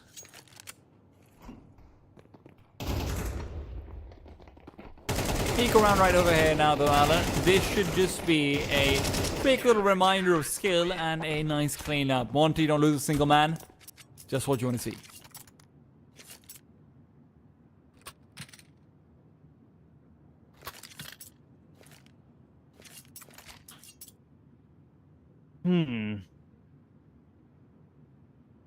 Part of me says Eternal Fire should pause, because they can get more out of this half. You get up to 8, you put it out of reach. They choose to go straight into it. Util's a little bit sparing, but got plenty of smokes, which is the main thing. Trying to molly as the smoke's coming down to cause a problem. And I think a ramp push is going to be underway soon. Afro's here, Rifler to his right-hand side, Calyx. He moves too wide, he is a dead man.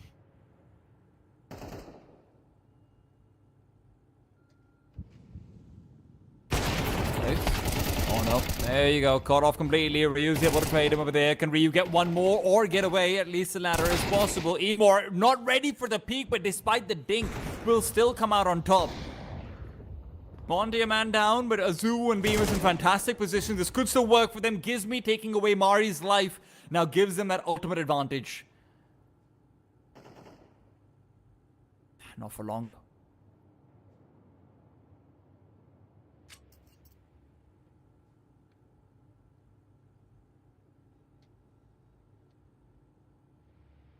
Just have no info here, do they, these two Monty guys?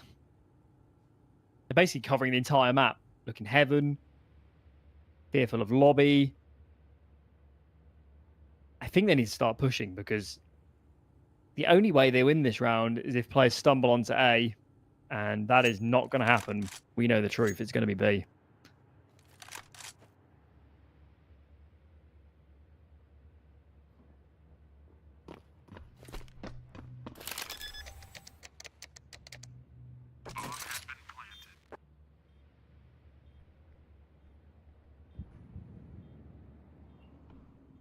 Monte have a difficult conversation to have over here. They've got the money to go for this. I really think they have no reason not to commit.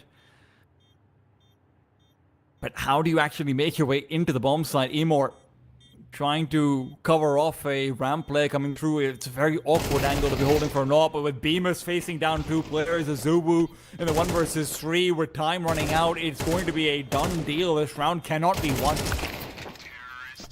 It really did feel like they had a lot of control on outside. Gizmi, though, giving up that life is unfortunately where he's missing out. Okay, last of the half.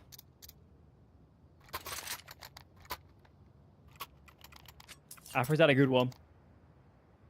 Where is he going to position this AWP this time around? Can he disrupt, especially outer, for Eternal Fire before they can manipulate that area of the map how they like? He is, where is he? He's towards main at the moment. Start off by looking into Squeaky. He's very aggressive. Oh, and can't connect. That was a big chance. Oh, Ryu on the fadeaway. Incendiary to cover his tracks, but there's no one really coming in from behind.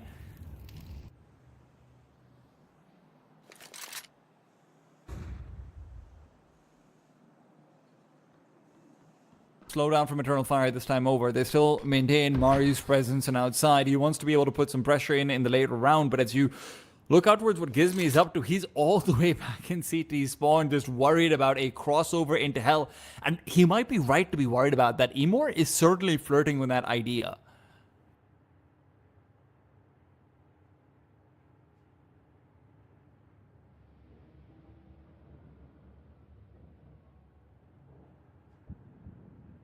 It's a full standstill. You're going to see one of those weird things that roll around in deserts in TV shows. A tumbleweed, yes. Tumbleweeds pretty soon. Gizmi, oh no, that timing couldn't be worse. And now the upper side is open for the taking.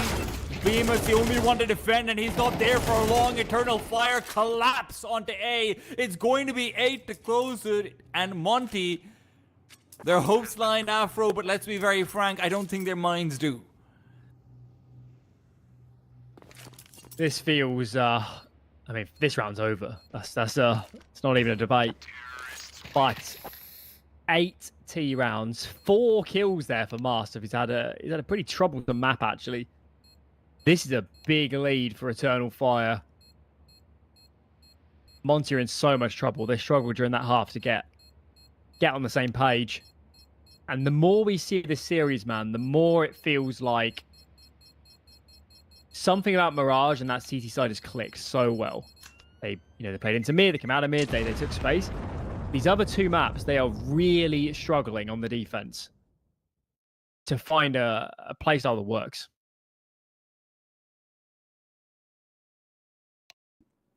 It just feels like Mirage was also this weird flow state where it wasn't just firepower, right? It really was like, wow, they're playing so well off of each other. They are always able to aggress and regress and really just play off of each other in a way like everything's been pre-programmed and the protocols just couldn't be better for the CT side. It's the kind of space where Gizmy being on the B bomb side alone all the time didn't even feel like it was a factor. They didn't need an IGL on the CT side of Mirage. And I know that IGLs don't do that much on CT sides in comparison to Ts, but that's just been missing in the other maps. Yeah, I mean, you can. It's certainly true that the in-game leader himself doesn't take as much command, but look at it more holistically. You still need the whole team to be led in a direction. You still need, plans and protocols, and you've got to try and make reads and adjust. And these are not words you would associate with the way Monte's played these last two CT sides. It's been boring. They've been punished. And credit out to Eternal Fire. Honestly, it's been some really good punishment. I do think that maybe they weren't fully challenged at certain places and we could have seen more coming out from them. But at the end of the day, you're going to hit the headshots in front of you, right? It's really all there is to it. Getting control over Hell in these last few rounds as well. Consistently having the better of them in the ramp duels outside of one round where Ryu was able to get a triple kill. Every round that Monte get feels like it's off the back of a multi-kill from an individual.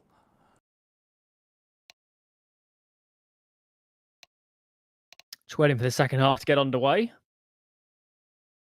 Guess they're waiting on somebody. So we want to get back into the thick of the action.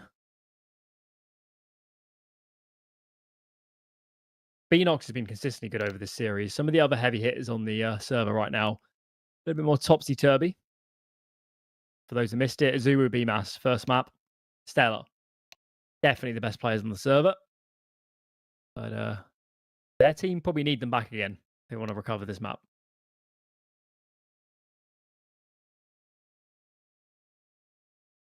I won't lie to you, Alan. I have been thinking of something for a very long time. And it's been on my mind. In map number 1, you said that British comfort food is very different to American comfort food. Yeah. But what the hell is British comfort food, man? British comfort food is... Most old British staples I would consider it comfort food. It's like just fish and chips? Potentially, but more like various pies, and that's British, not American. Not sweet, savory. Especially stuff made with potatoes, like mashed potato as the topping. A lot of that stuff. Like a shepherd's pie? Yeah, shepherd's pie. Or dude, you know what? I'm actually with you on that one. That is really good comfort food. It's just something nice and hearty to have on a cold day, especially. I'm with you, 100%. Whereas I personally would associate American comfort food with pancakes, burgers. Certainly if you're South, kind of various Cajun sort of things. You sound like you're a man cutting weight. Yeah. Who really wants to not be doing that. I could eat this microphone. Well, right now, Monte are making an attempt to have Eternal Fire eat that lead away. The question is, will that find any fruition as we move into the second half? They decided to see who will be going on to face Reason in the upper bracket of this group stage. The Thunderpick EU qualifiers. Mari forced back with the flashes to be avoided. It is nicely done, but it is the first loss and second coming through for the T side. It's still going to be a big advantage as Monte have been unable to claw anything back. Ryu and Azul the only ones to find a kill, and with Ryu being dinked in through the wall, it doesn't look like things are getting better. The swings are getting planned, the preps are being prepared, and Kalix just decides, screw it, I'm gonna hit headshots.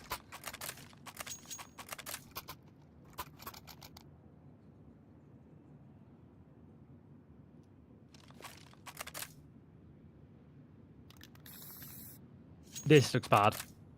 It looks really bad. Don't have a lot of options about the plant either, and they've decided to play it safe. They eco this. AK's out in round 15, but a tremendous chance, clearly, for Eternal Fire to hit double digits here in the third and final map. Winner of this series will play again a little bit later. So a quick turnaround for them. Certainly, if you're Eternal Fire, you want to get this done and dusted. You need every minute you can.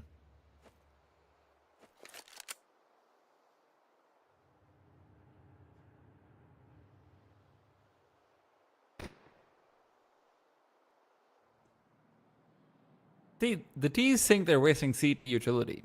But little do they know, the CTs don't have utility. So you can't waste it. I think that's called in the industry the largest of brains. Yes. Sounds right. Oh, I've heard that. Oh, yeah. Oh. Run away, Beanox. Run away. I can't run away fast enough. That's an M4 on the ground. That's a good start of things for the T side. A couple more of those, and suddenly that's a good eco round. Unfortunately, it won't be a couple more. Still an M4 loss as no one can recover it. Not bad.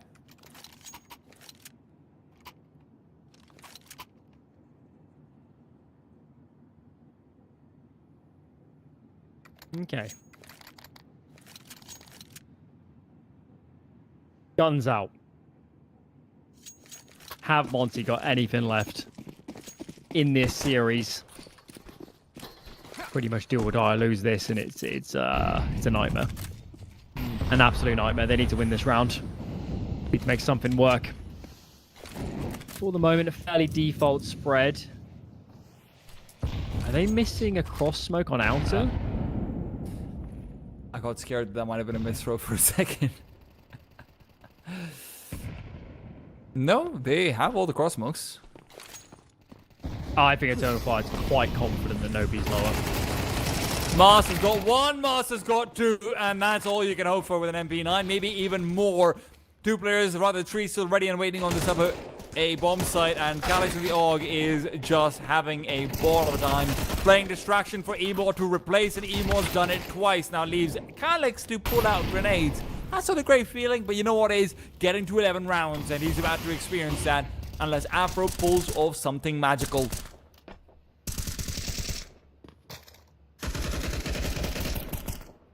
The French are known for many things. Goat candidates, fantastic offers, baguettes, and bread.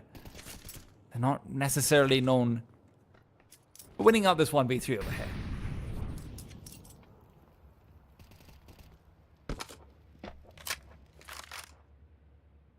This feels like it to me. As soon as Mars got that 2k, it looked bad. And it is. 11 for Eternal Fire. 2 away from putting this series to bed. The bye in the following round. What do you do if you're Monte? You can't eco and go over 8 series points, surely not. So I guess you just buy and force around this AK. I don't see a better option.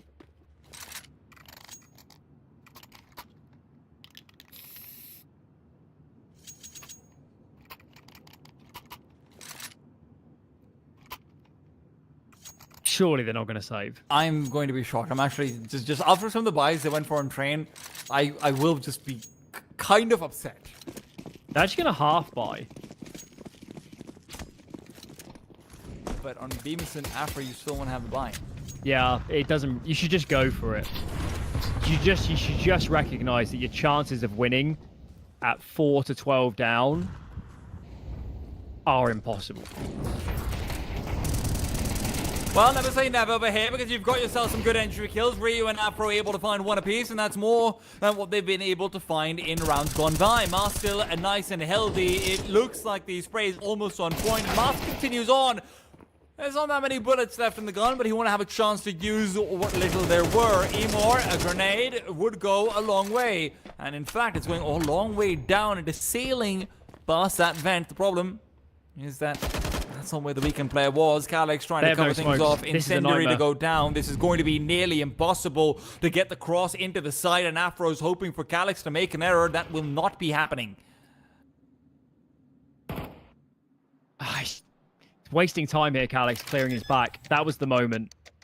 That was the moment this round pretty much is. It's so hard to win as a T-side player to get the bomb out, but now they have.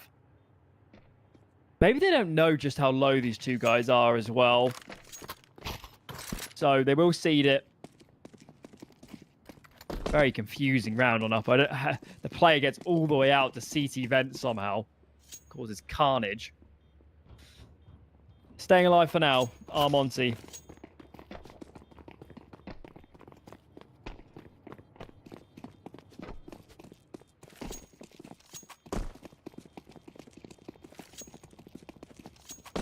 apparently, how fights work. I will say that is one of the best explosive entries that they've actually started to get onto the site itself. We've seen them go in from their utility instead of use it as a bait to try and, you know, force rotations or anything like it. Mast isn't able to get aggressive into their faces while they're trying to go for a setup. Monte, that's honestly one of the most decisive they've looked on this T side so far.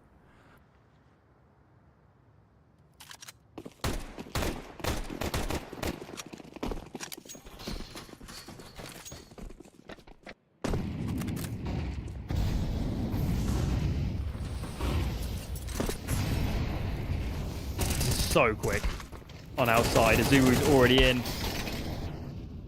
Does get traded, but I think he's done his job. There's so much confusion here in the ranks. Players dropping all over the place. Gizzy's still upper. What is happening?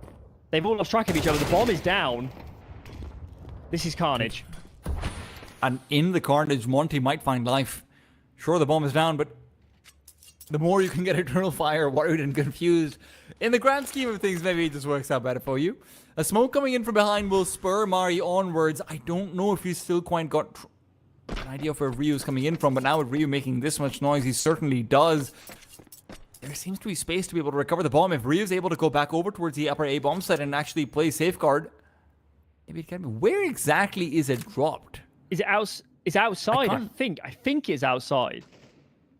Well, Gizmy doesn't know either, and somehow Ryu's managed to go all the way around, find the kill on Damari. Emor is now alone. What? Tell me it's not bugs. There has been a bug. Oh, it's there, No, it's there, it's right there. Okay. All right, all right. Emor can still make this work, though, because of the amount of time that they've taken. If he just finds that first kill against Ryu, oh my god, this is on! It's on! Emor takes it home! They did everything. They were able to bring it back to a 2 versus 1. They recovered the bomb. They find the empty bomb set, but then it's time. That is the enemy. It wasn't meant to be. It wasn't meant to be.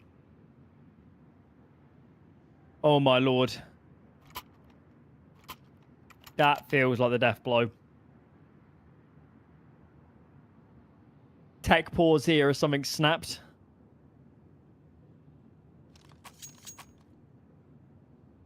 Hopefully we get back underway soon. But Eternal Fire. Wow. I'm... How are players getting down the vent for Eternal Fire and Monte players coming... There must have been smokes everywhere for that to happen. Yeah.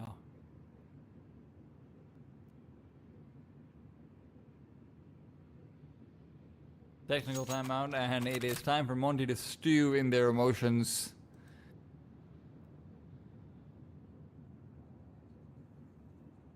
Of course, as a reminder to everyone about the format, if they lose over here, they are not out of the tournament. Not at all. It will be going up against FAVBET tomorrow at 10 a.m. CEST. And with the way Eternal Fire are looking, it feels like they've got a date with reason, even if things haven't always been that reasonable.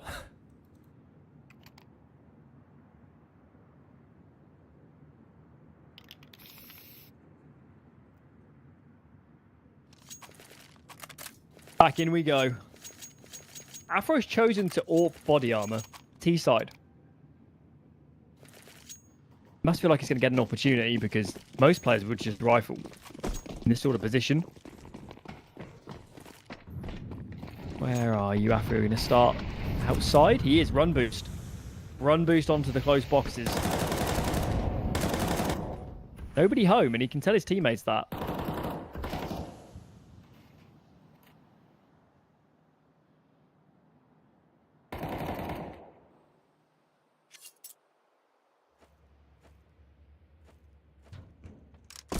I mean,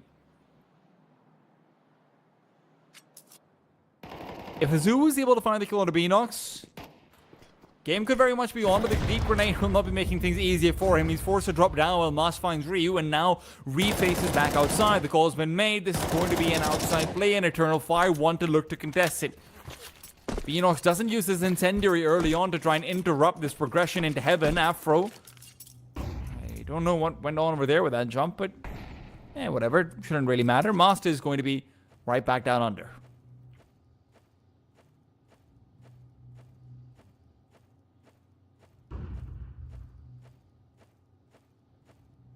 He's going to be spotted on this jump, and it is company being provided by Emor coming over Afro, the secondary boost. You'll love to see it.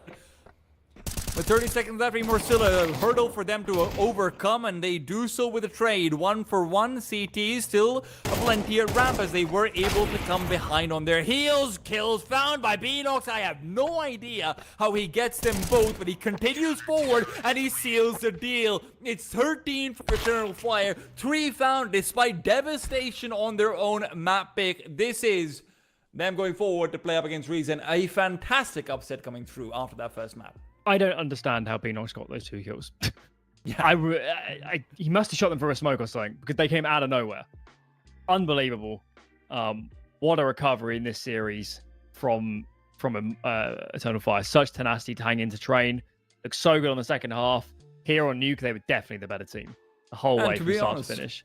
It's also not even a hard carry from anyone, right? Like from like Emor or something. So you're right, Alan. They look like so much of a better team overall. Yeah, they were the better team. They were the better team today. And actually, having now seen the series play out, the way Monte particularly played that first half on Mirage, that looks like the anomaly. That looks like everything was just clicking. And all their pushes seemed like timely moves. They're just about to rotating in time. The other maps, not nearly as clean. I think we've seen them kind of regress to the average. I mean, for getting nearly as clean, it did feel like their CT sides overall were kind of pedestrian, right? A lot of late round issues coming through, and if they're not able to find a kill early on, nothing to be done. On Nuke, we didn't really see much instigation from them either. Monte have a lot to do before tomorrow morning's match versus FAVBET, but all that, Eternal Fire really has time to do is maybe go get some water and whatnot, because they've got a match coming up very soon versus Reason. We're about to find out who that first team to go out of Group C into the playoffs is going to be. Stay tuned. We're going to be back after a break.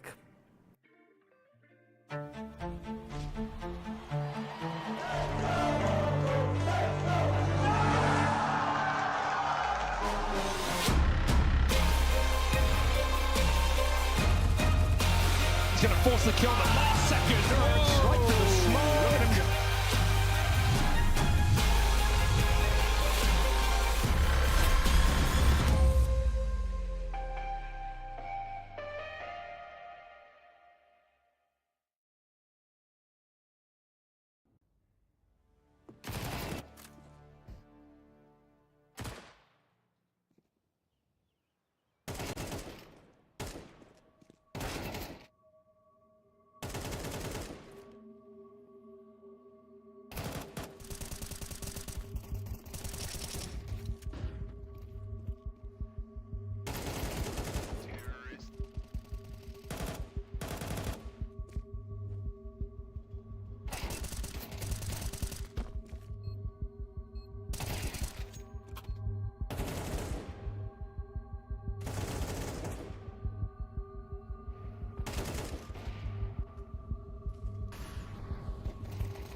force the kill on the last second. Oh, right to the smoke. Look at him go.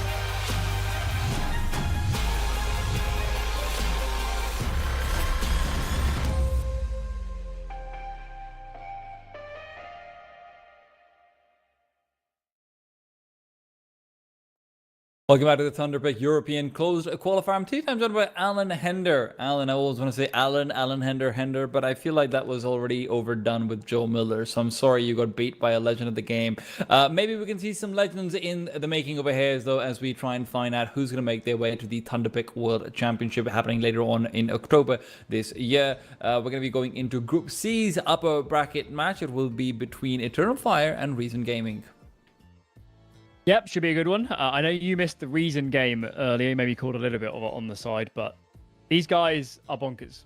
They really are one of the most aggressive teams I've ever seen. And I've watched a lot of Counter-Strike. I'm a second language English speaker, right, Alan? So I kind of get where you're going with this, but I'm going to ask for the clarity of the wider world. When you say bonkers, do you mean like bonkers good for the level they're at in their rankings? When you say bonkers, do you mean like bonkers bad? When you say bonkers, like, do you mean like just batshit insane? Madness. Absolute. You'll be watching and you'll be thinking, he's not going to push this. Oh, he's pushing this. He can't keep pushing this. Oh, he's continuing to push this. And in the meanwhile, everybody else is pushing everywhere else. So good luck is all I'm going to say. These guys are bonkers. And front side of there in the middle, he by role is a lurker, but he's by no means passive. He'll be pushing more than anybody else. So basically, like the opposite of what we saw from Gizmy coming out from Monte is what you're sort of saying to me, right? Like that's what I'm imagining. Gizmy wouldn't work on this team. That is for sure. Listen, I haven't seen very much from this Reason side. Other than, the last series, just had it on a second monitor and was just keeping an eye on it. And you guys sounded like you were going kind of insane. I will be frank, right? So I'm looking forward to seeing if I can participate in the madness. But a team that obviously we just saw as well is Eternal Fire. And Eternal Fire, not so insane, actually very sane, especially in the second set of maps that they played, which was, of course, Nuke and Train. Yeah, taking a look at that Eternal Fire team, yeah, the Mirage was just a mess. They couldn't get engaged. They couldn't play as a team properly. They were getting stalled out before they could even run the executes they wanted. Maps 2 and 3, Beanox had a good turn up. Mari had some important rounds, Calyx as well. So I just feel like we saw much more of what the team should be. And equally, Permitter, the team that the polls come from, Permitter were always a pretty solid team with their fundamentals and their communication. And whilst they are no longer presumably communicating in Polish, they do seem to have held on to a lot of that. They were definitely the better team late round in the early game we saw. So I think there's reasons to think that Eternal Fire are quite heavy favorites for this series. I think one of the players who was slightly missing even in their win was, of course, Omar Karatas, or, as everyone else calls him, Emor. His name's pretty cool. First time, like I've seen his second name, to be honest. I'm curious to see about what you think his impact is going to be and what are they going to need from him. Because whenever you tell me, okay, I've got really crazy, insane, maniacal, bonkers, aggressive riflers, I just think, okay, give me an opera who can frag. Yeah, I mean, certainly in terms of what we saw today, Emor wasn't playing his best Counter-Strike. Emor individually is a bit of a crazy player, at least historically. He loves to get aggressive. He loves to make moves. He loves to always be in the thick of it. He certainly looked much more reserved, which would kind of make sense. I mean, none of these Permitter guys, none of the polls here would have played with an AWPer nearly as aggressive as Emor tended to be in the past. So it'd be interesting to follow that trajectory, but certainly Emor is capable of more than we saw so far today. And going into this series, these guys will play contact heavy. They will play loose. They will spread out across the map. There is prime opportunity for an AWPer to punish these guys. Maybe even the best way to punish them is with an AWP. So probably need a pretty goddamn good performance coming out of him. But on the other side, obviously, Suonko coming through as the highest rated player of this team. Obviously, you've talked about Frontsider as being this W lurk in a lot of ways. What is Suonko for this team? The problem with this team is, man, you'll agree with me when you watch them, is they're all they all play so similar that it's hard to distinguish the individuals, to be honest. Fnatic for sure looked incredible mechanically, as did Sunoco here. Frontsider is the lurker for them. He is all over the place. Sparva, Orps, he again pops up all over the shop. So I think whilst it might be the tendency for most teams for us to focus in on certain individuals, these guys just play so different to other sides I've watched, and I've only watched them once, that it's really hard to know the individual identity, because their team identity is what stands out. I'm just glad that we get to watch them again in that case, because we get to see exactly what they're going to be about, if beyond just a single series. And in this series, we're going to start things off with an interesting video, and I already had a look at this one because HLTV had this one up and ready to go. Reason picking Nuke is, it's interesting because on one end, obviously, Eternal Fire looked very good on Nuke in that last series, but also on the other side, if they are these hyper-aggressive players, I think Nuke does open up a lot of room for yourself for that. Things like vent dives, things like faster ramp plays, even outside plays are very, very doable. But then Overpass as a counteract for Eternal Fire is interesting for me, right? As a team that we just saw looking very good on Train and on Nuke, I don't think it's an unnatural extension to say, hey, yeah, Overpass should be pretty well in their wheelhouse. Yeah. Again, we had a discussion, didn't we, at the start of the last series, which is, I think Eternal Fire is still figuring out their map pool. I don't think they know their map pool right now. Dust 2, we somewhat expected that could have been in the previous series. It wasn't. And certainly seeing how these maps have panned out, Dust 2 could be a mess. I mean, who knows what both teams are going to present on that map. We've only got one map played for a reason, and Eternal Fire's won 1 in 10. Not all of those would be this exact lineup, but it doesn't speak massive volumes. I don't know, man. I think if Eternal Fire wins this, and I probably would favor them to, I think they're going to win it 2-0. I don't think it's going to get to Dust 2. I think Eternal Fire should be the better team here, but equally I thought that earlier, and it didn't pan out. This is also where I do also wonder, and I have to ask the straightforward question: does it matter if they're the better team? If this is still a team that is figuring things out and they're going up against a team with a very clear identity that is, sure, it might be, hey, break out of the asylum, but if you're a team figuring stuff out, it's certainly from what we saw of FAVBET earlier, these Reason guys are really hard to play against because they're so aggressive, because they're so loose, because they don't play rulebook Counter-Strike. So I see your argument. If Eternal Fire is going to lose to a lower ranked team, it has to be something like this. I agree with that for sure. In terms of a team of Reason's ranking, they've got a much better chance than a lot of teams around them would.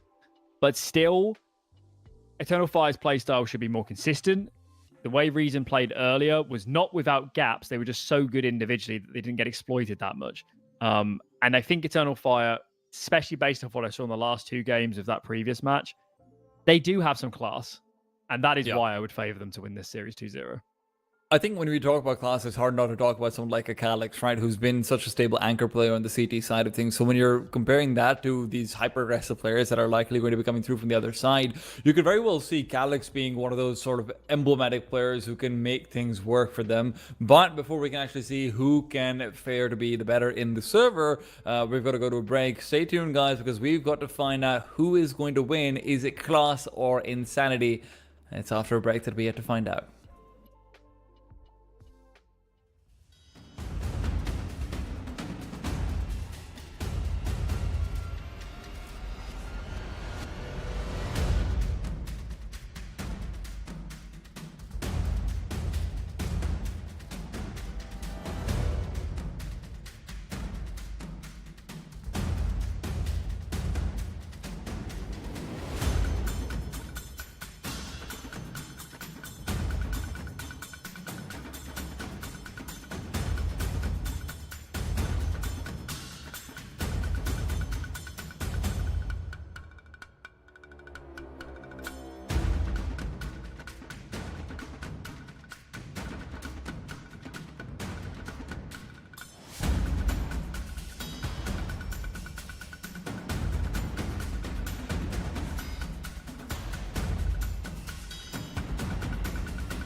Welcome back. It's time for the Nuke. As Reason Gaming go into it as their own map pick, despite a very convincing performance from Eternal Fire versus Monte. The question is, will they be able to replicate it, or will Reason have reason to believe in their Nuke? It's speed, Alan. That's what it is. I told you they'd be aggressive. You're I right. did warn you. Eternal Fire are right there with him. Back over towards Heaven. The retake is on. Where's the util? Flash comes in now to Heaven. Emor goes straight in. There's a player behind the box. Players are all around. And there were just simply too many Reason members to be overcome there. Quite an easy afterplant for them, all said, after they dodged the initial flash. So, poles on the board. And Eternal Fire will be kicking themselves for leaving A so open there.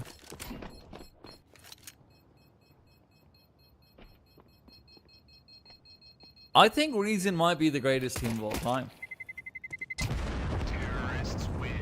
That's Big the data set you're smoothest- working off. With That's that. the smoothest A rush I've ever seen. Just single-minded, no double guessing. We're in the site, they're not in it. There you go. Oh, this team certainly doesn't hesitate. Let's put it that way. They do not slow down for anything. The front side is the lobby lurk on this T side, and he will take more duel than any lobby lurk you've ever seen before. That is for certain. Look, it's limit testing. That's how you set yourself up to be a great player, just by finding out where you can be punished, how you can be punished, and then avoiding it, you know, maybe 6 months down the line.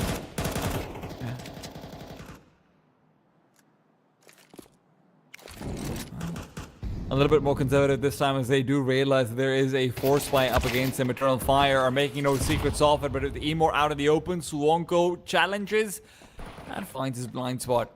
Frontsider, another kill found, and Calyx doesn't really get much done after revealing the farmers. It is going to be, once again, Eternal Fire falling apart. This force fight goes nowhere. Reason also don't do slow rounds. They don't believe that the last minute of the clock doesn't exist. Just wasted. I agree with that. Wasted time. This is like the opposite of Crossfire. And for context, if anyone doesn't know, Crossfire is this sort of like Eastern Asian Counter-Strike clone from about 15 years ago or so. And I've heard that their round time is close to like 2.5 minutes for no reason. So I know that it's long before my time, but I know early editions of the original Counter-Strike, the mod, had that sort of number. Something like 2 minutes 45 or something. And it would just get to a joke level of like, you would just sit and hold for the first minute and let the CTs burn their nades. Did you ever play 1.6? I have not played it. I played a lot of 1.6 actually.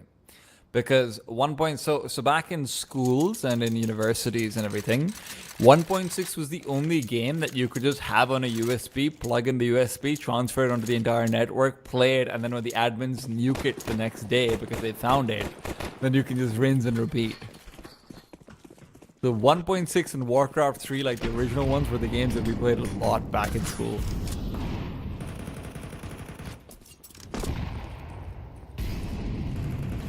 Of course, we only played pool then, so that's a little bit different. Oh, somehow it ends up being more success on the USBs than they've had on the Force Spies. That one kill is more success. Gets another. That's quite impressive. Also, why are they sending the low HP man in first? That doesn't make a lot of sense. Against USPs. But that is Reason. Defying Reason. That should be their slogan. Defying Reason.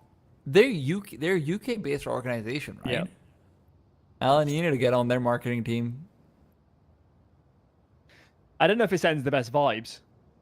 If you're a Why sponsor not? of Reason Gaming and their slogan I'm sorry, is if we Defying can Reason.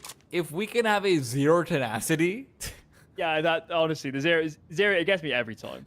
it is the worst name Do you- I've ever Do seen. you think for a they team. actually understand? Of course they do, but they were like, hey, zero tenacity just sounds kind of cool. This is a clan name, and the clan just eventually ends up becoming like a real business. Like, damn it, we're stuck with this. Oh, it's just so defeatist. Oh, look at the glasses on the right. That's what I meant. Solid glasses. Yeah, very snazzy. Yeah. Got that nice little teal outline on them as well. I need some of those. I'd love some. You know what I want? I actually really want like a good pair of sports glasses, even if they're like just goggles that like latch on, where I don't have to deal with condensation and I don't have to deal with them slipping. That's all I want. You can get prescription ones, so I've never seen them. you get prescription sports sunglasses. I know that for certain. I have sunglasses, yeah. But never seen like, you know, a solid pair of sports glasses which don't fog up in the heat, because it's really humid and hot out here. So whenever I'm outside and I'm playing at night, half the time my sweat just drips onto my glasses. It sucks. If anyone wears glasses, you know how hard it is to clean sweat off of them. And the other half is just like, well, they're slipping off my nose.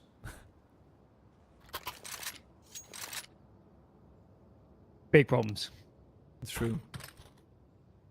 Hopefully we'll get back into this soon. I'm not quite sure what the hold-up is. Everybody's buying.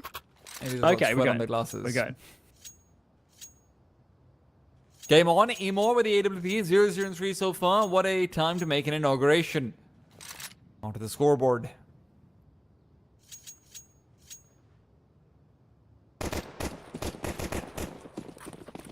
Let's see how they allocate the forces on the defense.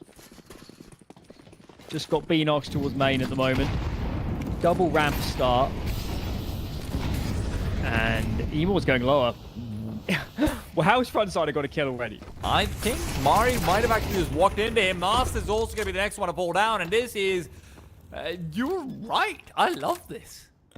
They're the most This is the entertaining team I've seen for a best long Counter-Strike. time. I agree. Because this is a little bit like how sort of when Furia initially started getting rolling. I remember Hawker made this video that went kind of viral, which was like how Art is the most aggressive player Counter-Strike Go is seen. And this is like we just got 5 of those together. This is what I meant earlier when maybe outside of frontside, because he always lurks and SPARTA warping, it's really hard to distinguish the other players because they're just a death ball. They're just players with such pace. It's very hard to understand individually how they function. And maybe that's part of the idea, really. They always are going to operate as a unit. Eternal Fire has not found anything in this game so far. They have been wrecked.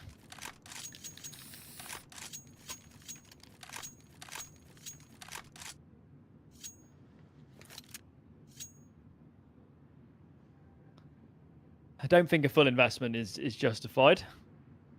I also think what's kind of scary is that the way Reason are playing, an op doesn't really help you on Nuke. Like, this is the worst kind of style to go up against as an opper on Nuke.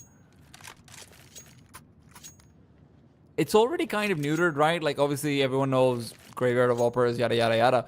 But you want to be able to take, like, a peek outside with a nade to pop up in the smokes. You know, take your time with it. Slow things down. Maybe occasionally go for a peek in through Secret. Maybe one round you start off on ramp, hoping to find a lurker, something like it.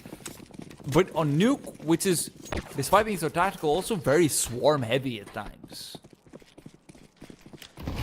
Can be rough. Gonna need something inspired coming through, but if we gotta have a hero up moment. Emor's in the right place. Secret feels correct for this sort of round. It's Reason pump the brakes. Just stall out here around the red crate. Now their re-smokes start to come down.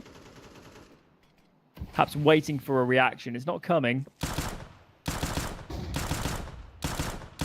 Do a spam from Master, make sure that no one feels comfortable actually coming in through the smoke. Beanox has found one. And as they start to move forward, this is Emo's time to shine. He's able to find the one, repositions, getting ready for further aggression. This is exactly what Eternal Fire needed in their Force Spy, or rather Half Spy. This board is on impossible now for the T side. It's just so many angles they need to cover, and that is the death blow. Okay. Whoa! Mask's here to play. This is one way for Eternal Fire to announce themselves into this series with a bang.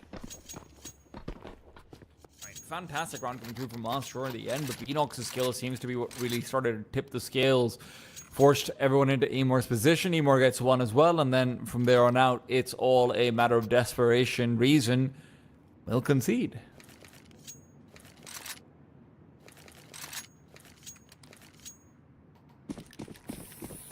Onwards and upwards. I still haven't seen any crazy front-sider rounds.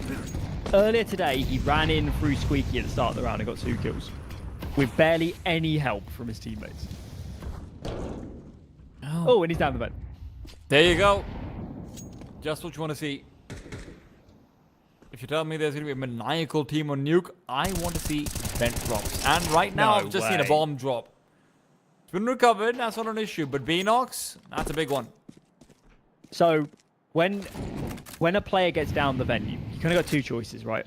You can either respect it and start rotating and put numbers lower and whatever, trying to cover off and stop them getting all the way into control or whatever. Or you can ignore it. And you can keep numbers up. You can try and kill these players on the cross. And that's exactly what Eternal Fire are going for. It's all well and good having this player lower, but if the bomb can never get there, it doesn't actually matter because he has to make noise to come up the ramp side, or he comes up secret, which you won't be exposed to. I think Reason might have been a little bit caught between 2 minds about what they wanted to do, because initially the way they're positioned, it looked like they might have even wanted to go through that smoke and outside and try and fight into garage despite the wall of smokes. And after they lose that 1 man, they decide against it. They start to regroup back at Red Crit to go for the cross, but then the smokes are dissipating and Incendiary comes in as well. The flashbang later on isn't enough to blind out Mari, and he gets those 2 kills. It's great stuff from Eternal Fire. Now this round isn't completely over. The bomb will be planted, and Frontsider has an opportunity to find a kill back in towards ramp. Flashbang in will be dodged. This could be 2 if he's able to get the quick frags, but they're being good about this. Frontsider still might just be better. 2 kills found very quickly. Another one has already transferred himself over. Double doors peeking in, puts himself at risk. Mari could have fallen there. It makes it exciting. Fabulously skilled are a lot of these Reason Gaming players. And, yeah, whatever the round, they make it interesting. That is for sure. Quick pause. Tech pause. Was Calix earlier that wasn't moving? Perhaps him again. Nope.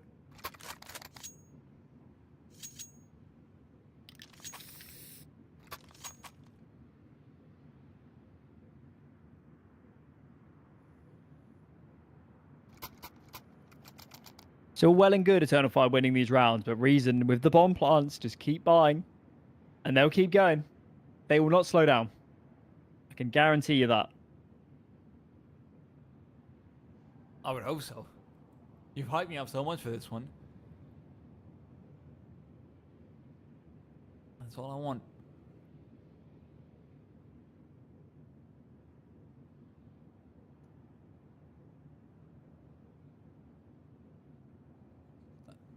Alan, what's the craziest round you've seen?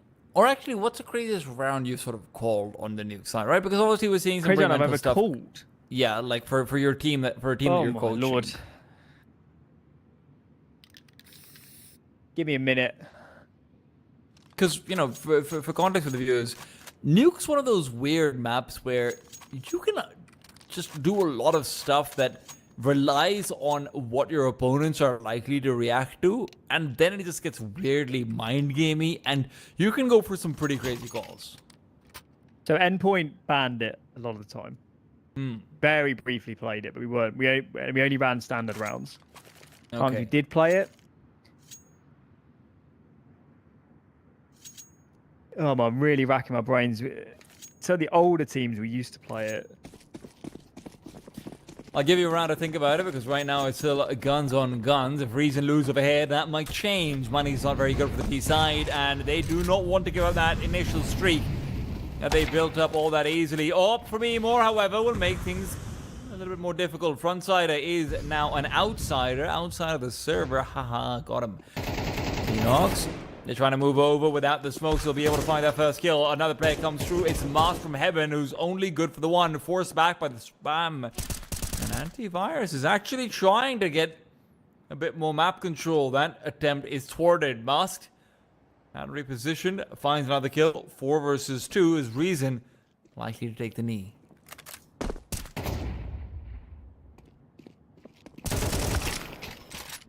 Bit awkward.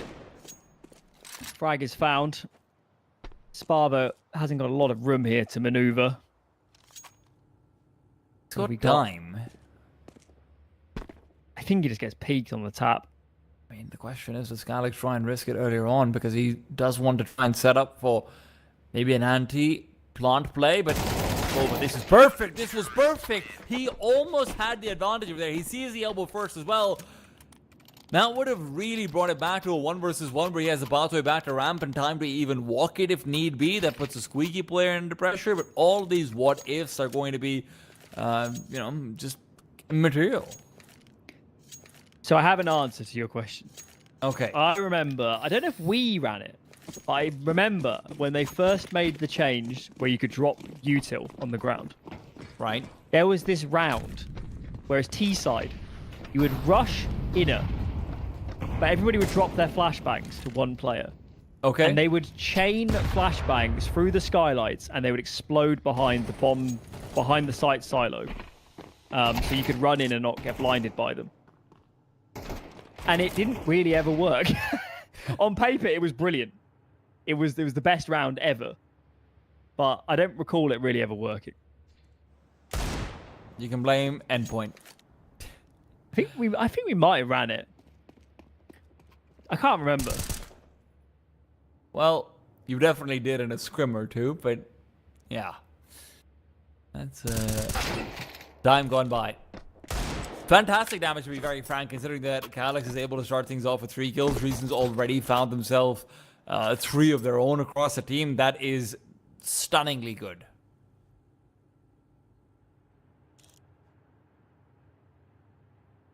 Should Emor miss a shot? Should Emor misstep? The pressure is on. Now look, Suanko, 9 times out of 8 does not win this round. And this is one of those 9 times out of 8.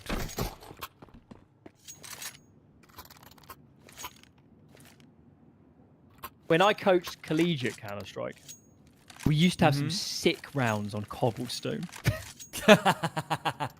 The original map without skyboxes. Oh my. Well, we had a B rush. I think we nicked it off.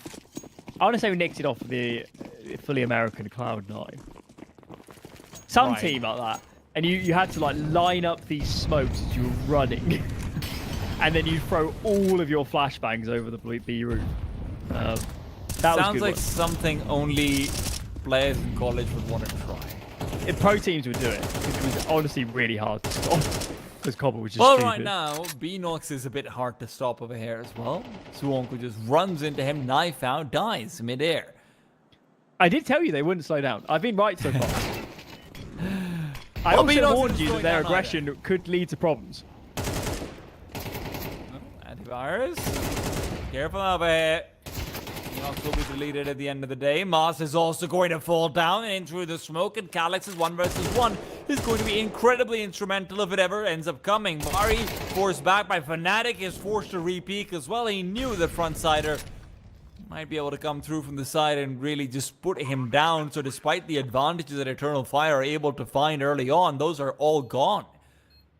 2 versus 3, Calyx, the only player who can really take the lead. There's no one to peek Emor, no one to give that one up. And as Antivirus is in a weird off angle, he'll just get the better of him. Antivirus is the reason why they have taken this round. 3 kills, each one better than the last. Huge recovery. It looks so good for Eternal Fire. So good. But you're right, Antivirus, especially the kill through the main smoke, the mini smoke, that is so much to lessen the numbers and force Eternal Fire to start moving around. So a big recovery. That goes down to the bomb. Should have kept an eye on the money. Should have worked out what's going on there.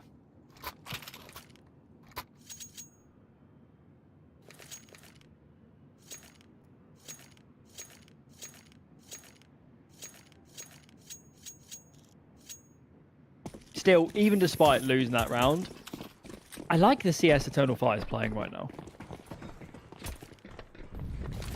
It just feels right. There Feels are cohesive. teams that are called analyst favorites. They don't very often win a tournament. I'm sure this isn't a tournament on the line just quite yet, but Reason Gaming are still in the lead 5-4 on their T side with a chance to continue extending that.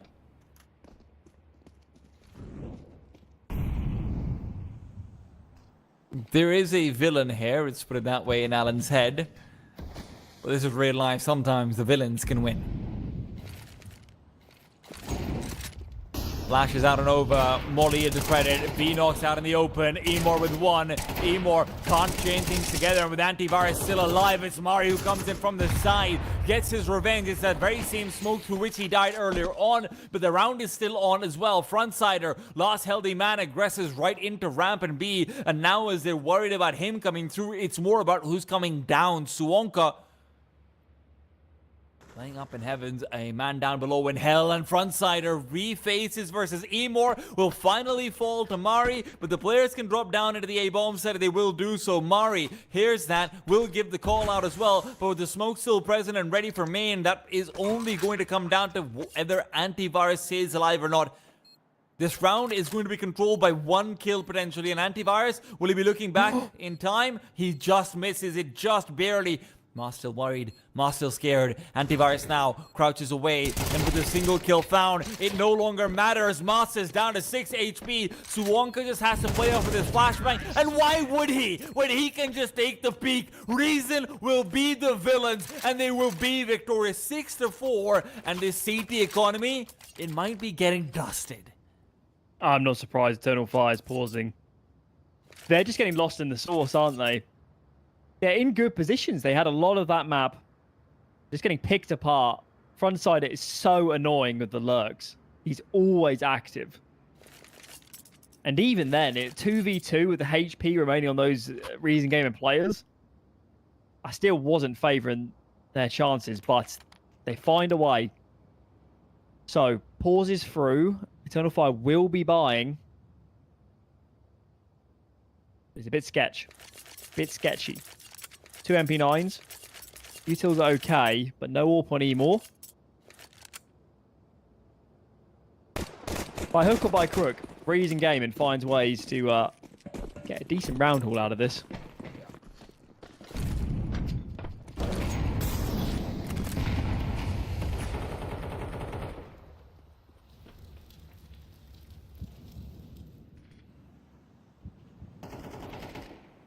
Eternal Fire are also going to be stretched thin. MP9s, no kits, very little utility.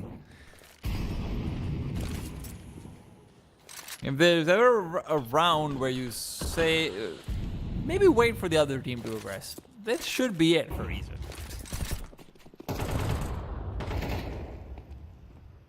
Will it be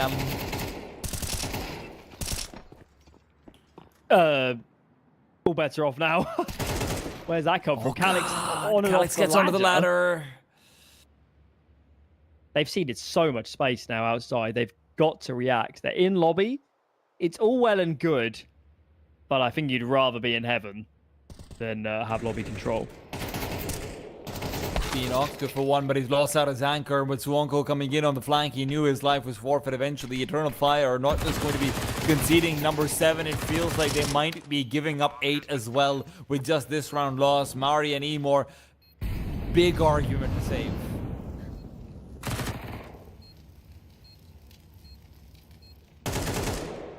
They'd love to at least get their hands on some proper rifles. I don't think there's any nearby. Most will be on their site. As Emor goes looking alone. Not quite sure what's going on there. Mari's clearly on the lookout for a gun. He gets an M4. Needs to start running though, or this bomb will take his prize away. He could be out of dodge. Wow, Reason. They're just brutal. They just keep going. They're unrelenting. To be honest, I think Nuke might just be the best map to do things like this as well. It's either Nuke or Ancient in my mind, and obviously Ancient's not a map that Reason have played very much off, but when they have, they've won it kind of convincingly.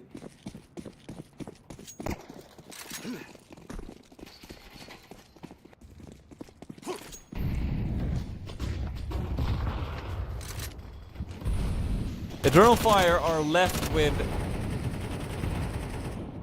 just spears and Stone Age tools at a gunfight. That's what it feels like.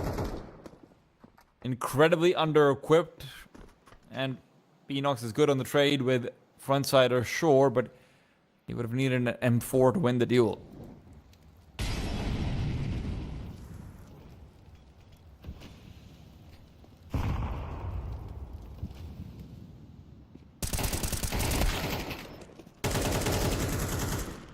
Good trades. Just need to navigate the scouts. And, well, that's one way to do it. That helps. Definitely helps. A couple of these guys are low, but frontside is very much a difficult position to kill. And still there's going to be a fall on their side, I bet you. And Sanuka's going in first. They're playing it well. Sanuka's going in first so that he can be traded. All we need is some of his util to go down a ramp. Nice. It should be okay. Decon is wide open. They need Frontsider to help, because this is not a given that this bomb's going to go down easily. So as we find an antivirus is able to win it regardless. Reason will find 8. And you can play some pretty Counter-Strike. You can make the right moves. You can rotate. You can communicate. You can do yoga. But can you hit headshots? Not like Frontsider, you can't. 13 and 5 and 6 rather, but hey. The rounds are also so fast. All of them. All of them. I love it. This is what MR12 was meant to be. Give me like a Reason Gaming NRG. Best of 5 that lasts an hour and a half. Perfect. Alternatively, put them against Liquid and see if Liquid manages to keep their lineup the same by game number 5. It would be so tilting to play up against a team like this and be losing as well, right? That's the worst part. That's why I say it's, if you're a team which has mental stressors, if you're a team with pressure on you, you're not going to survive. But now it's second half. Now this is where that relentless aggression can hold you back a lot more. Another reason are on the CT side. But is it going to happen? What a shot from Frontsider. Calyx is gone. Mast is out. 5-on-3.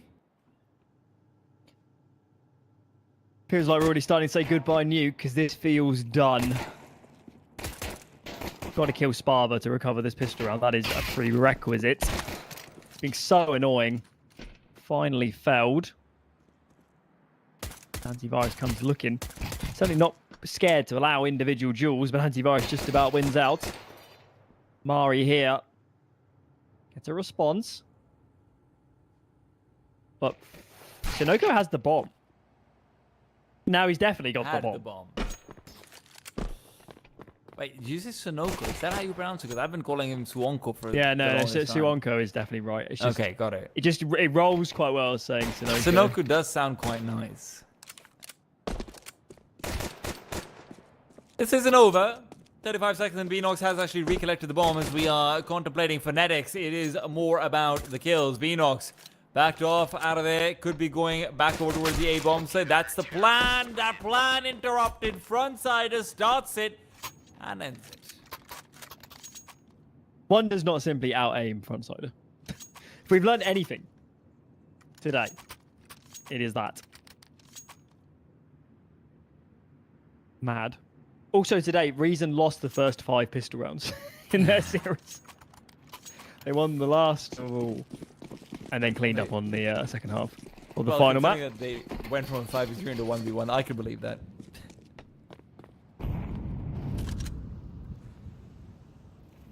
Eternal Fire are on a force buy. They do not want to concede territory when it is already very much in control of this Reason side.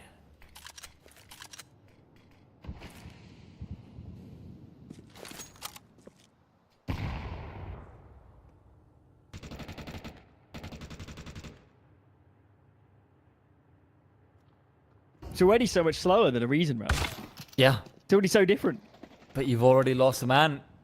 The outcome does not change, even if the methods do. It is 5-on-1, not a single kill found by this force fight. There will be no stressors on their economy. Now one picked up, and Mast is a mile away from the bomb, but this is not a team that will lie around and wait. They will take the fight to him. Like spotted, I don't think Frontsider registered it, but regardless, he'll get the kill. Of course he will. 18-6 now. He's loving it. We're loving it. Something so beautiful about this team. Glorious. And, you know, they're in a group where I think most people probably would have taken Monte to win this group. Some would have taken FAVBET, being the more established team. I don't think anybody would have taken Reason to win this group. But we're heading that way right now.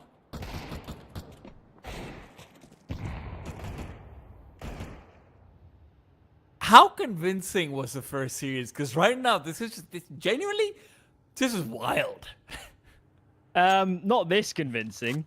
Actually, get me to get the score up so I can remind myself. So yeah, Ancient was very convincing. And as was Nuke. Train was really only one half. They played a really bad T-side Train. But it's hard to know if that was some sort of internal implosion, or it might just be that they're bad on Train. I don't know. Certainly, this is kind of the vibes we got from their Nuke earlier.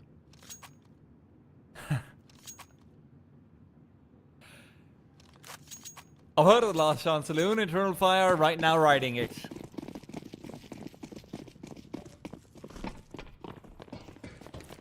One round to lose them all, potentially. Bava, a name that I have not really needed to say all that often, and he will be missing a shot of a hair, missing his life on top of it, but he's set up for Fnatic. He's going to be long range with the MP9? Looking for the deal versus Mushroom? Alright.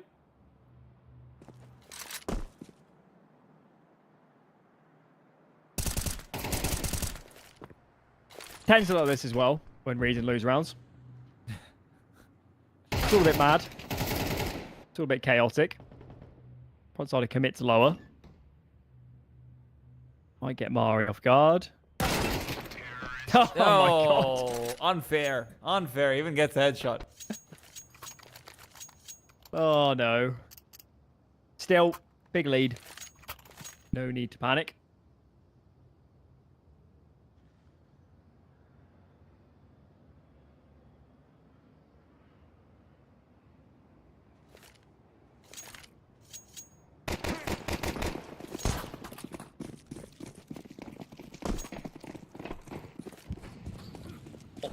If I am to paint a narrative, if I was a dream for Eternal Fire, I would say Reason's winning as well. I would say if they lose this round of a hair, then Eternal Fire are in a position to maybe pick up 2 more, and then the pressure is really on.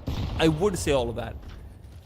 Let's take a moment to breathe and see whether Reason can allow Eternal Fire to dream or not. Emor, out and about. Elbows spotted.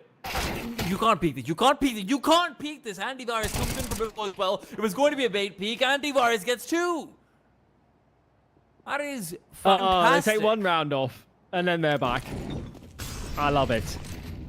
What are you supposed to do when Reason comes for you? Mast here will do very well to get a bomb plant, and that still feels out of reach. Oh dear. 12-5. That was a really well played round as well. He just... Reason clearly have really good comms, actually. It might be messy, sure, but it's very clear that the message is getting through in time. The peaks are coordinated in the beginning. I am thoroughly enjoying myself.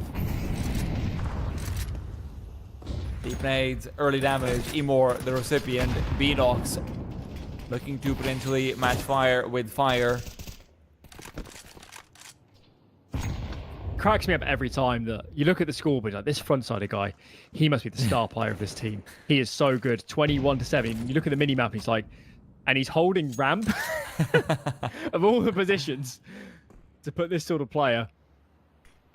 He loves it. It's where he's most likely to be picked up by a top team, to be fair. So it might just be a very smart career move.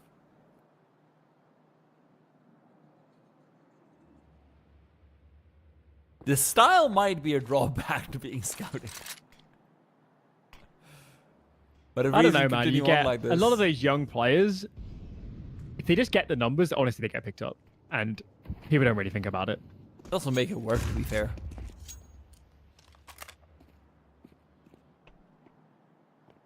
Eternal Fire have a lot of map control in this round at the very least. They have full access towards outside and hell. The response is going to be Swonko and company actually pushing through for a lot of big points. Fnatic on the other side of things will get the better of Calyx, who is supposed to be the stable hand to prevent something like this from happening. It's more damage dealt, but Antivirus, as he often has on the CT side, comes out on top. And speaking of on top, Beanox is on top of heaven, and what a shot from him. Spava eliminated, the only player who feels like getting bested, and I don't entirely blame him. It is a maniacal game for an operative play. 12 for Reason, soon to be 13 if things pan out the way they should. But Moss and Emor still fighting back in this 2v4, turn 1v3. It's gone. Reason Gaming will take their own map pick, and there was never a doubt in our minds about that throughout this entire first map. For my money, that was about a 25 to half of an hour map. So quick. All the rounds, so aggressive. Also, this Reason team, man, they play with no hesitation in any situation, in any fight, in any duel, in any round, in any T-call. They just go in, and it's actually such a welcome change after watching so many of these European teams trying to play the smart counter. I'm not saying that's wrong, but Reason are definitely more entertaining. They're the most entertaining team I've watched for a long time.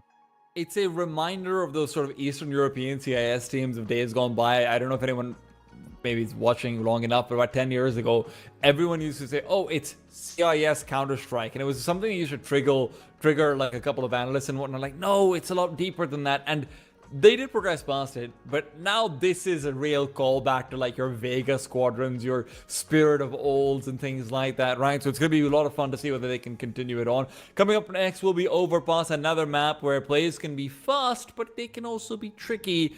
Can Eternal Fire fight back, or will this be a very aggressive 2-0? Let's find out after a break.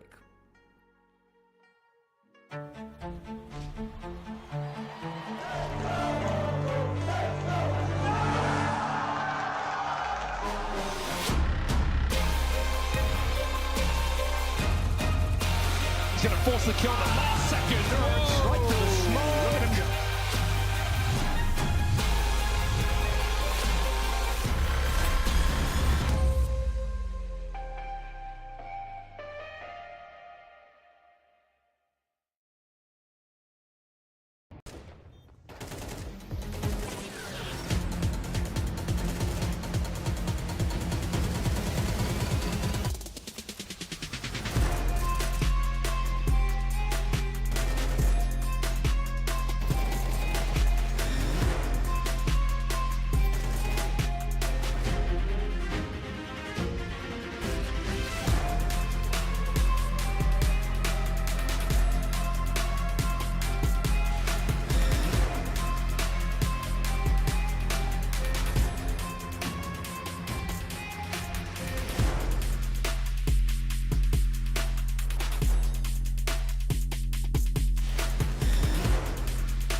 After a devastating nuke, we look to see what Eternal Fire will be doing on Overpass, their own map pick. Reason Gaming look to be fantastic, but can they continue to, as the kids say it, slap?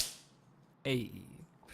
Frontsider, oh my god, he's just gonna keep it going. 2 quick kills found with the dualies, wants to go for more, of course he does. He's got antivirus behind, as a flank will activate.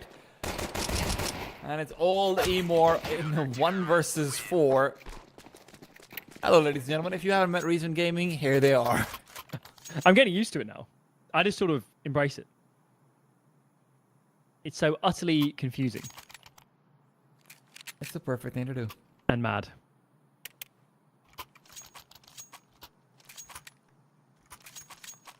Right.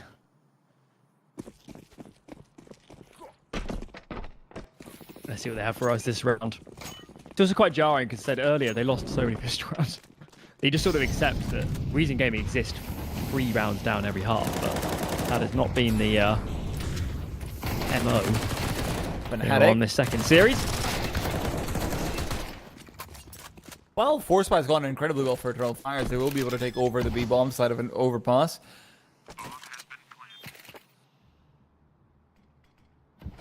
Obviously, the most recent addition to the map pool is where Eternal Fire look to find home ground. Antivirus is a goner, and that leaves Spava in an uncomfortable saving position. Spava's, as an AWPer, is the lowest rated player on this team, generally speaking, but he is making it work right now. A flashbang that Calyx dodges and is able to adjust. He still does get the win. But I will say that Spava will be necessary on overpass. I don't think you have an overpass if you don't have a good AWPer on the CT side. I wonder where Frontside is going to play. On the front side of things? I think they're going to put in Monster, but he shouldn't be. Frontsider was born to be an A rifler on this map. Like, when you look back and think of the classic, like, old school riflers from overpass toilets, you're thinking of Fur, you're thinking of Rain. Frontsider could be that kind of player. I'm with you. It suits someone who they like to play alone a lot, which he certainly does. He plays a lot of Nuke positions. He likes to be aggressive. That's a given. We've seen so far. And yeah, I think it just suits him a lot as a player. Say, I suspect he'll be playing Monster because that's where a lot of teams have put their main anchor. But we'll see. This one's just a 4 spy after losing the pistol. Got a lot of space here towards B water. But that doesn't count for all that much. Maybe it does now. Look at that. I think the problem will be if Venox has found out, and right now as they're peeking forward, they're about to be given the rude awakening. It's going to be 3 players. Oh my god, antivirus! This guy is getting more kills than AVG, Avast, and McAfee combined. Yeah. Definitely the most effective antivirus I've ever seen. The only one who doesn't slow things down. That is just a magical round. 5 alive in the 4 spy. How often do you get to see that? Does anybody CT actually use an antivirus anymore? Thankfully, no. I think they were, honestly, I think they were just a scam. I really do. The McAfee one definitely was. Yeah. Do you remember there was one that my family used? I can't remember the name of it now. Avast? It might have been Avast. That was a very common bad. one. So AVG and Avast were slightly better, but the thing was that when Windows Defender got good enough that you didn't really need to constantly do it, AVG and Avast was so resource intensive, it was stupid. Anymore does find Spala, put him down, and in the meanwhile, Antivirus will be flanked. So you've got yourself a double kill to start things off. It's going to be one of those games. It's going to be one of those games. Thank God for that. What do you think Frontsider's about to do? For all their upsides, Reason do give a lot of chances in these sort of rounds. It's just part and parcel of when you play CT like they are inclined to do. Still very slow round from Eternal Fire. It's a very ranged map here, so they can still get advantages out of their rifles.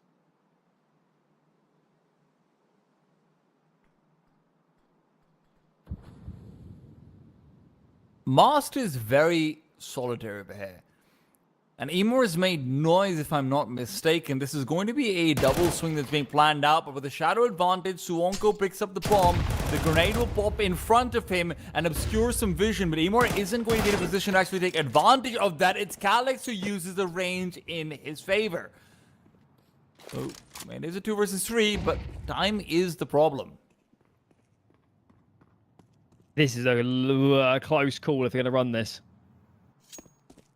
It's going to be B. They're going to have about 3 or 4 seconds to spare, and frontside it is ready and waiting. If you can buy even a couple seconds, that might be enough. Keep an eye on the timer. Yeah, 1 more second, he probably would have saved it, but this is going to be really tough now. They do not need to peek this man in heaven.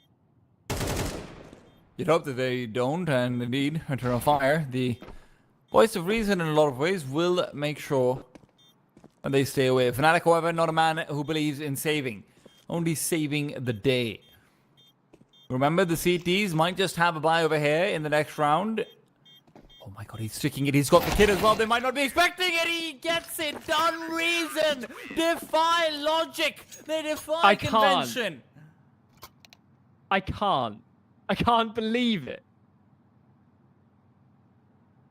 Is there any coming back from that? Oh my. What do they even discuss in a pause like this?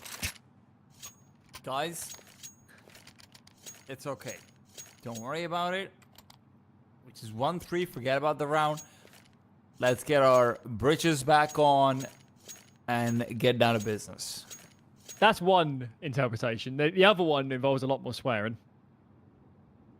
Guys, beep, boop. Why are you beeping this? Yeah, that could be the other one.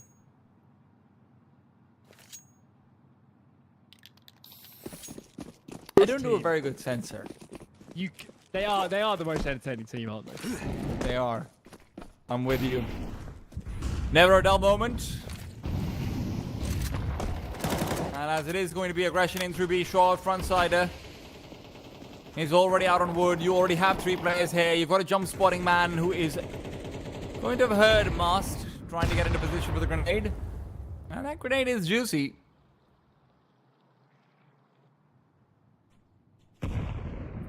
So as expected, frontside is Monster. Got that one right. What do we got here? Bit of pressure into B water. I don't think they're going to go for a full retake, but they might boost after this. We've cleared out the close angle, but I'm afraid to say, Suwonko, that these Eternal Fire players have played enough Overpass over the years to know exactly what that molly means. If I know what it means, they do. That's for sure. Senility has not struck yet. 3 players coming in from Monster, 1 from B short. Mast is likely going to be the late contact, but the problem is that you have a rotation. It's Mr. Antivirus. Incendiary in his pocket, and with 35 seconds left, if he deploys that out towards short, this becomes a single-prong assault. Frontsider, though, just picks up kills instead. Who needs incendiaries when you can just get bullets to connect? Rotations are called over. Spava will not even be needed at the rate that this is going. Master is just going to take the fight versus Frontsider and lose it. Spava, however, I love it. Wanted in on the action. Frontside is so skilled, man. He is ridiculous. Oh my lord. Eternal Fire, I'm not surprised they're pausing because they're just smacking their head against a wall. You know how I know that Frontside is also just like legitimately insane? There are so few players who use the M4A4. If you're willing to use it in an aggressive off angle where multiple people are peeking in, that's sort of the ideal position, right? You really fully rely on your spray. It's not just a single bullet headshot sort of situation, or, you know, just a that reposition. He just keeps the spray going. I love it. Yeah, I mean, he's just like, I need those extra bullets. Come on. I need the extra bullets. How many incredible B-side players that we've seen over time on Overpass, use the M4A4. Thinking of your Jam Youngs, your Magisk boys before he was just Magisk. Nico actually had a period for FaZe where he played Monster. He was an absolute beast. I would From the believe it. barrels. Beast from the barrels, that's got a nice ring to it, and Frontsider wants that title. It's going to be only one kill though, as the flashbang is good. The problem is Suonko and Antivirus are still there. These stacks are working out for them. This is the thing about Reason. They've made a very clear-cut decision. That, guys, if they're going to be aggressive in the first 30 seconds, it'll be on B. Let's just have players there. It's also, if they're going to be aggressive, well, we can one-up them. They've got nothing on us. We are totally Might be different onto level. something. This sounds like the words of a coach, Motivation. or the fears of a coach. I don't know how you coach this Reason team. I mean, how do you dare tell Frontsider what to do? Well, you try and tell Spava what to do around frontside, and Spava is going to be able to find that second kill. Suonko pushes forward, gets kill number 1. Spava's right there as well. Eternal Fire, who were counting their lucky stars, are now counting their fallen brothers instead. Do you know the thing that stings the most about this round is Reason start 3A. They lose one of their sole B players early. And because Eternal Fire lose so many players against the A aggression, they can't react.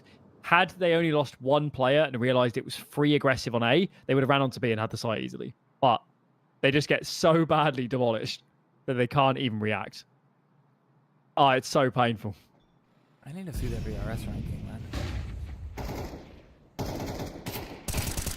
Suonko has just absolutely minced them.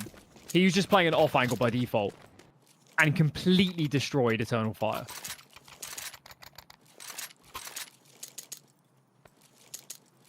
Guys, if you're a general manager watching this for some reason, right, you're just looking out for who's the next talent to watch out for.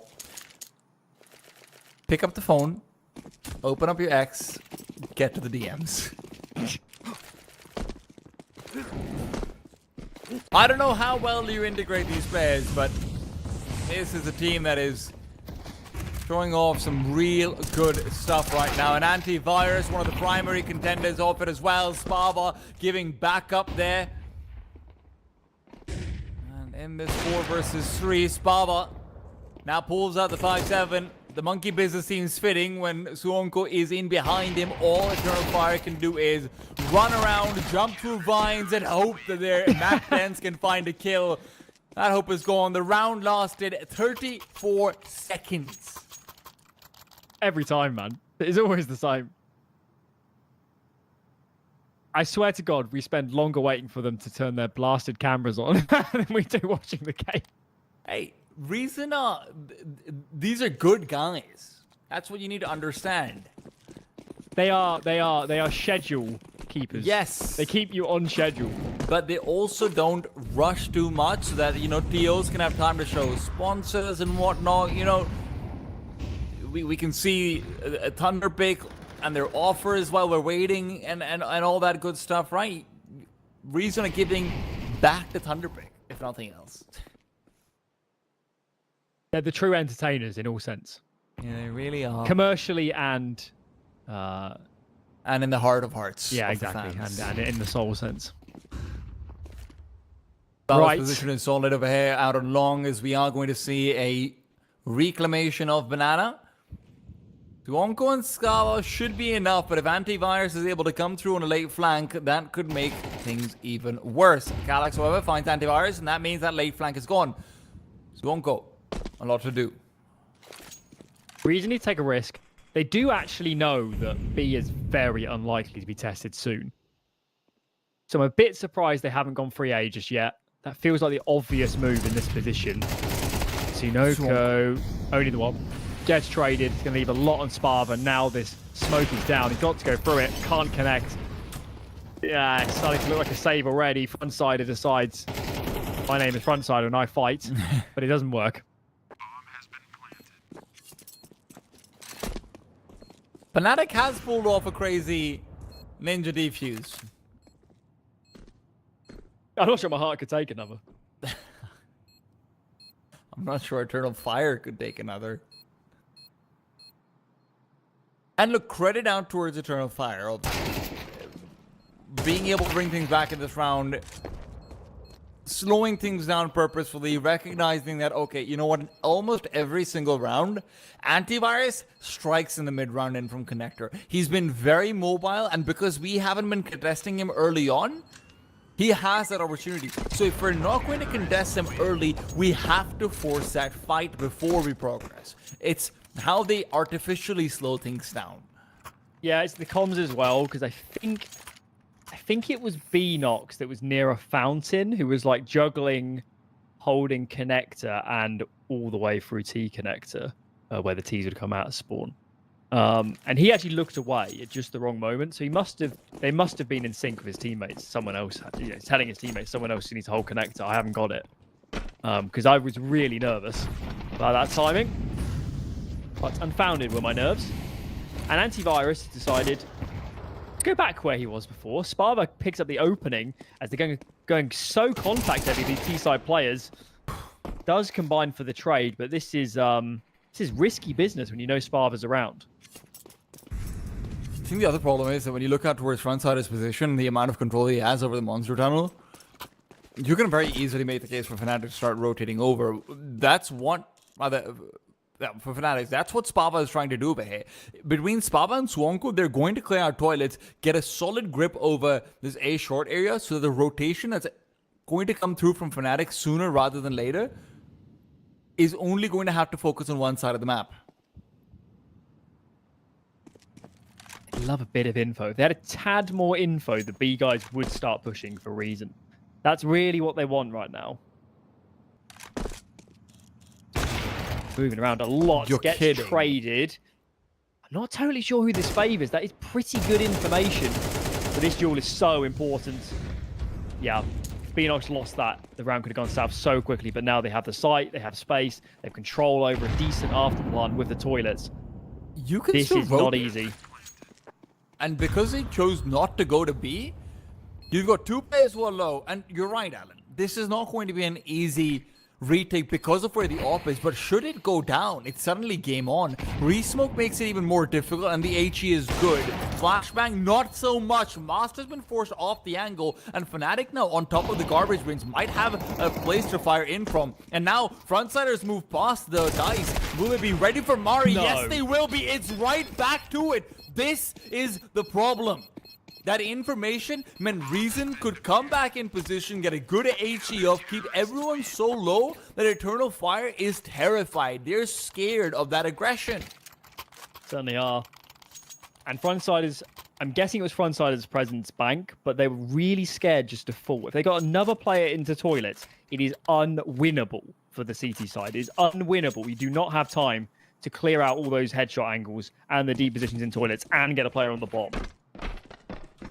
Wow, they are, for a team that should be a lot more experienced, they are rattled right now, are the terrorist side, our Eternal Fire. You're down 2-8 and a map. Veteran or not, this is still a newer project. Right now, Antivirus does have some force to contend with, actually. Out in connector for once. It's going to be a multi-pronged approach. A little bit of pressure here, a little bit of pressure there.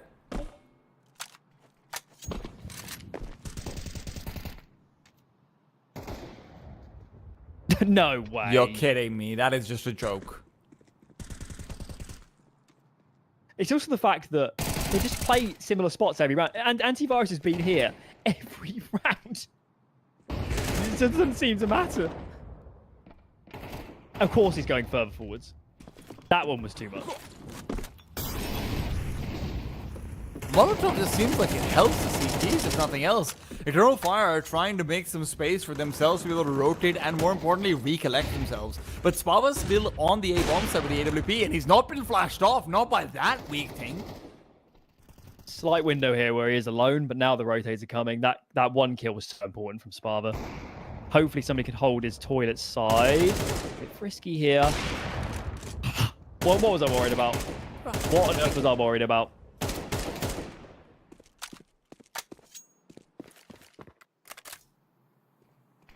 maybe something to worry about.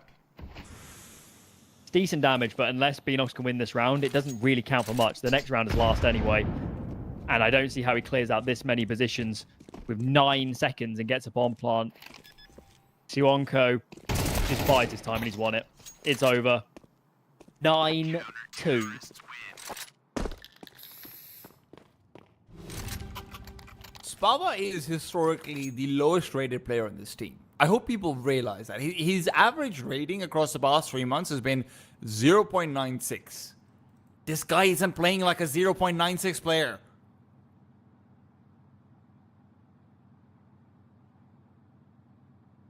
Have a pause burn. Feels painful to use this many pauses in the first half, but they're right to. They're out of this game. They can't get more than 2. And the buy here is, it's okay, but it's not half where they want to have any sacrifices economically, or they want every advantage they can get in these rounds. And I don't know what they change.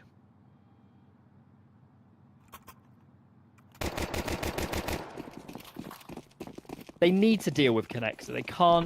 They can't get into these mid rounds. And even if Antivirus isn't finding kills, he's doing so much to disrupt their rotations. They can't move. They can't pivot between the sites quickly. They can't let that position be CT-sided anymore. And they are sending 2 to deal with it. I appreciate there's no CTs there right now, but this is almost the conditioning as well. Eternal 5 to commit so many resources to Connector now.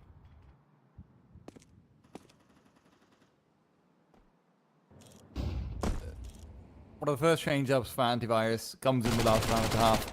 Is it going to be rewarded?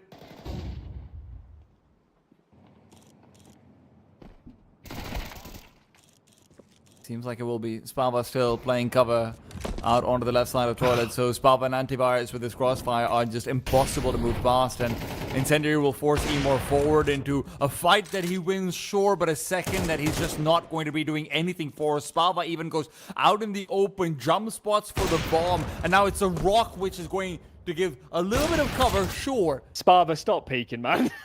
He's not going to do that. Don't be ridiculous, Alan. Stop peeking. He might actually have lost his team this round. He's made it unwinnable to now a chance. And all back towards Bank right now would end this round. And Fnatic needs some help. They're still in 2 minds about where to hold. He's playing a one-and-done position. He could get hard cleared here by Calyx. Shadow Shadow spotted, advantage, though. is strong. So strong. Fnatic goes wide. Headshot. Why did I worry? Dominance.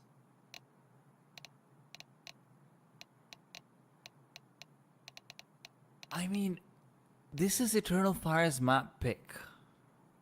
And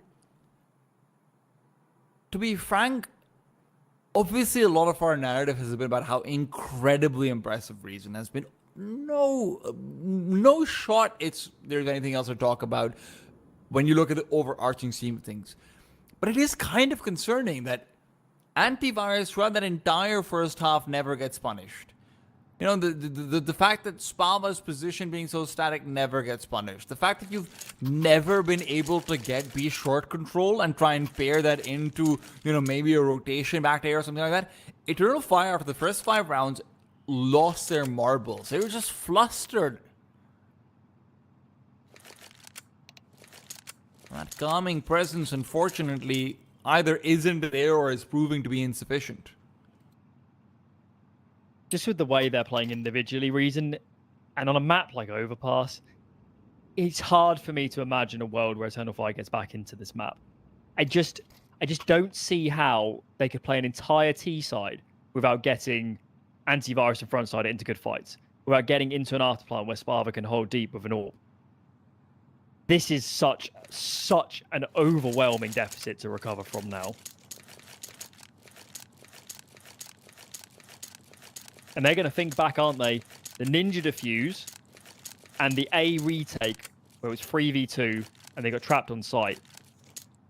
If either, and especially both of those went Eternal Fire's way, that was a very even half. But that's Counter-Strike. You've got to finish your food. Reason Gaming are feasting right now, though.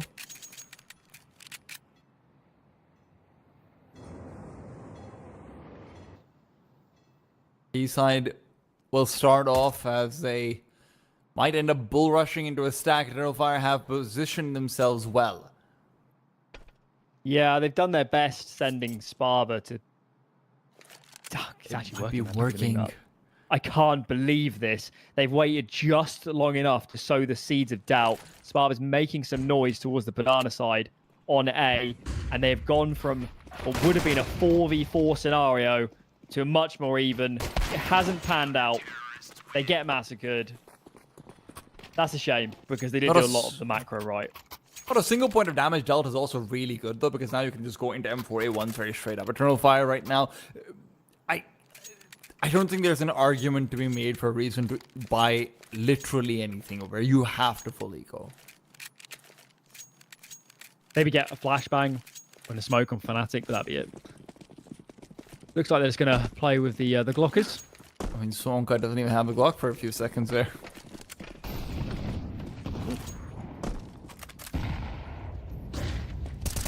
Nice nade. Sonka took away frontside as well from them, only he can kill frontside.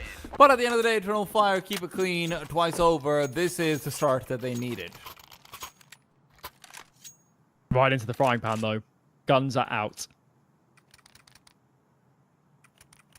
Right. Let's see. Fortunately, Emor does have his AWP as well, so you're not going to be able to say, hey, I didn't really get a chance to use my weapon and whatnot over here either. It's a game where he will get to at least put himself to full use once. So what they're going to go for is a 4B start for the CT side. Emor's wide on Monster. And I don't think they're going to be ready for this. Short now beginning to be cleared. And they kill the boosted player. You joking? Oh my lord.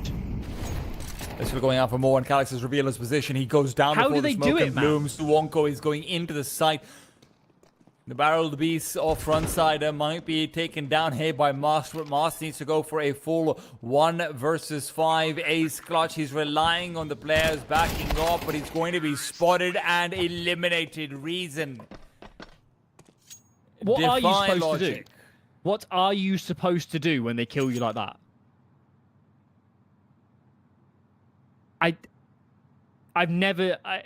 I've watched a lot of Counter-Strike, and I've not seen many side takes like that, where they just kill everybody.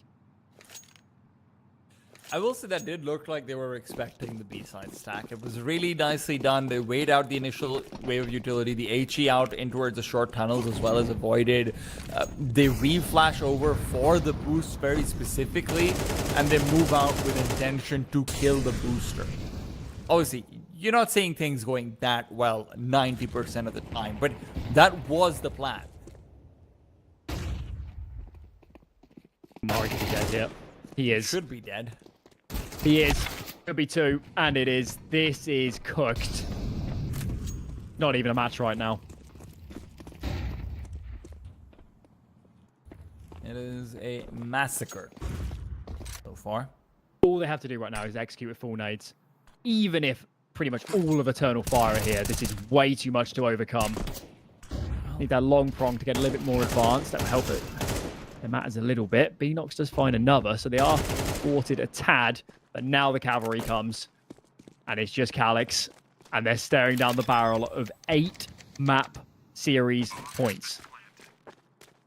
The only part of Eternal Fire that feels like cavalry right now is the responses that they're giving to Reason. You know what that is, Alan? Nay.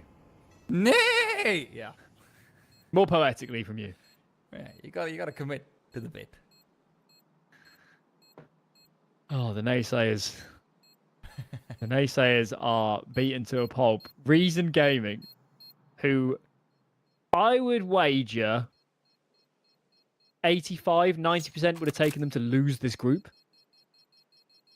are about to win it. In best of threes, on a wide variety of maps. Unbelievable.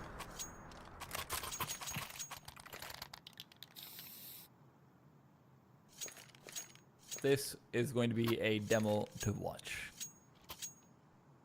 If only they have a good time.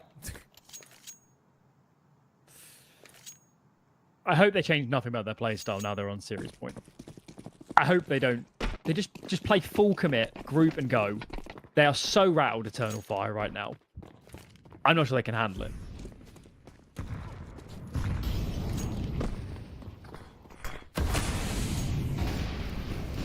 Sparva was already out long. 20 seconds. He's the man who knows what he wants. That is, that used to work in the old overpass, I think. It definitely did in CSGO.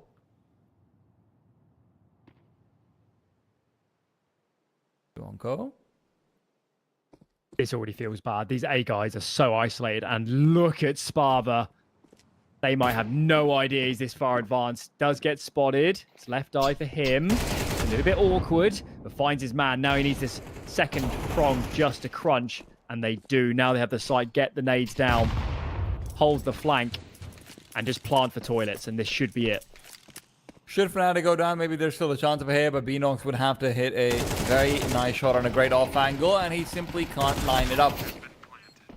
12 likely soon to become 13. Reason Gaming will be the first team and the first seeded team to be coming out of Group C, going into the bracket stage of the Thunderpick EU qualifiers. Calyx and his 25 HP are going to be all but not Reason. Maybe the most dominant performance I have seen in many years of doing Thunderpick qualifiers. They're just so surprising, aren't they? They're especially there's a lot of teams over the years. Take like a 1 win a few years ago where like everybody knows how skilled they are. They're just inconsistent and they can win games in crazy fashion. This team have just come out of absolutely nowhere and blasted this group. Absolutely ruined people individually. And whilst they are a bit wild, they can actually play pretty good Counter-Strike when they want to.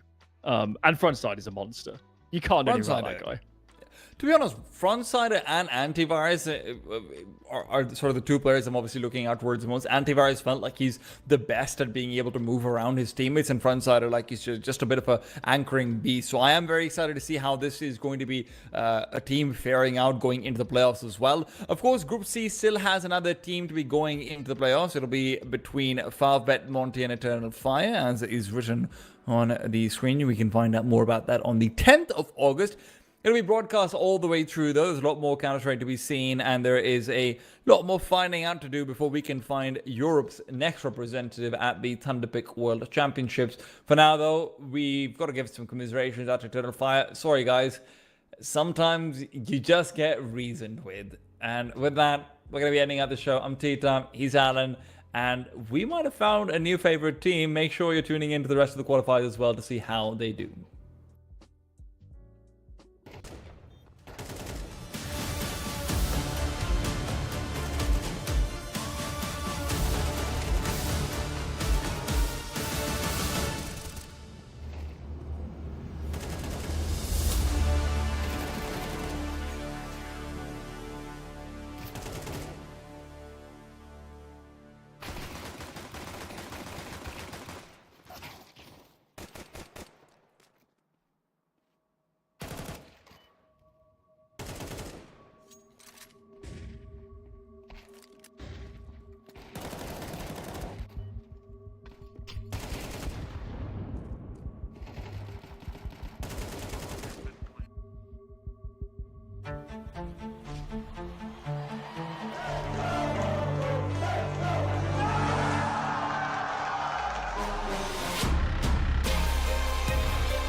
He's going to force the kill in the last second. Right through the